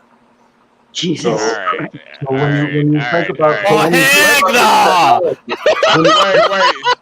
the singularity has already occurred, gentlemen. Oh, bro. Let's stay on topic for a second. No. You're going in the Terminator realm now. Let's stay on topic. Beyond that, we're going beyond Terminator. Isn't that like a parallel though, or something? So like now. Andrew. Yes. Wait, Browns boy. So what's your opinion on it? Do you think this is better than regular prison sentences?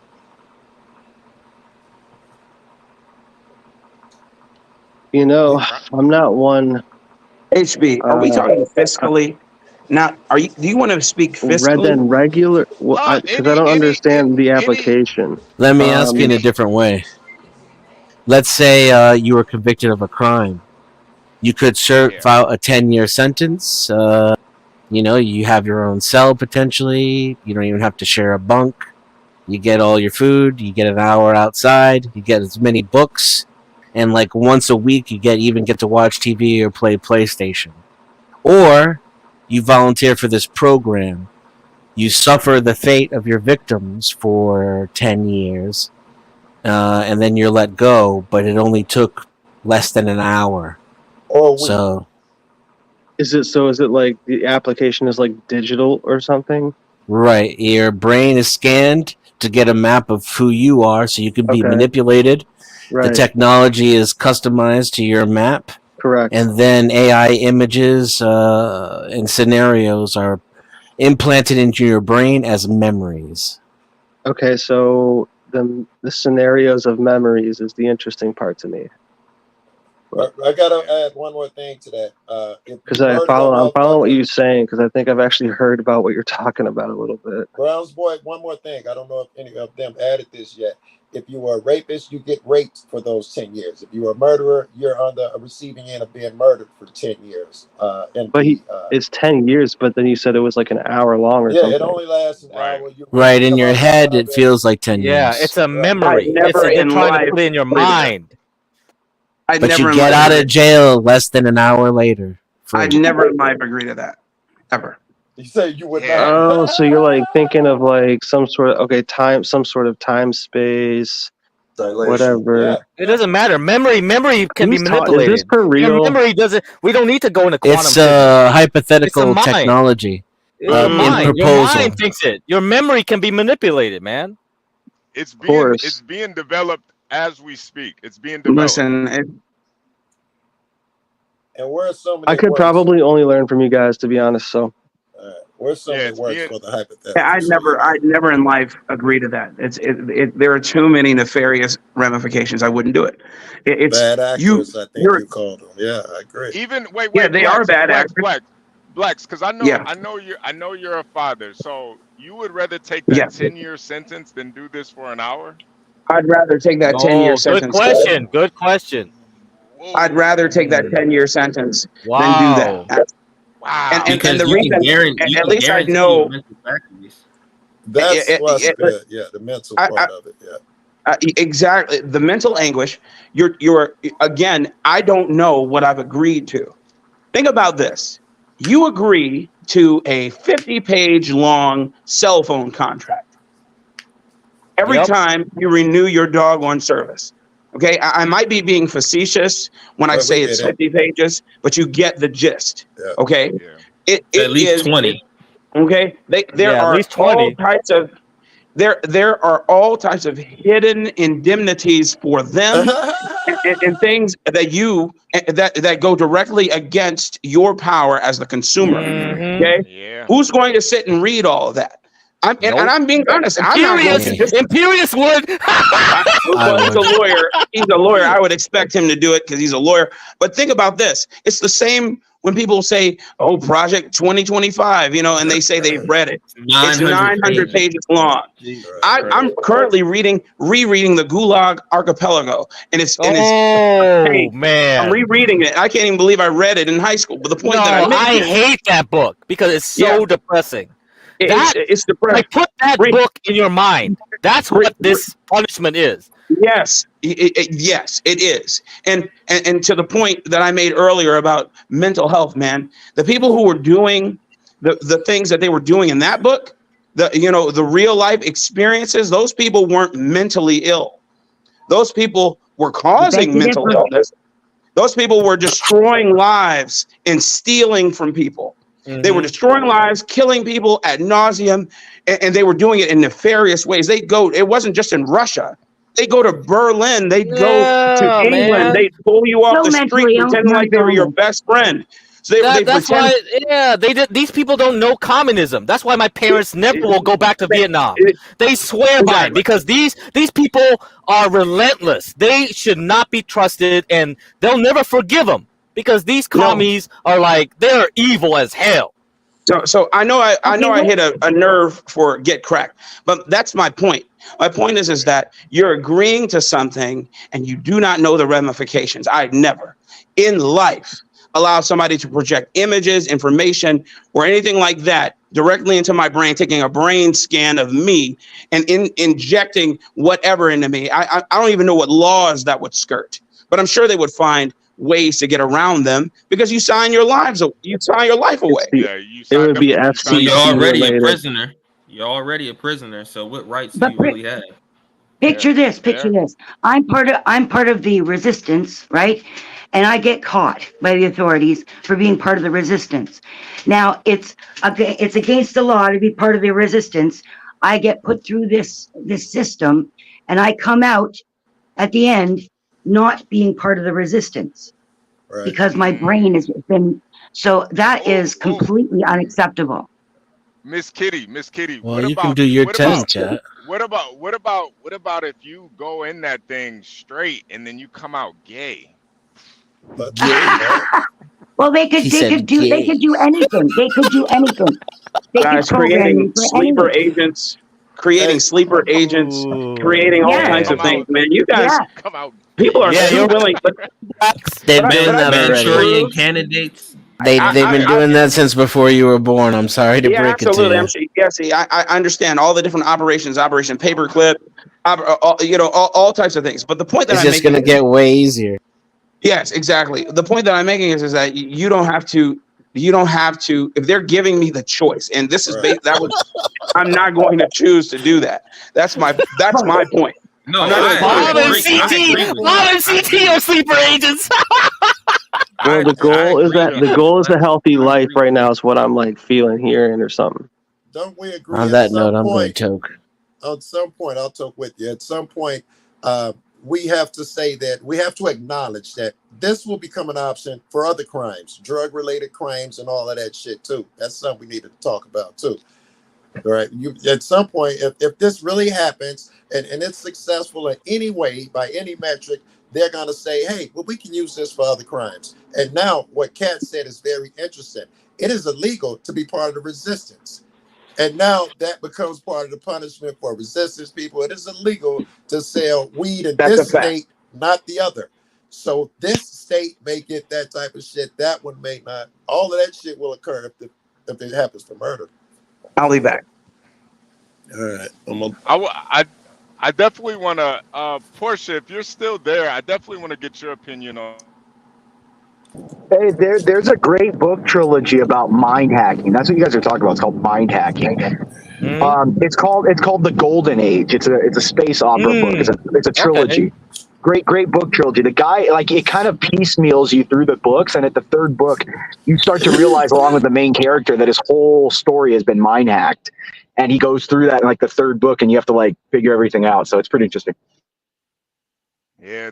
What if you're guilty? Robot. Does that change your answer? It's getting crazy, man.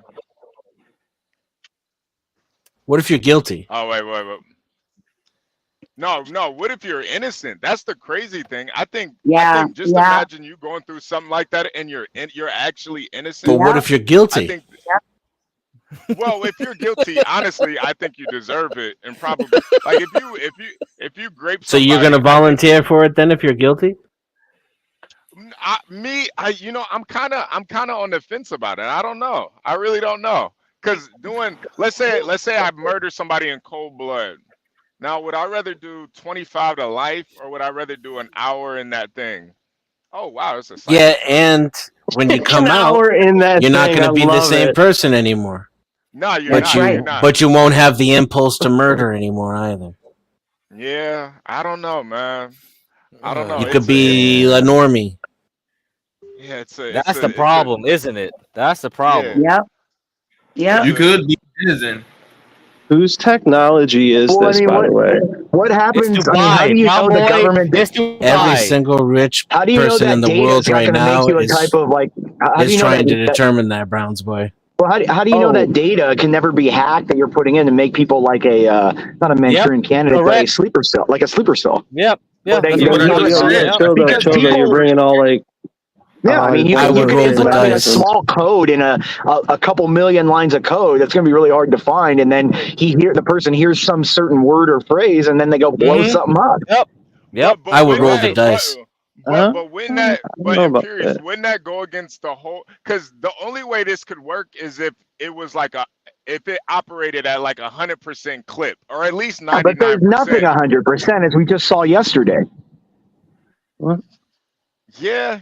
I mean, data gets breached all the time. I mean, your AT&T about a month ago, like every person's cell phone and actually, Imperious, AT&T got hacked long ago. They denied it. It was only like recently. That's the reason why it's recent news, because they hit it for at least a year. I'm sure they hit it. Yeah, I'm sure it's after the quarterly investor call. Yeah. I don't know what you guys are talking about. I don't think I still fully grasp what Hey, you guys are too slow for us. Sorry, no, I'm messing around. Yeah, I just think I mean, that's the problem because the news is like so slow. Like all we're talking about is stuff that happened hence, and it's just like, bruh, you guys, in the mainstream media, they won't tell you shit until it's way too late. Yeah, Browns boy, have you seen Black Mirror? Have you ever watched Black Mirror before? I'm never saw that show. Damn. Because they did have a really good the White Christmas episode was pretty much this this scenario. Actually, HB, you should ask everyone. You watch sci-fi.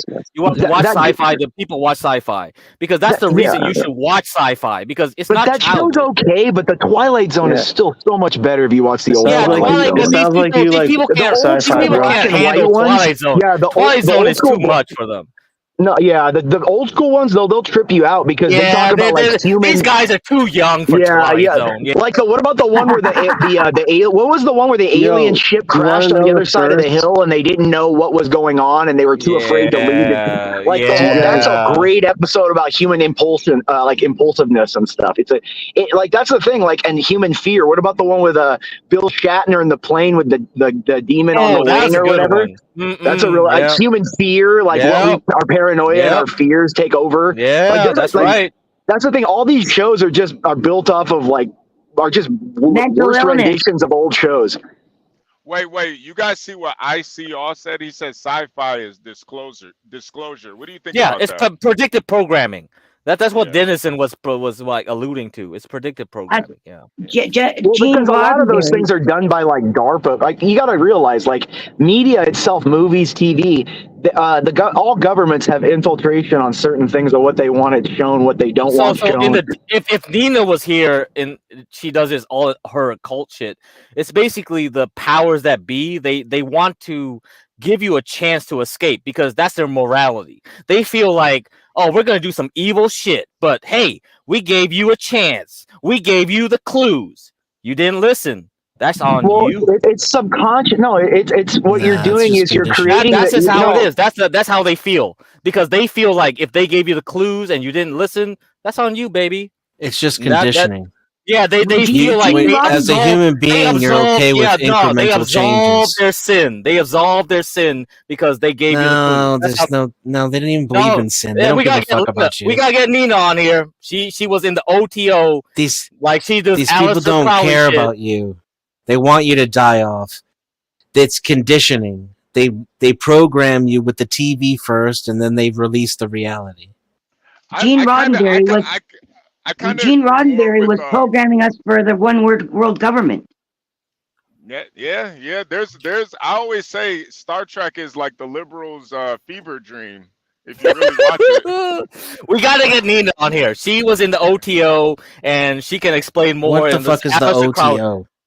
Oh my God! See, that's why we have a show on esotericism. And that's why, because like Dennison doesn't understand. We don't need a show for you just to say what OTO means. No, I don't need to, but I need her to do it. Oh my God, you need to if you expect anybody on the panel to take you seriously. No, I don't need to. I can't explain it to you because I'm not. No. You don't need to explain anything. Just say what the letters OTO stand for. Orientalis, teleponus.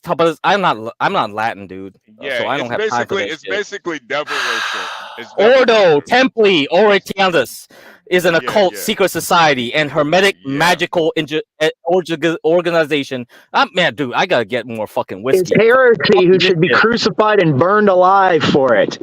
That's what it is. No, bro, I need to get way more whiskey for this weekend because if I gotta explain you this shit, I don't have time because it's like we gotta get Nina on here. No, we're good with Ordo Templi Orientis. That's good enough. All right, fine. Okay, cool. You should have known that if you're gonna talk stuff about it. I know that I didn't say anything about it. What I said was that talk like you know predictive programming. If you know predictive programming, you might hear what I'm saying. If you don't scream over me. Okay. I was saying that these people who run things, they're not in Ordo Templi Orientis, and they don't give two fucks about you. No, or they're sins, not. or any of that stupid shit. Yeah, they're TV correct. is programming. They release what they're going to do ahead of time to condition you. So they develop the technology, they develop the program, then they develop the TV programming for you, and then they unveil the technology. Yeah, and it's not about giving anybody a way out or anything like that either. They don't care about you. Why are we arguing? That's the paranoid schizophrenia of somebody who's not in on it. That's why I don't like this stuff because I want to like. I'm arguing because I disagree with what he's saying on the internet. I don't care because I'm just giving you what I know. That's it. No, Dennison's just laying it out actually, and you're actually just arguing No. I felt like, am I wrong? Wait. We're not having an argument. We're trying to have a conversation. This is why I don't like to be on panels. I don't like to do the definitions. Oh, this is SWAT. This is not a SWAT. I don't care because it's like, dude, definitions fluctuate, people fluctuate, and secret societies fluctuate. There used to be like Illuminati, then it went to Ordo, blah blah blah. And hey, I'm sorry, I'm like, I don't care. Because I am tired. I'll think twice the next time I disagree with you saying it out loud on a panel where you're supposed to express your opinions. I'm tired. I am so tired. I'm just here to just talk about. Take a nap, brother. Take a nap. You got the money. You can afford it. Wait, yeah, I can. Bye bye. I think the thing that you disagreed on was that that you don't have a choice, and I think that was the point. That was the point. Get Crack was making was that the kind of the insidious part about this is that they actually give you a choice to do what's They right. don't. Yeah, they don't want. No, they don't. They do. No, they do. They don't give a fuck about you. No, okay, believe it. Fine. If you and see, that's the part I disagree with, because then you look at the Mormons, Michael Jackson made a song about it. Or not the Mormons, not the Mormons. But what are those people that? Not the Mormons, but the other people. He did. He did. He had to die first for me to even read it correctly the first time. The first time I understood that song was like 18 months ago. Oh, you talking about the Amish? The Amish. Song. Yeah, the Amish. I feel like the Amish people they live pretty righteously. They don't. Nobody's forcing them to do anything Which Michael that they Jackson don't want to do. song? Which Michael Jackson song? All I gotta say don't care about us. Yeah. They Go don't ahead, really care Dennis. about us. Yeah. That's the one where he said the K word in it. Fuck, I fucked They it had up. to It should have blank been it out. saying. Yeah. The K word. Yeah. Yeah. The K-I-K-E. I'm gonna say that here. Oh. Yeah. Oh. I think Yeah. AI can spell. Yeah. He said, beat me, sue me. You could never, I think, Jew me or something like that. I don't know. No, don't say that. Pull the Don't say lyrics that. up. Hey, it's lyrics. It's whoever bought the rights to the music. That guy did. Probably Paul McCartney. So I'm just spamming the Wikipedia article in chat, and that's why Nina has to come in here because she was part of this. And I'm not going to say anymore. I'm not going to say anything that I don't know. I'm just going to say that, and that's it. Done with that. I mean, it's all good, man. I think we all pretty much agree that there's a cabal going on behind scenes that splitting the hairs. That's why when we get to splitting the hairs, I hate it because I'm like, I'm not expert on it, but I know people that are, and I rather have them come in rather than saying like, oh, I know this shit, I know that shit. Don't ever appeal to authority on anything, but we can all just have a conversation based off of what we know, and then maybe sometimes we don't know what we think we know, and we just need to concede. For sure. I agree, and I always say on panel with John Galt, I don't know shit. Hey, that Savage, he's just doing worker shit, blue collar shit, and he taught me something. I didn't know about loans, and I'm like, he's expert on loans. And Cam comes in and like, oh man, this guy doesn't know about loans. How is he Asian? Like, fuck, I never got a loan really, so I don't know. So I have gaps in my knowledge. So that's why I don't want to talk for other people. Yeah. I've never gotten a loan. I've paid things outright, so I don't have knowledge. Stuff. Yeah, so that's why I'm like, I'm not gonna know everything. I didn't say I was a guru. I'm not gonna teach you like, oh, I'm a guru and no. I'm just telling what I know. I'm not a trader. I'm also not a trader. Exactly. So when I spend money on stuff, it's because I believe in the values behind it. But I'm not a trader. So when I'm having a conversation about something that I'm putting my money into, my conversation is different. So you and Denizen can definitely teach me stuff on trading, but I'm not a trader. Right, exactly. So, that's how it is. Yeah. We don't know. We're not gonna I'm not gonna be here like I'm a god of this. I'm a god. No. Fuck that. I'll concede to you guys because that's what y'all do. That's how y'all make y'all money. I do not make my money like that. I invest my money like that. Right? It's a difference. Yeah, that's why this is not a university. Yeah, I told HB this. This is not a university. I'm tired of like, oh, we have to go through axioms and dude, we can't do that because we don't have the experts here to like school us on every point. And it's just like, oh my god, we got to bog down the conversation again and again, bro. Well, I mean, I'm here. I mean, I'm an expert at I'm gonna drink everything, some so it's goddamn fine. whiskey and pass out. Crack. It's okay. You can just ask me. I'm an expert at everything. Don't worry. Okay, Imperious, thank you. Go. No, but like I was saying, sorry I got cut away. But you know, I mean, since I'm here now, you know, I can just tell you guys what you guys should do. So. No, you shouldn't.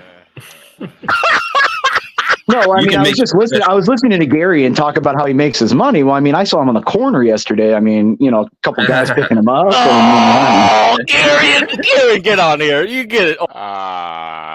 Gary He's is not even here to Cash App. defend himself. I gave him like $100 Cash App and be like, oh, Gary, this is like he's broke.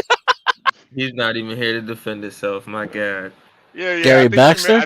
Well, I mean, I saw him with that beard yesterday. I mean, you got to ask why he's doing that. You know, Gary's here. He looks better with the beard, so I'm not against it. I thought he was talking about Garian. Oh, Garian. Yeah, Garian. Yeah. Why even bring up Garian? I got to talk shit to him once in a while. I didn't get to yesterday, so. Like, him and Ice Cube. Ice Cube is out all on his ass. I don't know why though. It's a long running thing. Ice Cube has. I don't know, man. I think he might be on the spectrum or something. I don't know. Because I don't understand how did that get started, HB? I don't know. I really don't get Ice Cube, but I be trying to help. I realize that he's really on the spectrum, so I try You're not not. to be mean to him. I try not to be You're not mean to helping. him. Yeah, I know. That's the sad part. He's See, actually you gotta turn the focus inward, brother. Yeah. It's way who is that talking? Denizen? But he's on the spectrum, so he doesn't really get that he's actually making things way worse. You want some help, Denizen? Have you done the Myers-Briggs? Oh, let's all do that. Let's do all that. Why don't you acknowledge HB? You go straight to Denizen. HB had a whole monologue on you. I already vanquished HB, man. I didn't want to belabor the point. You said you vanquished him. I didn't want to belabor. Listen, he's hosting the show, so I don't want to. He doesn't totally even know what the word vanquish means. He doesn't even I didn't know what want it to means. belabor. How do you spell Shout out to Yeti Life. He's an ISTJ. Russia, how do I spell? I'm a terrible like Yeti Life too. Yeah, Yeti's cool.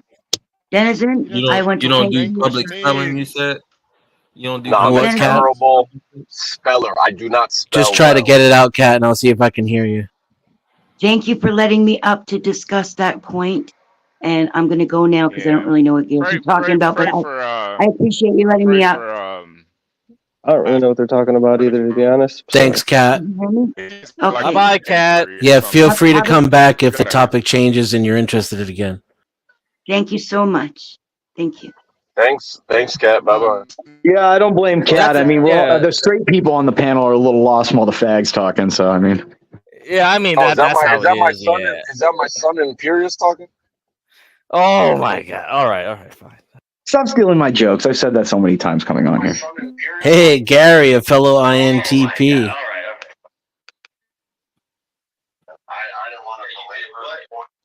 Oh, Gary. Somebody making clips. There's a Gary here too. So yeah, we were confusing him with Gary and.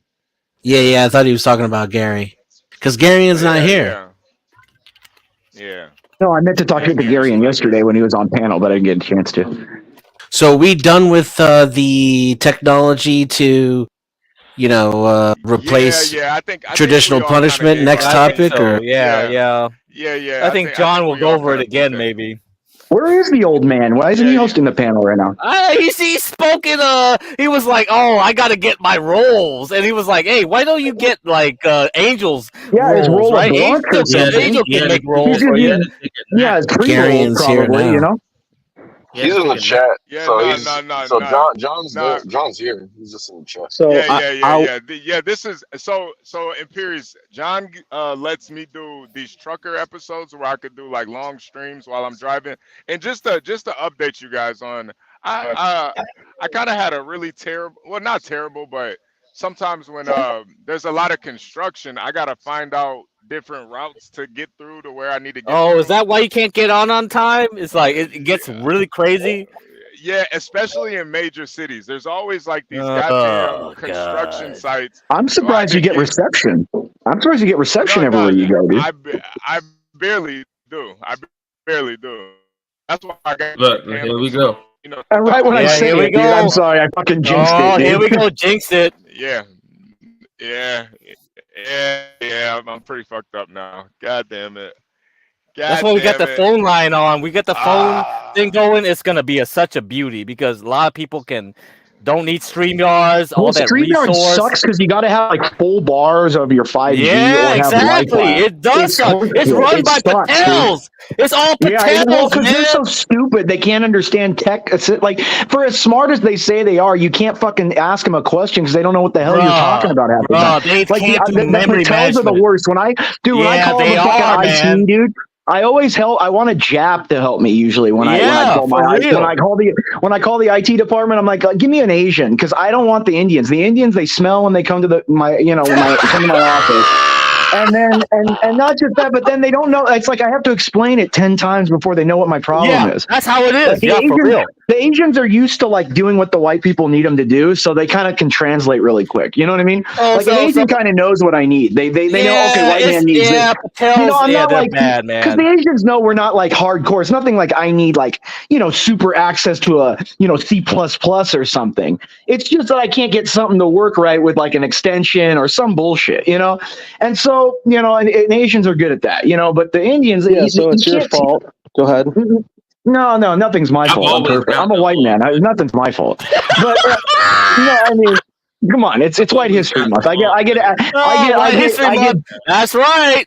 Yeah, we're innocent. This is our innocent month. You can't criticize us. You're racist. Hold on, I've always gotten along better with the Asian software engineers than I have. Oh, really? With the Indian software engineers. Oh yeah, dude. The Indian ones, because they're not personable at all. Engineers in general really aren't people. They don't know how to talk and get along with people. That's right. No, the thing is because they're so into numbers and things and like they're not into people. They're into things. They're into things, so it's like they don't know how to like conversate and get like they don't know how to manage people.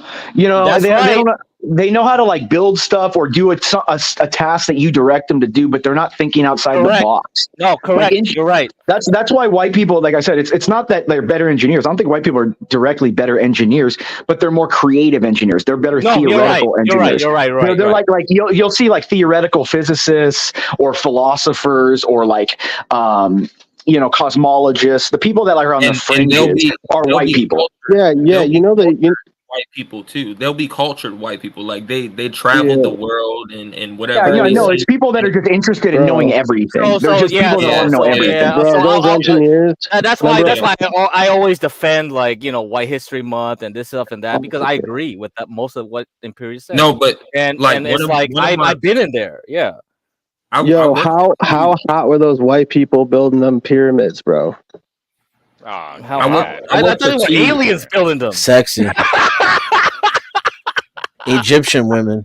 White people created cement that went underwater for 2,000 years. Man, let's go Rome, baby! I'm excited for the new movie where it's like Denzel Washington is a Roman emperor. The shape of I can just tell you the shape of the arch, dude. It's a great invention. It's like 100 times stronger than a square. That's true. The arch, dude. I guess it was just those white people. Modern mathematics. Bricks. The thing is without. Wide breadth of humanity. Yeah, I think Egyptians were genius. Egyptians were genius for their time, but they reached their limit. That's the thing. They reached their apex of what they could do. White people didn't. That's like the white people are pushing boundaries all the time. They're not satisfied with how things are in the status quo. They want to know why. And again, that's a Christian fundamental because with theology being again the mother of science and philosophy, knowing God, wanting to know how God created everything, looking to the stars, say, how did he do that? Makes you closer to God. And that is the impulse that's been relentlessly driven into Western culture for 500 years. That's correct. That's correct. Wow. That's correct. That's a belief for I agree. sure. Yeah. No, that's the reason why. If you look through any, like, look, what did Newton He say in said the that's a Principia de belief for sure. Mathematica? Well, it's Hey, no. wait. I mean, think about where they were in where they were placed, right? They had a lot of trade.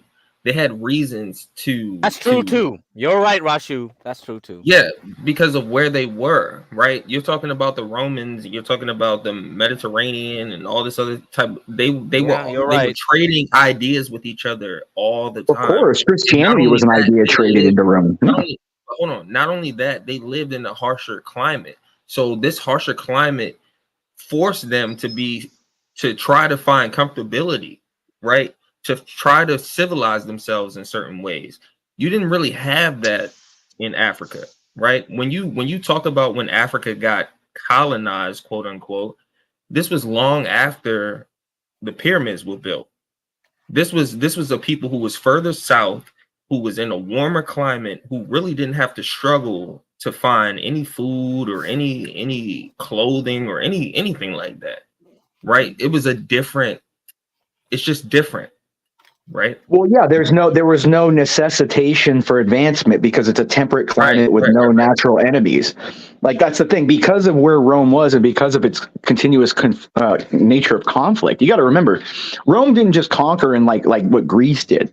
Like, Alexander may be the greatest conqueror of all time, but he's not the greatest empire. He conquered a lot in a very, very short period of time, from all the way from Persia to India and all the way back to Greece, but he couldn't rule it. He lived for 30-something years. Yep. And then it broke apart. Rome, it started in the legend of Romulus and Remus, but we think around, 600 BC, you know what I mean? Something like that is when that area, and they slowly conquered the Italian peninsula. They moved into Greece some, and then they dealt with Carthage for 200 years. Yeah. So it was a long term, and they created an infrastructure, roads. See, people don't realize the advancement of Roman roads is what we still rely on today. HP as a trucker. Why is the U.S. so successful in its economy? It's because we can move goods swiftly and efficiently anywhere in the country, and HP is part of that. We have enough roads to go to the moon and back. Yeah, we have enough roads to go from here. We have enough roads in the U.S. to go from the Earth to the moon 5 or 10 times, something between there. It's a lot of roads just in the U.S.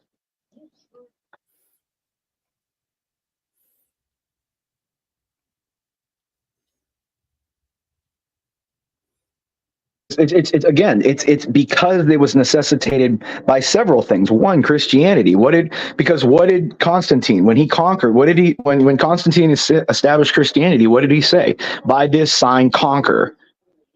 And so what it did was it said, we're going to spread this everywhere. We're going to learn everything. The doctrine of exploration from the Catholic Church. That's how you had the Reconquista, and Spain went all over the world. So it's a lot of different things, but most of it is dealt with in the faith. The reason what the Pilgrims wanted to do when they came here, why did they call it Providence, Rhode Island? Because it was supposed when they came here, it was called the Shining Mountain on the Hill. This was supposed to be like Eden, the new Eden, and we were going to create a world for God, reflecting the Bible. That was kind of the whole idea of the new world. Got messed up. That worked out rather well. Yeah, that didn't work out because we got Gracethorpe and Benthorpe. They're from Rhode Island. Have you heard about Thomas Paine? Oh yeah, the Tom Paine, of course. He's during the Revolution. Yeah. Did you listen to his? I'm trying to find it right now. His Age of Reason. Yeah, back in like political science class, I haven't in 20 years probably, but yes, I remember,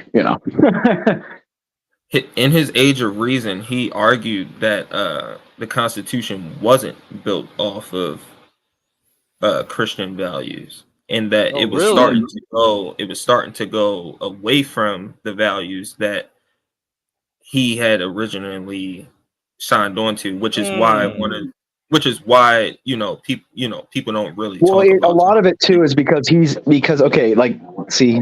gets into real deep theology here.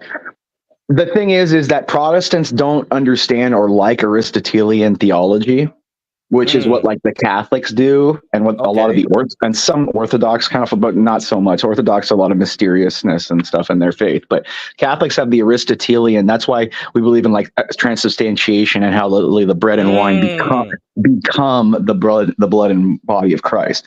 So like there's different logic behind the faith, and that brings a lot of issues there. And so Protestants, they saw the way that the founders were structuring the government through Roman kind of legalism and through Aristotelian logic. And they were getting very weary of that because remember, they believe that the Bible is the only word, and they believe in the 5 solas, the Protestants. Or you guys, he didn't assert anything religious in this. I would be a little nervous right now hearing what you're saying, because I think I saw pictures of I think the Roman Catholic Church worked with like the Nazis and stuff too. No, Pope John Paul helped subvert the Nazis in Poland. That's why he's a saint. Okay, my bad, bro. No, it's okay. I mean, the thing is there's a reason why the Nazis and Mussolini didn't touch the church, because again, there's too much power in the church. You can't kill 4 or 2 billion people. It's just not going to happen, and that's too much money, too much influence.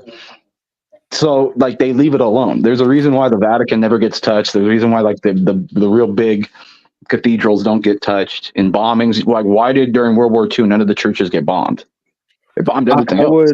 I don't have like honestly any like evidence, but I would say that there's potential that maybe even important buildings like that have actually been bombed. Even on purpose. But it's very whatever. rarely, because that pisses the populace off in your own nation. Yeah, it's whatever, man. I'm sorry. Let's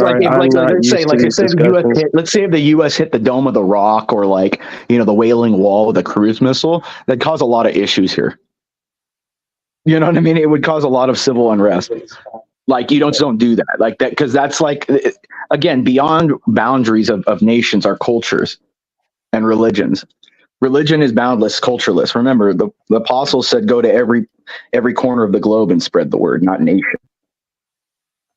So it's different. Like there are people. I know it's weird for us because we live in the first world, but I mean, as going and doing my, confirmation work and having to do civil work, you go to third world nations. These people, the only thing that keeps them going every day is their faith. They live in horrible conditions. Yep. Their lives aren't easy. They have better faith. They're more that's the thing. When I know the third world is, crime and all that, but 90% of the people there are some of the nicest, most beautiful, loving people in the world. Good point. They get by every day, barely surviving, and they're thankful and happy. And we're sitting here all the time miserable. Well, are we talking about the systems? I'm not. No, I'm saying but if you look at the because that's happening. Happiness. If you look at happiness indexes, the U.S. is very low. There's a reason for that. Well, I'm just saying those impoverished areas where these people are some of the most beautiful people in the world, and culture-wise and everything, but basically they're not in the system, therefore not rewarded. No, I don't think their culture is perfect, but I'm saying if you go down there and you're dealing with people and you're building houses out of garage doors and you're bringing fresh water to people and you see how these people live, it humbles you. You understand that, wow, you need to realize like. Just let them go, bro. Just let them go. Just let them go real quick. Yeah, no, it was pretty much just to make the point that the system isn't promoting, like systems to, for evenness, because like we were talking about, they don't give a fuck. You can get Coca-Cola in places where you can't get water. There's, I don't know if that's helpful, but whatever. All right, cool. But yeah, you're right. I mean, I've been in Costa Rica where you can't drink the water, and you can definitely buy some juice or Coca-Cola for sure.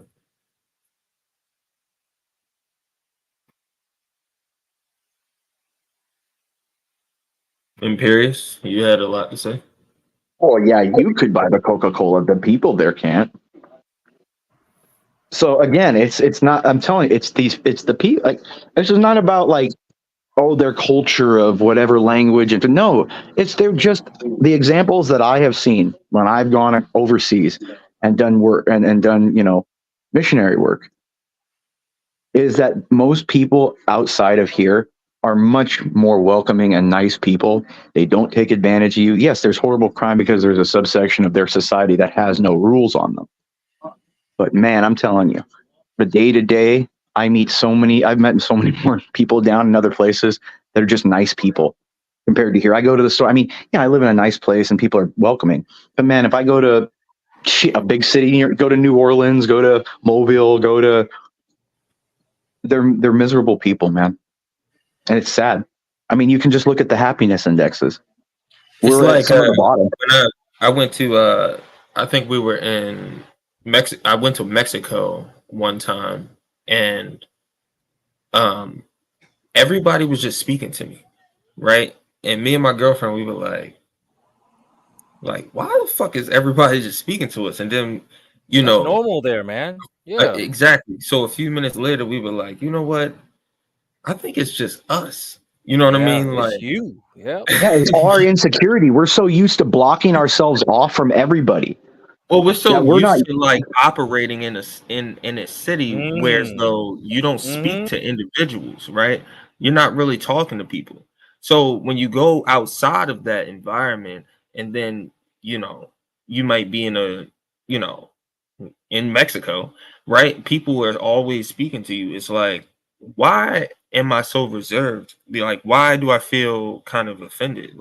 Right. Me, you know what I mean? Yeah. Like, it is you. Well, it's like what CT was saying the other day on his show about, neighborhood runs and like parks in the community and like neighborhood movie nights where like they watch in the park and that brings communities. It makes people care about things. Your world expands beyond you.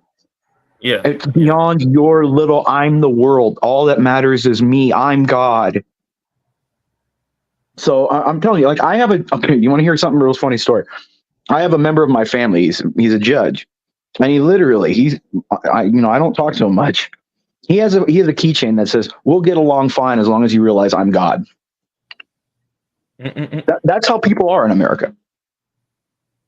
So I don't think that's true, bro. People aren't walking around. Why do you think? No, you go to a city and I 100% agree with him. For him, that is the way that it is. He's correct. Yeah. That's how people. Yo. Do you agree? Yo. I'll be right back. I gotta take a call. Hold on. So, hey, Washu, like, where do you live? Like, primarily, where you grew up primarily? Was it cities?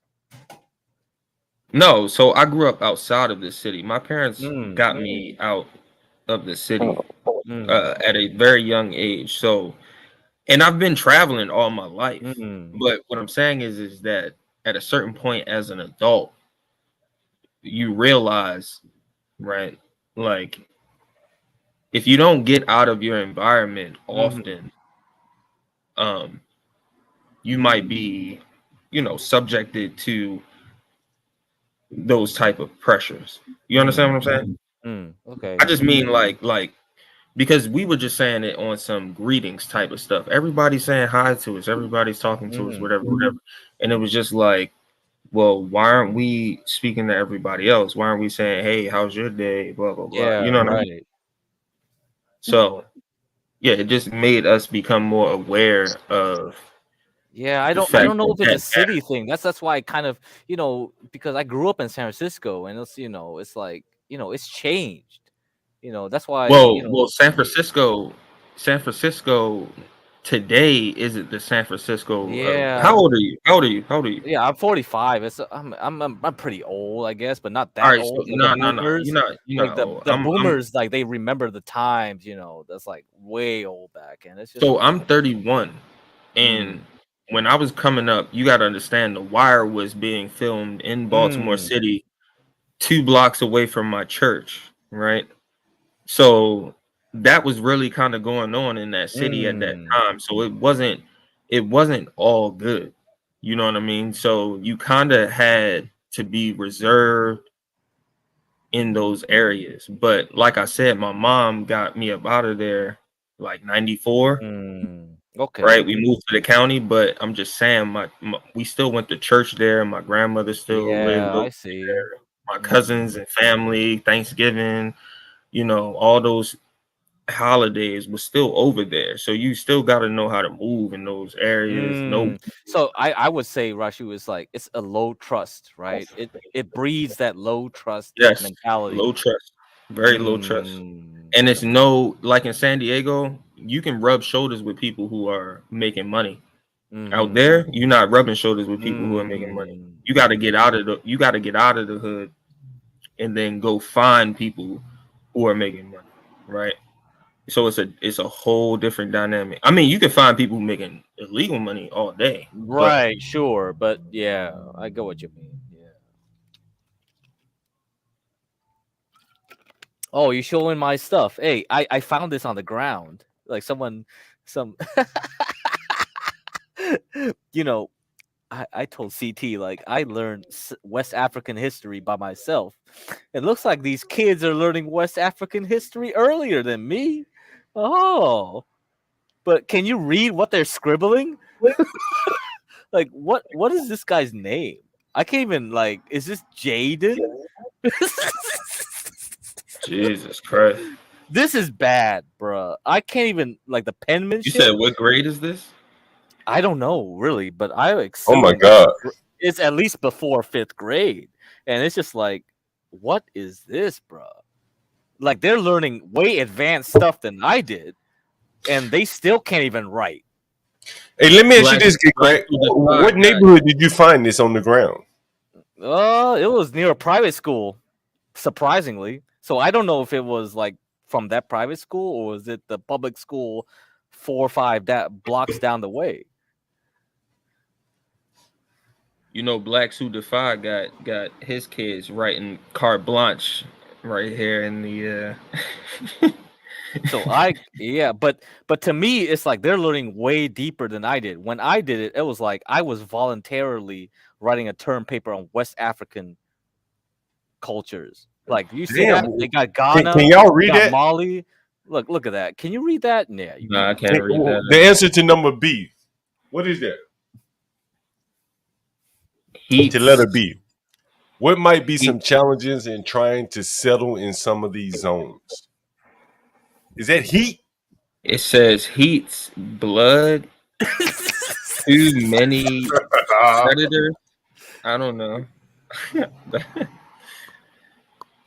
He's so yeah. Body this is giving predators. Me bad ideas, man. Predators. I know the last word might say predators. I'm not. Yeah, predators. Too many predators. Yeah, right. Too many predators. Man, that's something there. So it's like these guys are learning way early, because when I did my term paper, it was in middle school, and it was actually a Black history teacher, and he just gave us carte blanche. He would just say, like, write whatever you want to write. And it's like, I picked African history. I wanted to know what I was dealing with. What did you want to know about it? What did you want to know about African history? Because I'm surrounded by them. So what did you? So what topic did you write about? West African history, because it was either that or Ethiopia, unless it was like Shaka Zulu.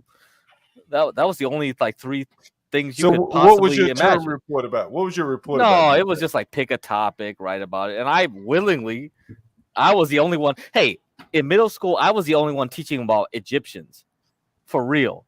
I was the only one talking about, like, all the emperors, all the things. Yeah. So, that's how I was in middle school.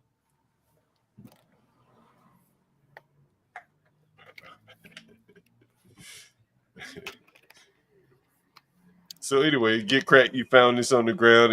What are your thoughts about this? Yeah, I can't say. I can't imagine, man. Yeah.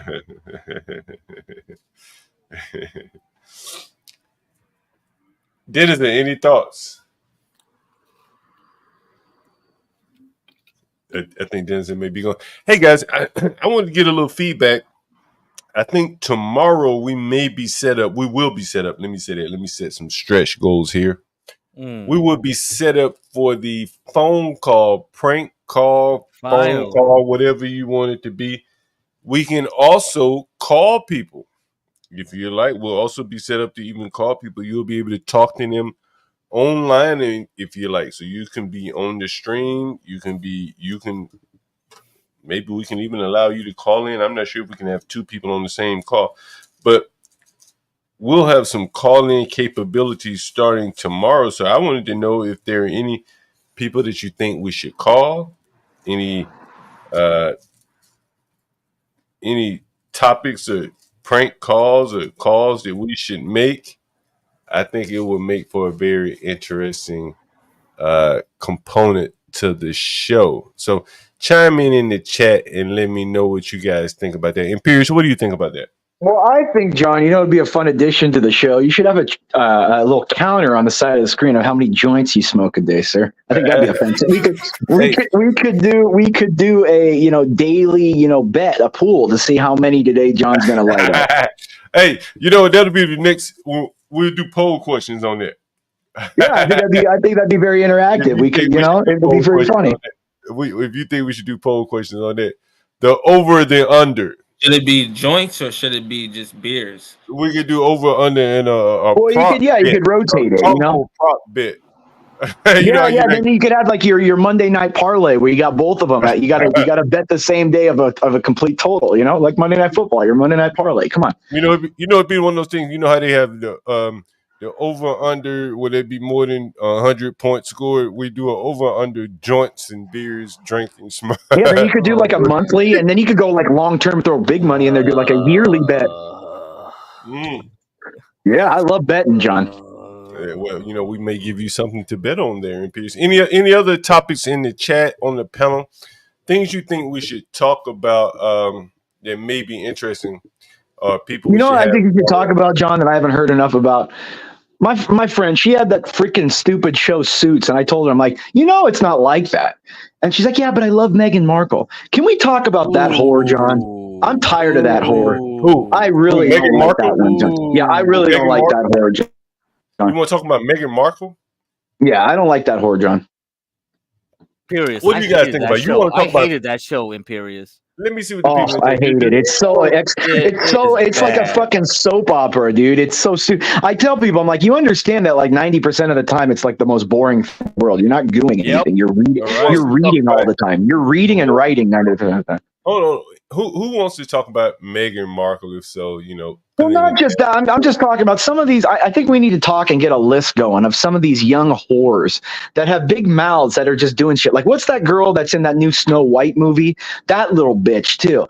I'm tired of these little bug-faced bitches. Like they have all these opinions, and they look like they have like semi-Down syndrome or something. Like the Little Mermaid chick, like that one. I'm tired of it, John. I'm tired of it. I'm tired of mutants running the world. Fight. Hold on. We have a comment from Stanley here. Excuse me.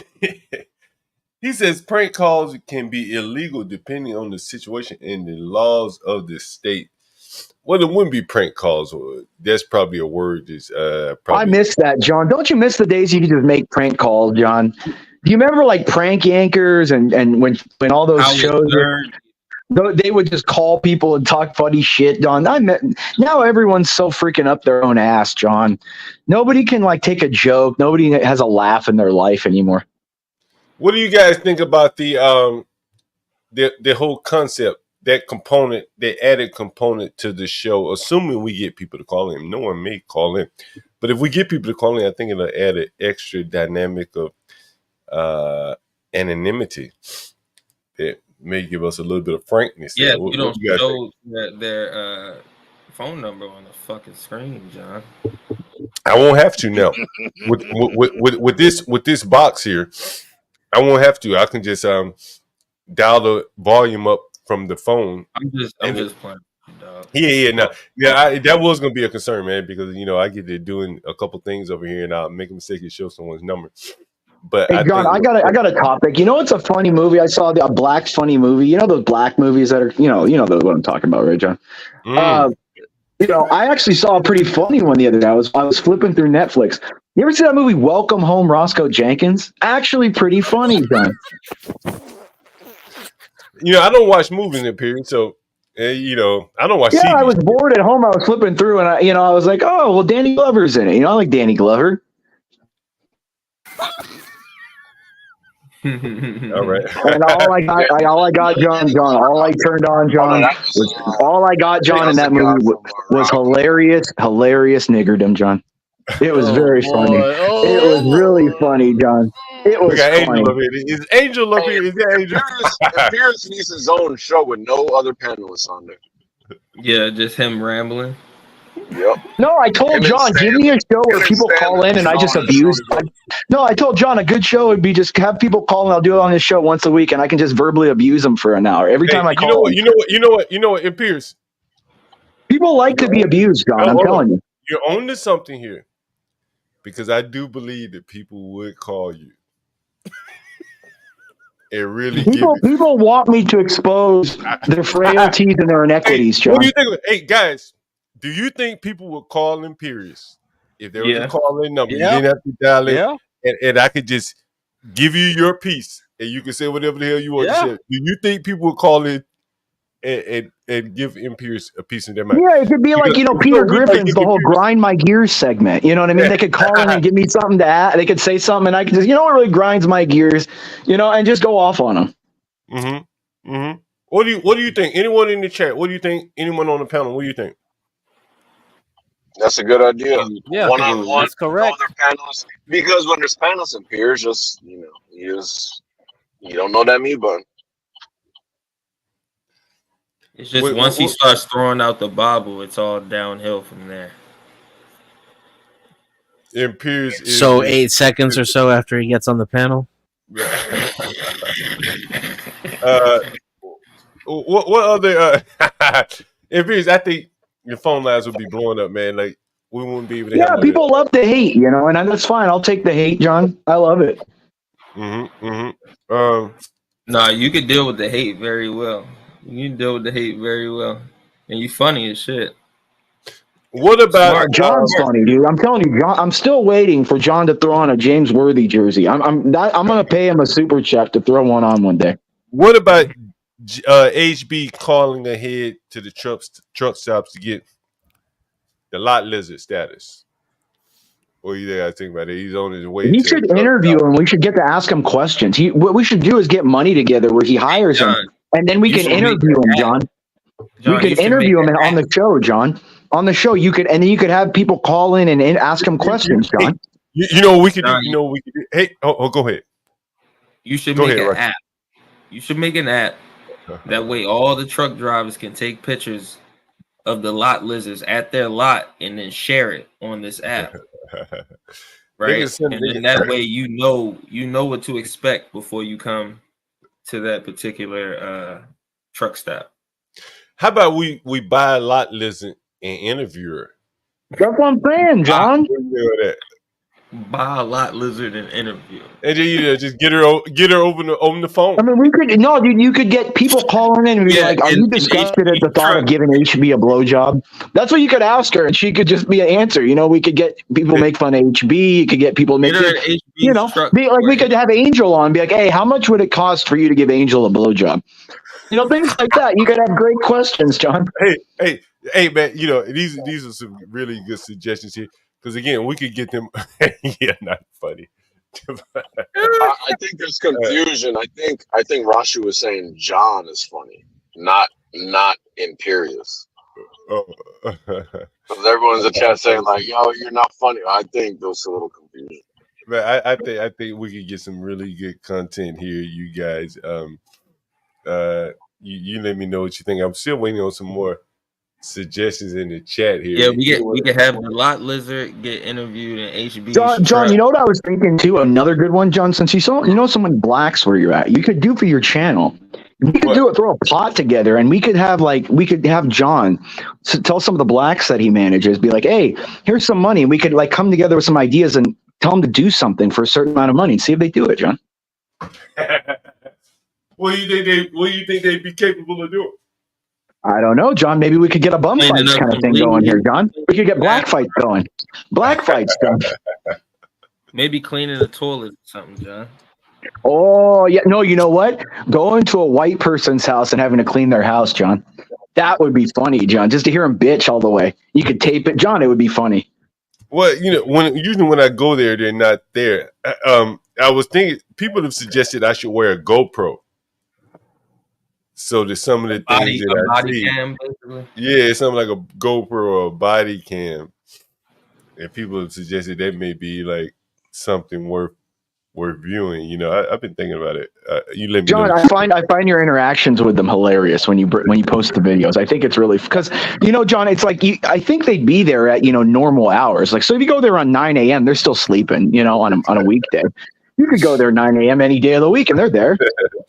Someone said Google glasses. Hey, Gary Baxter, you seen any videos I ever posted before? I'm not sure you've ever seen them before. Chuck in Tennessee said this guy is kind of what does he say? Low caliber. Oh, I don't know who he's talking about.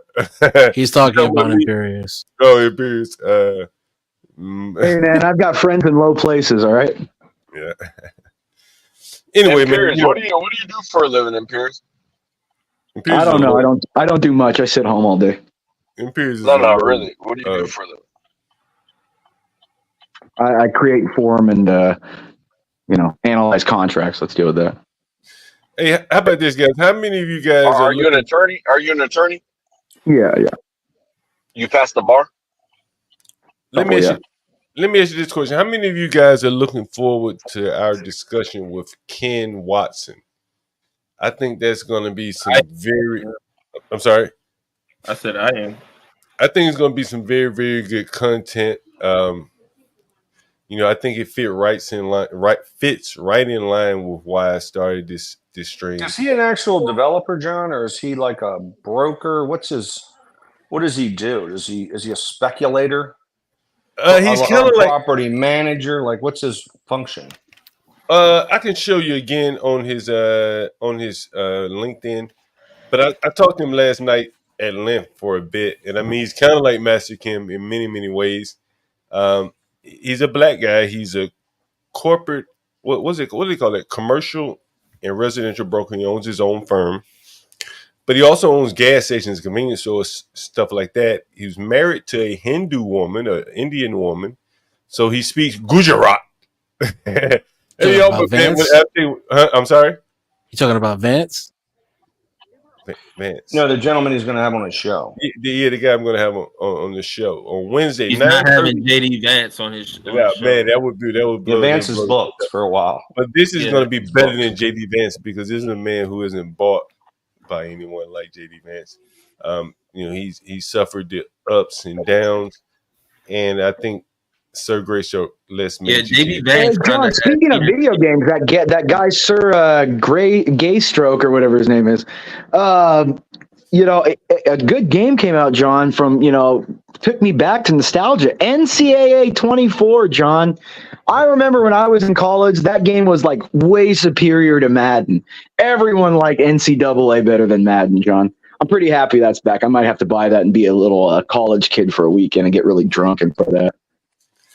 But yeah, so this guy's going to be pretty good. He, like I say, he has some thoughts about, ironically, the Indians that I've done quite a few streams on now. In that he was married to an Indian, as I said, and he speaks Gujarat. And he said it's something interesting that I did not know last night. Is talking to him on the phone, and he'll mention that to you. That he says a large percentage of the Indians here are from Gujarat. There's two names to Gujarat. You know how they usually have one name, two names. He couldn't spell the first name, but the second part of it was Gujarat. I think it was in the east of India. And so he talks about like they're like the people that are willing to travel in India, and that's how many of them end up here. And so again, he was married to one of his sons is named Abhishek or something like that. So he's truly deeply enmeshed in the. Are they like gypsies or something? Is that a gypsy Indian? I just think like there's so many. Roma. I think there's so many Indians. They just they have different characteristics. John, there is a funny meme my buddy sent me. I'll try to find it, but it's literally a Pepe Pajit, and it's like the map of like the South China Sea in India, and he's sitting there, and it's the map behind it overlay is the map of like human feces. All right. No, hold on, John. It's a funny meme. No, it's one of those memes that, the color maps, like kind of like the rain map, the darker, the green, the purple, the more density. So this is of human crap, And so the meme is where Pajit is sitting there shitting, and all he's doing, the shit is spreading to all the other countries like Australia, China, Indonesia, and they're all really sad, John. And that's what's happening, John. The Pajits are going everywhere and they're shitting all over everything, John. I mean, respectfully, that's also San Francisco. So that's true. That's true. But that's because over there, that West Coast is closer to India. That's why, though. The shit tentacles, they're stretching everywhere. All right, please. This guy.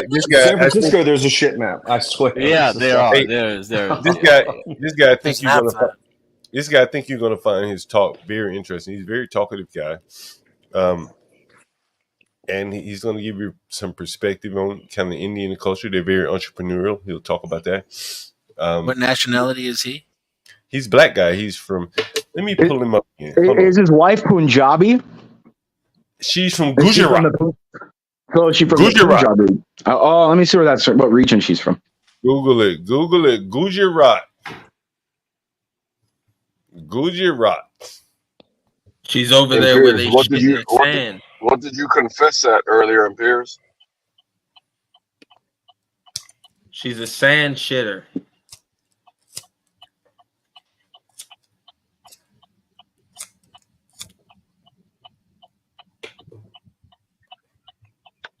What's up, Mr. Ryan? Let me put this guy's LinkedIn up. Sorry about that. Yeah, John, she's not Punjabi though, so I don't know. The only Indians that I liked were the Punjabis. I know a couple of those; they were pretty cool back in college. I'll say that. The other Indians are all stuck up, John. They're very stiff, John. They don't know what humor is. Well, I think they're a good wedge for China. So. No. Well, they're always fighting China. Yeah, at the border, they're always shooting some artillery at each other every day. Yeah. So we need to capitalize on that as a country. This is we could have Operation Get Behind the Punjabis. You know what I mean? Like we could have them attack from the from the west, and we attack from the east against China. I thought that's what our whole immigration policy was based on. Yeah, they can have Tibet and all that. This is Ken Watson, by the way. He'll be on the show on Wednesday. He is a pilot. He owns his own plane and flies his own plane. I'm assuming this is his business. Because I remember this dude. Right. He's going to be on Wednesday, and I think he's going to give us. He lives in Atlanta. Right. Well, I don't know if he lives in the city of Atlanta, but John, he better watch out and not talk bad on here about black people. So he's not a developer. He's just a property manager, buyer, and looks like he owns a brokerage. And he owns a few gas stations. I think he's kind of like in the business with Master Kim. Gotcha. Where like he buys gas stations, convenience stores, things like that. One of the other interesting things he said that interested me. He says, "Man, and again, I don't want anyone to think that I'm talking down on the Indians, so I want to preface everything with that." Right? Oh, I will, John. I'll talk down on them. I'll do that for you. I'll do that for you, but tell them to blame me. But he says that they're everywhere in terms of the dominance of industry. And he talked about how you go to four corners of a street sometimes and they're on every convenience store. And I've told you that he talks about how they don't give you receipts, and some people receipts when you go into the store, they don't give you a receipt. And he says sometimes they charge you $22.05, sometimes they charge you $22.06. But to them, that 1 penny matters. Interestingly enough, John, that reminds me of Office Space. Remember, a quarter of a penny each transaction, John. Yeah, it's just a quarter of a penny. That's actually Superman 3 was that, wasn't it? No, I know that, but I mean, I'm saying like more recently is Office Space, which is funny because they reference Superman 3 in that. But he's not a guy that has a victimhood mentality, so he's not going to be coming on here blaming racism and things like that. No, that's not him. He's a very successful guy. John, can we ask if he dates white women or no? Well, I told you he was married to an Indian woman. No, but I want to know if he dates white women, John. Well, you can ask him when he comes on the show. On the side. You can. Hey, you know can this guy? No, Master Kim introduced me to him. Gotcha. Master Kim, does he date white women on the side or no? We'll ask him. We'll say, hey, man, he's not married anymore. Who doesn't date white women on the side? For real. Okay. I was just making sure. I'm saying making sure he's a good man. That's all, John. You never know, though. You never know. But anyway, so he's we're got gonna that have gold chain. It makes he looks like it's really funny, John. He looks like The Rock. You remember that Rock where he has that black turtleneck with the gold chain? He kind of looks like that right there, John. I'm just saying. He's like a black Steve Jobs. Yeah. He's got that black. No, he's not like a black Steve He's Jobs. a black Steve Jobs. He's a black Steve I tell you what he's more like a black Ken Watson. I tell you what you're gonna find interesting. Though. When you hear the guy, what you will find interesting is his tone of voice. That's what I think you will find. Like Mike Tyson. He has he's Alexander. That no one's better than him. He doesn't have the bass in his voice that I do. Someone says Master Kim appears blah. He looks like Rock. Just saying blah. It's Stanley.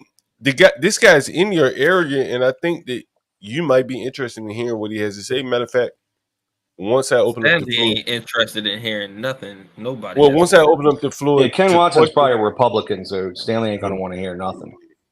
You don't want to hear. No, Stanley is just literally not trying to intake any input from any type of. Yeah, he's not trying to learn anything about anything. Yeah, he plays he knows everything he needs to know position very well. He plays the devil advocate position very well. Anyway, another one of the things I want to tell you guys a funny story, and I just told Portia this shit. You won't believe this. So, as I tell you, Portia, my love, is up here. Where is she, John? Get her up here. Imperious. Get her up here. She's not here right now. I can't make her come up. You can make her, John. John, assert the black male again. We need the black male back in the black community. Assert it, John. Get her up here. All right. Anyway, so I was talking to I sent Portia a text and I said, we're trying to get this phone thing up to speed, and I really want to do that. And so there's this piece of hardware you have to buy to get it all in place. And since I have a Rode microphone, you may be able to see the microphone here. I wanted to stay in line with the same hardware and get a Rode. What the hell is this thing called? Audio. What is it? An audio interface? Rode Pod. Yeah, it's like a Rode mixer. Podcast. Yeah. Whatever. Yeah, there you go. And so I bought a video mixer, but now I have to buy an audio mixer. And I figured since we're going to do phone calls, the audio mixer would be it's just better so painful. Yeah, because the software guys just make it way too hard. It should be a hardware so easy. It's called loopback. So what kind of donation you need? No, it's already bought. So this is the funny story. It's just someone has to figure it out. Yeah. Let me show you. I'm gonna tell you the funny story, but I'm gonna tell you what I bought. This is what I bought right here, and I'm gonna see if I can. Hey, John, does Master Kim or any of the Asians here, do they own a 7-Eleven by any chance? I want to buy a Slurpee machine, John. Slurpee is like you can buy it off of Alibaba. You can buy the machine? Yeah. Yeah, the Slurpee is like, it used to be patented by Icy. Icy, I don't know, Master Kim probably has to tell you this stuff because like Icy was the patent owner of the Slurpee. And I don't know if that patent expired. No, I think it expired. Yeah, but you can't trust Rashu though because he's not Korean. So yeah, so this is what I bought right here, right? I'm a black guy, so you definitely can't trust me. So I said, forget about all that technical setup.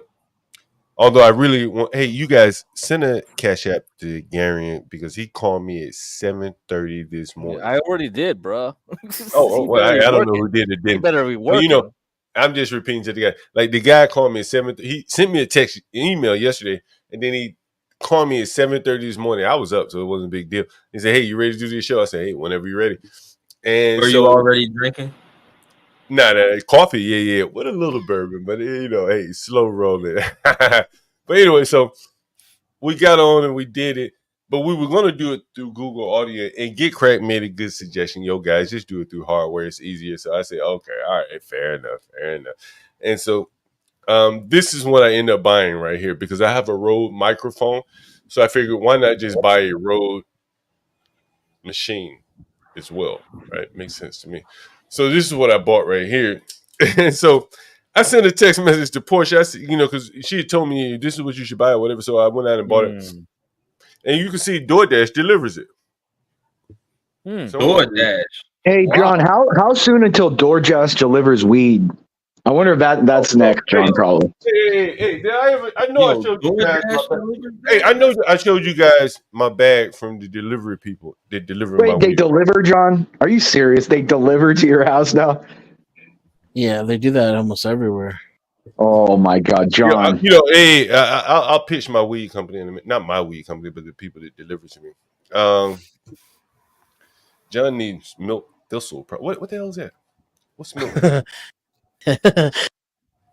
What is milk that? thistle is like it's one of those aphrodisiac type things. It's like, Man, shit, man. Come I don't on, need that shit. I don't need that gas station shit. Like, listen.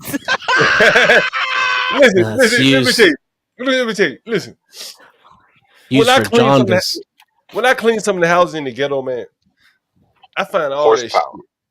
I found all that shit, man, in the rooms, man.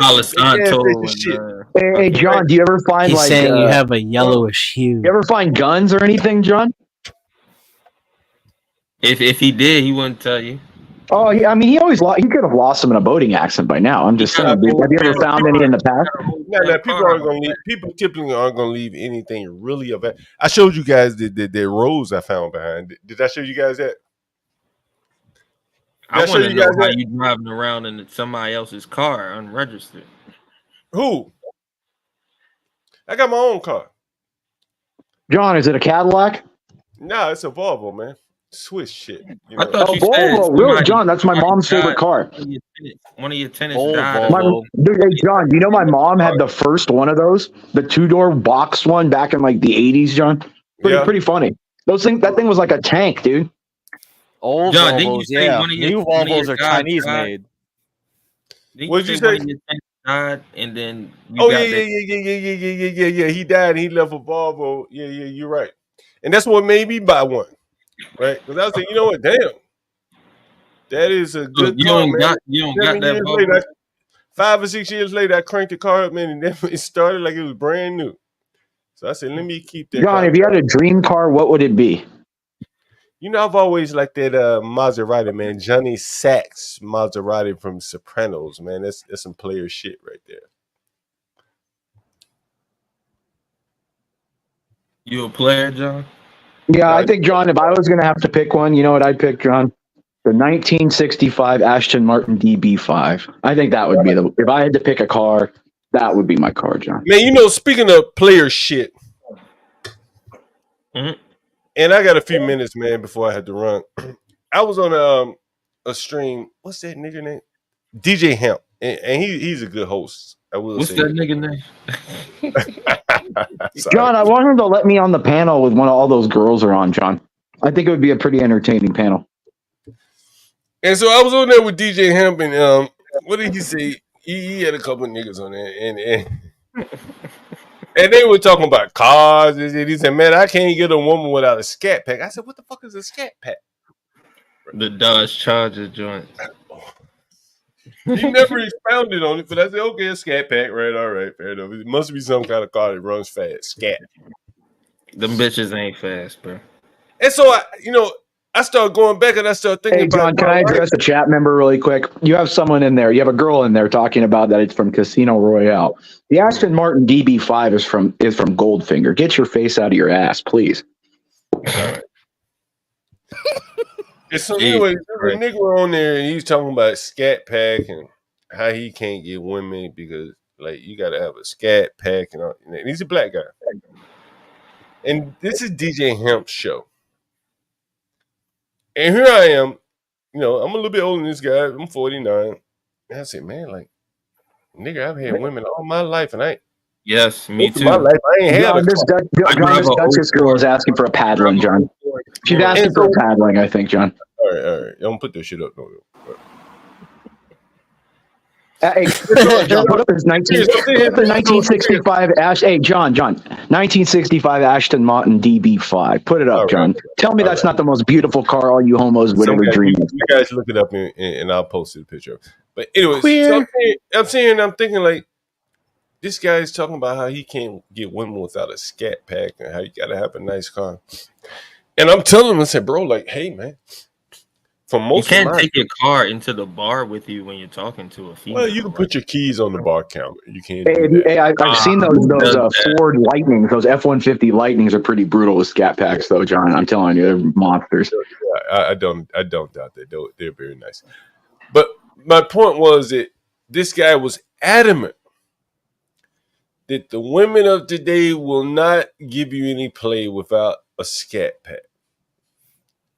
And I tried my best. Someone is saying, John, please give him more attention, John. I don't know what you're talking about. Put up the DB5 link I gave. If you want that, he's talking about Imperius model, you can email them and get it. I'll take a look. So beautiful, John. It's just a nice stick shift. It's just beautiful. Finger one, yeah. Bro, I've gotten females from out the passenger seat of my homeboy's Mercedes just because we riding down the strip somewhere. Like, if you roll down in that thing, dude, everyone's gonna look at you because number one, it's 60 years old. Number two, it's just beautiful looking. I mean, it is so fast, dude. It takes curves. It's incredibly fast. The car doesn't matter. It doesn't matter.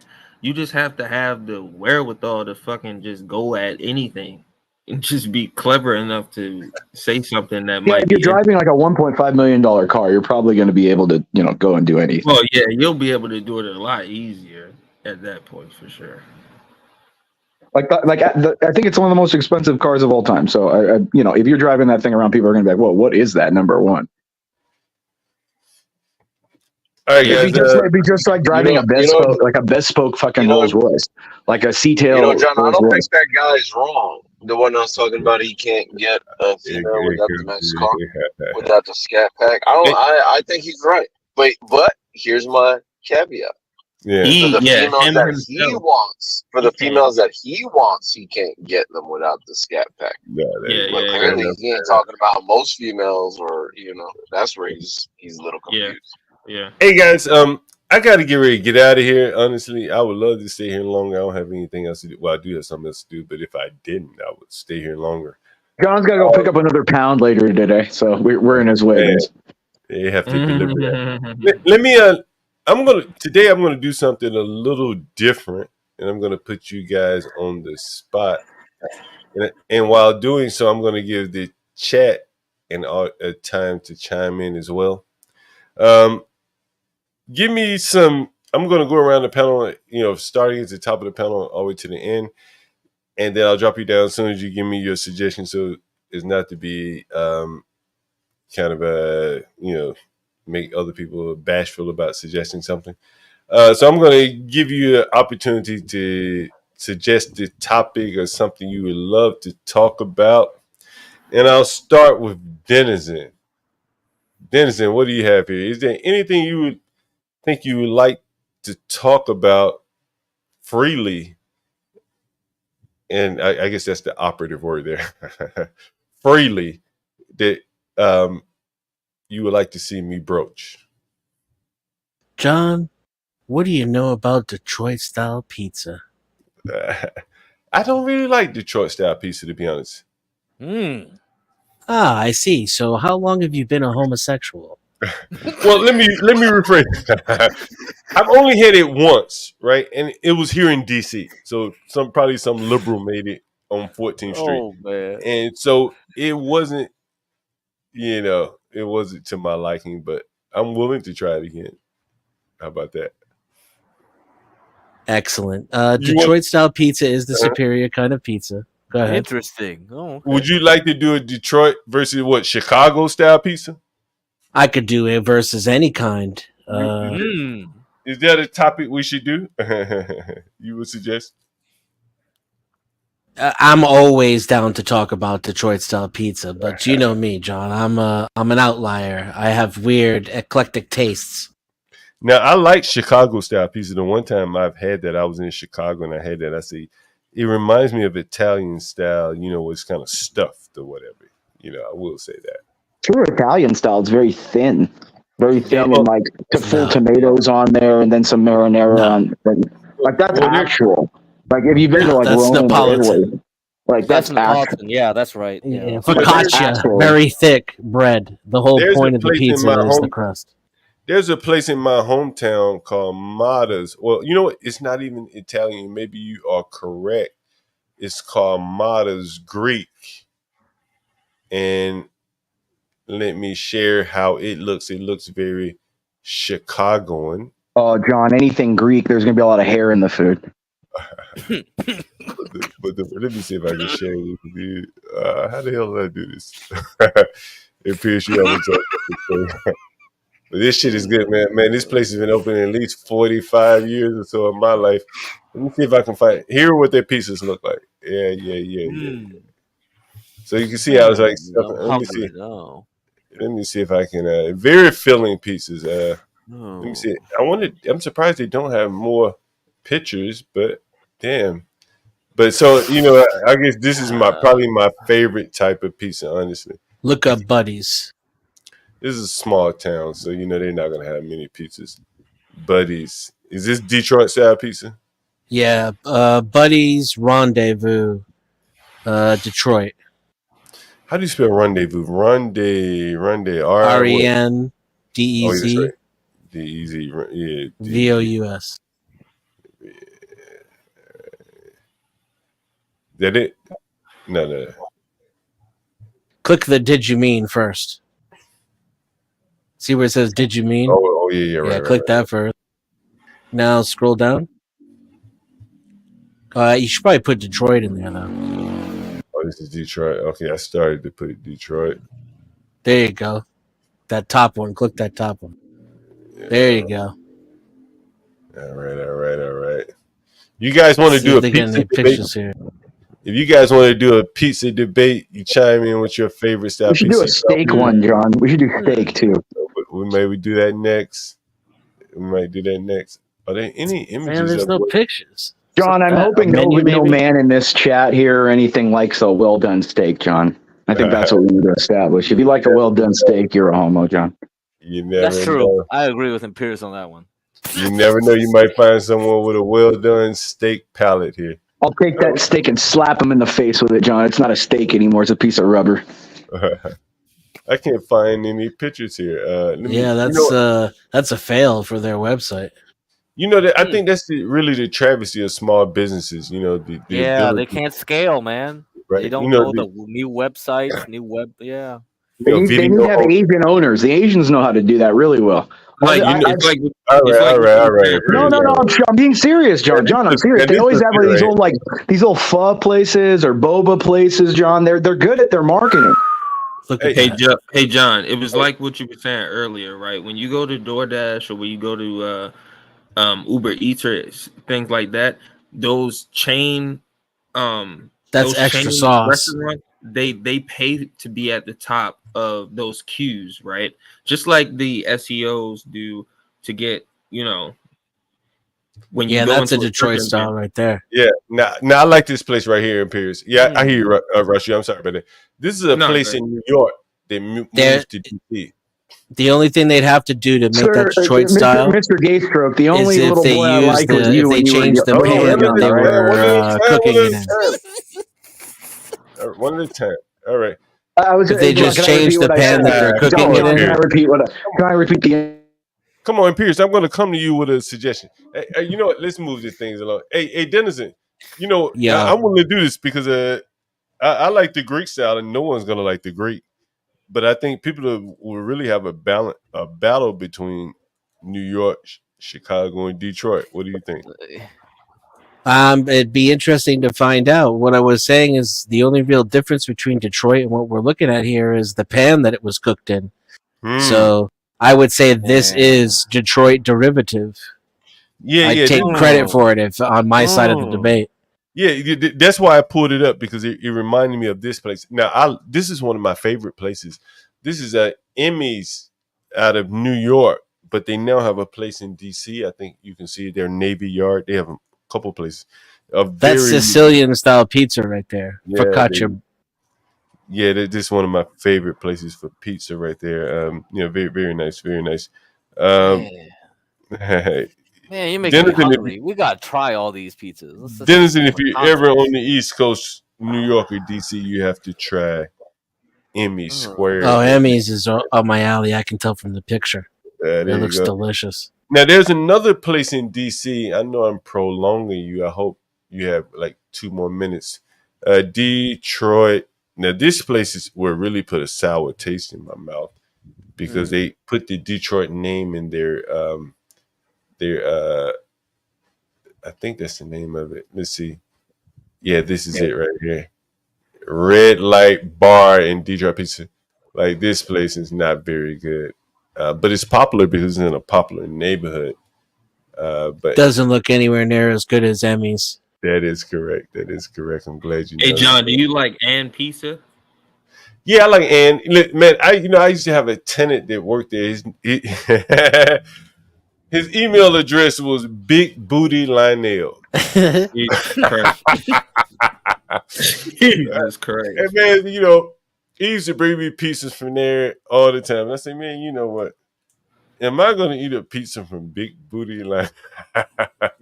Gary's in the chat trolling right now. John, a real question is, do you like pineapple on your pizza, John? I'm not opposed to it, but it's not my favorite. Hey, Garen, hey, man, I hope someone sent you some Cash Apps. If you haven't, man, reach out to Garen, send him something. Send him $1. The guy got up early in the morning. And he wasn't being a typical Negro. No, he didn't. Man, he called me. He didn't wake me up because I was up, but he called me early enough to get my ass. Hey, come on, guys. Let's not get carried away. It was still 8 a.m. It's not like it was 5 like the rest of us. Come on. But I'm West Coast, baby. I'm up 3 o'clock for these you guys. I'd have to look and see the exact time that he called me, but I think it's worth sending the guy a Cash App, if you don't mind, or, if you appreciate the work that he did. Because, again, like, this is a very young man. And oftentimes, what do they call that in psychology where you need with positive reaffirmation? What do they call that? Someone would know what it is. That's some metaphysical shit.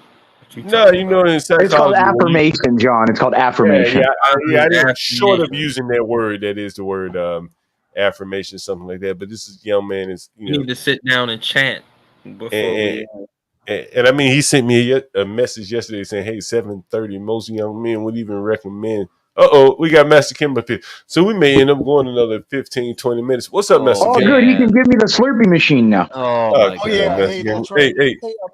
I heard you were signing off and we're looking for show ideals. I wanted to just chime in and say, hey, if you could do one about, before everyone started bogarting across the border, there used to be a grift of legal and illegal immigrating to the state and what the going rate was. I think that would be a very good topic of conversation to talk about the immigration hustle before people start barnstorming across the border. What do you mean by that, Mexican? Well, it's a business model. So, for example, on CT's podcast last night, I was going to joke around about Angel needs to get hooked up, hang out with his Asians, get a fade, get some blonde streaks in his hair, get like a Yakuza tattoo. But also he can make a quick 10 to 20 G's, marrying someone from Shanghai that's on a work visa. That thing does go on and people do make some money. And it depends on what type of Asian too will net the most money. If it's Southeast Asian, it's the lower money. East Asians, like Get Crack for Me and his homies, you can get up to 20, 50 G's. Really? That's the new thing. Everybody's trying to go to, what is that, Japan Get Crack? I mean, not Get Crack, Master Kim. Where they're offering that. And this was for people trying to immigrate to the United States. That it was a legit hustle. And now with what's going on with immigration, you don't have to spend that money. You just fly into Mexico City and come across the border, you know. But my sister did that for African. Yeah, it's kind of not. Master Kim's right. I mean, all the hot Asians, all the white guys have yellow fever, so they just let all the hot Asians in. You know, if you're a hot Asian chick, you can come here anytime. Well, no, I think Imperius has got loot. Otherwise, he can make a quick 50 G's, but he don't need it, unfortunately. I was getting it confused with the other way around. There's a country, an Asian country over there that's like promoting people in the U.S. to come over there. I thought that's what you were talking about, but it might be Singapore or like those type of Indonesia stuff like that. They're, you know, probably not Japan. But what you're talking about, unfortunately. What you're talking about, my sister actually did. Like she, an African paid her to like get married to him for like 10 grand, 20 grand or something, and he came over here and did all his things. Hey, Master Kim, what do you think about the call-in line? We're adding a call-in line probably tomorrow where you can call in. I think it's great. Anything. I mean, yeah. I mean, look at all of us are on this. So, yeah, people are going to call in left and right. Doesn't matter where they are. I think it's awesome. They can call in, curse us out, say whatever they want to say. It'd be like the trucking channel. I think we can, you know, incorporate that call in. People call in, curse us out, say whatever they want to say. It'll be somewhat entertaining. Maybe we can call people, you know. Well, I will say this, that as funny as it is with the belligerent people that you do have and the super high intellects, everyone leaves your shows with a biscuit of knowledge, that tangible information that will improve their life. You know, obviously because the heavy influence on financial and all the other where the markets are going. So I think it's awesome how you start your show with you know, just bring in some obscure news that majority of Americans just weren't aware of, and you just put on blast. I think it's awesome. You know, I told you I talked to Ken. I think I texted you. I talked to Ken last night. Man, that guy's hard to get off the phone when he has story after story after story. Yeah, and you're right. And he's going to be able to. And again, the reason I think he's going to be very good because he's race neutral and he's political neutral, and that just kind of says that. Wait, he's race neutral? Is that like, is he clear? What race is he? He's albino. Politically. Oh, he's clear. Albino. Oh, that's awesome. Imperius. You're disrupting the conversation. Go ahead, Master Kim. Yep, he's African American, but he doesn't even. Not only does he not buy into the race grift, he pays it no mind. It's almost like moving a coffee table off to the side so he can just walk straight. It just zero. It doesn't gain. It gets gained zero. Yeah, it's unimportant, man. Yeah. Yes. So he's thinking more. It's so little. Yeah, like in a previous podcast, I mentioned if the Hindus and the Asians have to pause every time they see something offensive or something that could be misconstrued as racism, we couldn't get out the house, you know, so we just tuned it out unless it's like, you know, right in your face. And then I'm sure at that point in time. You know, Master Kim, I want to go deeper into this topic with you, but it just came back to me that, and he mentioned it. And he talked about how the immigrants don't want any of the government programs because they're running two books, and they just don't want to be bothered with getting that government, you know, blah. They don't want the government involved in their business. Yes, that's exactly right. Because when you're doing food stamp fraud or when you're doing those gaming machines like in Georgia, they don't want very little government they don't want to get on the government's radar. So they do the minimum to be compliant. But, you know, without and a lot of them will purposely overpay in taxes to stay off the government's radar is because they're doing gangster shit as well. Yeah, I think this is going to be a very, very good talk. Are you going to be able to make it on Wednesday 9:30, Master Kim? Oh yeah, that absolutely. Heck yeah. How many of you guys on the panel on the chat think this may be a very good talk there? Yeah, I'm gonna be here for it. I think a lot of the stuff you guys talk about is interesting. I might not be able to be on here early as you guys are, but yeah. You can definitely call in. We'll definitely have call in. Hey, John, you know what would be a funny show idea? You should have like a counter Asian to Master Kim, like an Asian that's, like spy versus spy. You could have Asian versus Asian, and you could have, you know what I mean? Like, and you could have people that have counter ideas that are Asian to Master Kim. Master Kim's like a very nice, pleasant guy, very intelligent. You could have like the opposite. You could have an angry Asian on here. Like the Chinese, the older Chinese guys, they're just always angry and yelling. They always sound like they're pissed. Sooner or later, shout out to King Shenard. Sooner or later, we'll show up in their algorithm. Hey, Master Kim, damn, I forget what I was going to say to you. But we'll get to that. Monday, probably Wednesday, it'll all come to me. Again, I think it'll be the best show we've had thus far once we do that on Wednesday. Yeah, absolutely. Hey, John, can I ask Imperius a question real quick? Sure. Yeah, Imperius, do you ever trade any of the calls or puts at all? Do any options at all, or no? You just sink it long. Yeah, I mean, I have more like a few Roth IRAs and like some stock option portfolio. I have a diversified portfolio and stuff. I don't really get too much into finance anymore. Like I said, that's more of a young man's game to me when you can risk losing a lot and get back on your feet. Like I'm getting close to 40 now. I don't want to really like reset it all. That's more where I'm at. All right, let me go through the panel really quickly. Denizen, I think I got you. You want? We'll do a pizza, Chicago, New York, Detroit style pizza. Sounds great. You let me know when you're ready. Send me an email. We'll definitely do it. Hey, where was Don King today? Was he not on or what? All right. He was in the chat. Anyway, let me move on. Hold on. Let me move on to Get Crack. Get Crack. What? What's up? I know what you're going to suggest. Any suggestions for potential topics, prospective topics, I should say? I don't know. I mean, I'm probably gonna have to tell you how to do the weekly like swing trading thing, and we'll have to do that. And what's gonna be is more educational. I just pick some tickers and be like, all right, what you guys think? What's your trade gonna be? And then we're gonna go over it at the end of the week. So every week we're gonna be like, so it's not gonna be positions I'm personally gonna do. It's just gonna be like, okay, it's just gonna be more educational, right? It's just gonna be like, I look at these tickers and I think they're probably gonna go up, and let's see which one of them are gonna go up or which one of them is gonna go down in a week.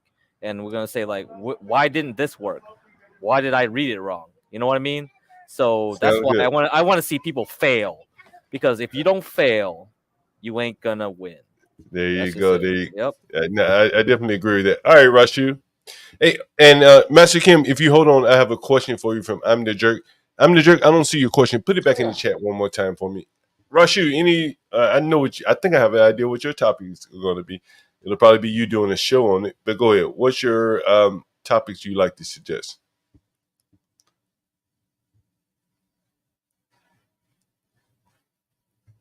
Is that Master Kim or me? You talking to me, Jeff? Yeah, Rashu, yeah. What you asked me, bro? You have any topics you like to talk about or have me lead off the show with? Any topics, any suggested topics?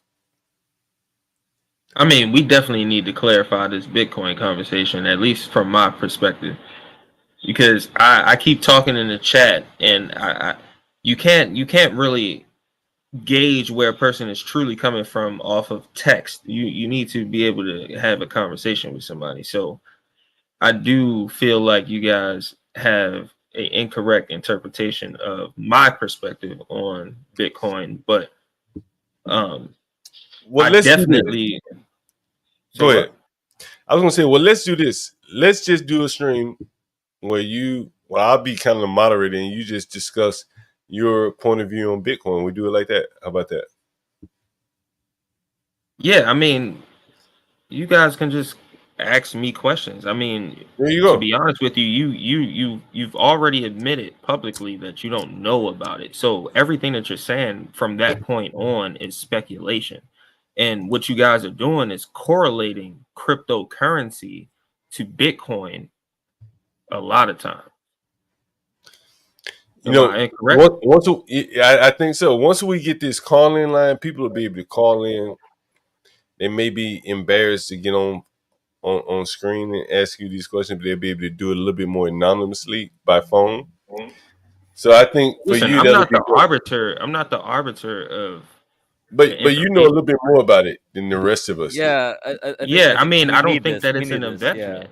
I don't think that it's an investment. No, we need like a separate, because it's just Ryan who's a fundamentalist, me the technical guy. We need someone else. Well, And it's you just the like, technical guy, you make money off of but the I'm fact not that gonna it's be like correlated to you. money. Yeah, it's just I'm So not gonna be it's like you. different. I can't explain it. Hey, Rashi, we're getting into the ins and outs, the nuts and bolts. No, because listen, because you guys kind of put me against Get Crack for me, and I'm not, right? Because Get Crack for me knows how to work the market. I'm an investor. Get Crack is like, he doesn't care what it is. Exactly. That's what I'm saying. As long as there's a number attached to it. Hold on. That is the crypto market, right? The crypto market is building off of people like Get Crack for me. They're just building off of the hype. They're creating a coin because of the hype, and they're trading based off of that coin. So you have scams built within that, but that is not Bitcoin.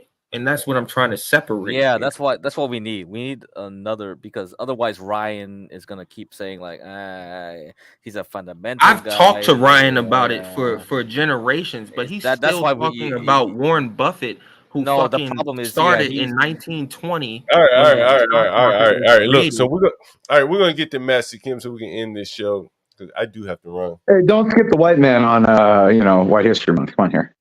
All right, let me drop you guys down so I can get to you, Imperious. We have Get Crack and Rush. Drop you two guys down. All right, Imperious, what's up? Well, John, I think a good spicy topic, I haven't heard much about lately, but I've just been seeing it recently on television, is how white women use black women as like little pets. I think that'll be a good topic. Get a little spice in here, John. What do you guys think about that in the chat? Yay, nay? We'll look at it. I'm not opposed to it. I think it'll be interesting. It's very true, John. I mean, I see it all over. The white women, they look at black chicks like they're these like little, I don't know, almost like little half people that they have to like, they love them and they pet them until they get up, do anything that they don't like, and then they feel so just unbelievably shocked, John, by what goes on, All right. Yeah. Hey, send me an email, Imperious. We'll get into a little bit more detail so we can like have an angle to take on it. How about that? But I'm not opposed to it for sure. Yeah, John, we'll talk for some time. I'll email if I can. I think I understand the angle he's coming from, almost like where we are as a society dealing with certain people with kid gloves, like, minor accomplishment. And we're like, oh my God, you're you won the gold medal, so I think he's coming at it from that angle, like, God bless your heart over minor things. And maybe their white society's being amused by that, is what I think what he's trying to say, which is very comical.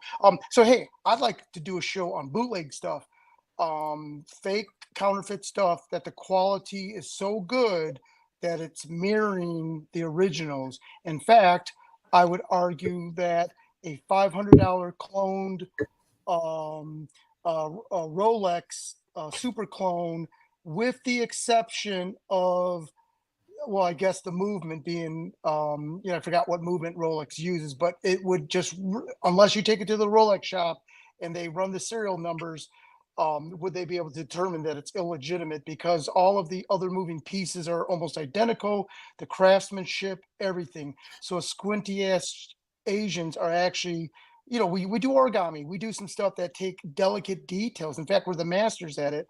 So I'd like to see if we can do one that where the areas of counterfeit and legit are being meshed together. And I use the example, my mother sold fake Louis Vuitton and Gucci, but she had an equal amount of real stuff that she opened, and she prided herself on the quality of the current stuff, of bootleg stuff. Hey, Master Kim, someone is asking about the 14 battle suits in Japan. He's asked it multiple times. I want to make sure you, he wants you to comment on that. I think it's the 14 feet one. Like it's like some robotic, almost like Transformers. If that's the one he's talking about, it's like a 3 to 4 ton suit. They like sit in a chair, and it's all ran off electronics and hydraulics and whatnot. But it's almost like a real Transformers suit, if that's the one that he's referring to. He can clarify. So that's just Japanese. Japanese are a couple rungs up the food chain, so they're almost like the slant-eyed small hats. And again, just to give it illustration, yeah, they're a couple rungs up the food chain. Yeah, I think that counterfeit thing would be very interesting. I was reading something about the Chinese in Italy, and I mean, it goes back to COVID actually, but it was talking about how the Chinese in Italy make most of the Gucci and whatever the hell Italy makes over there. So it's not even the Italians making it anymore. And yes. Yeah, and I think I was reading somewhere else about how like these factories will make a few extra thousand more of this or that and sell it at bootleg, things like that. Yep. Now, I think you can probably, if the quality is so close that you can't even tell the difference, why pay the real prices to prove to who? Yes. Most people won't even be able to discern between the two, so it won't even make sense. It's going to be interesting to see how that luxury market survives counterfeits and things like purses and watches and stuff like that. And then, what do you think? to get to Imperius's earlier comment of, hey, we need to bring in like the opposing agent, I can actually play both sides. I can be the heel, or I could be the star or the advocate or the a pro or against. So depending on which one you want me to promote, just like the merchants of despair, the stores here in Georgia, whether it be the You Buy We Fry, the liquor stores, the gas stations, the check cashing, I could play both sides, either the pro or against. So Ken was telling me that those gas stations are a ripoff, like royal ripoff. Like you shouldn't even shop at them. Everything you buy out of there is a ripoff. What do you think about that, Mexican?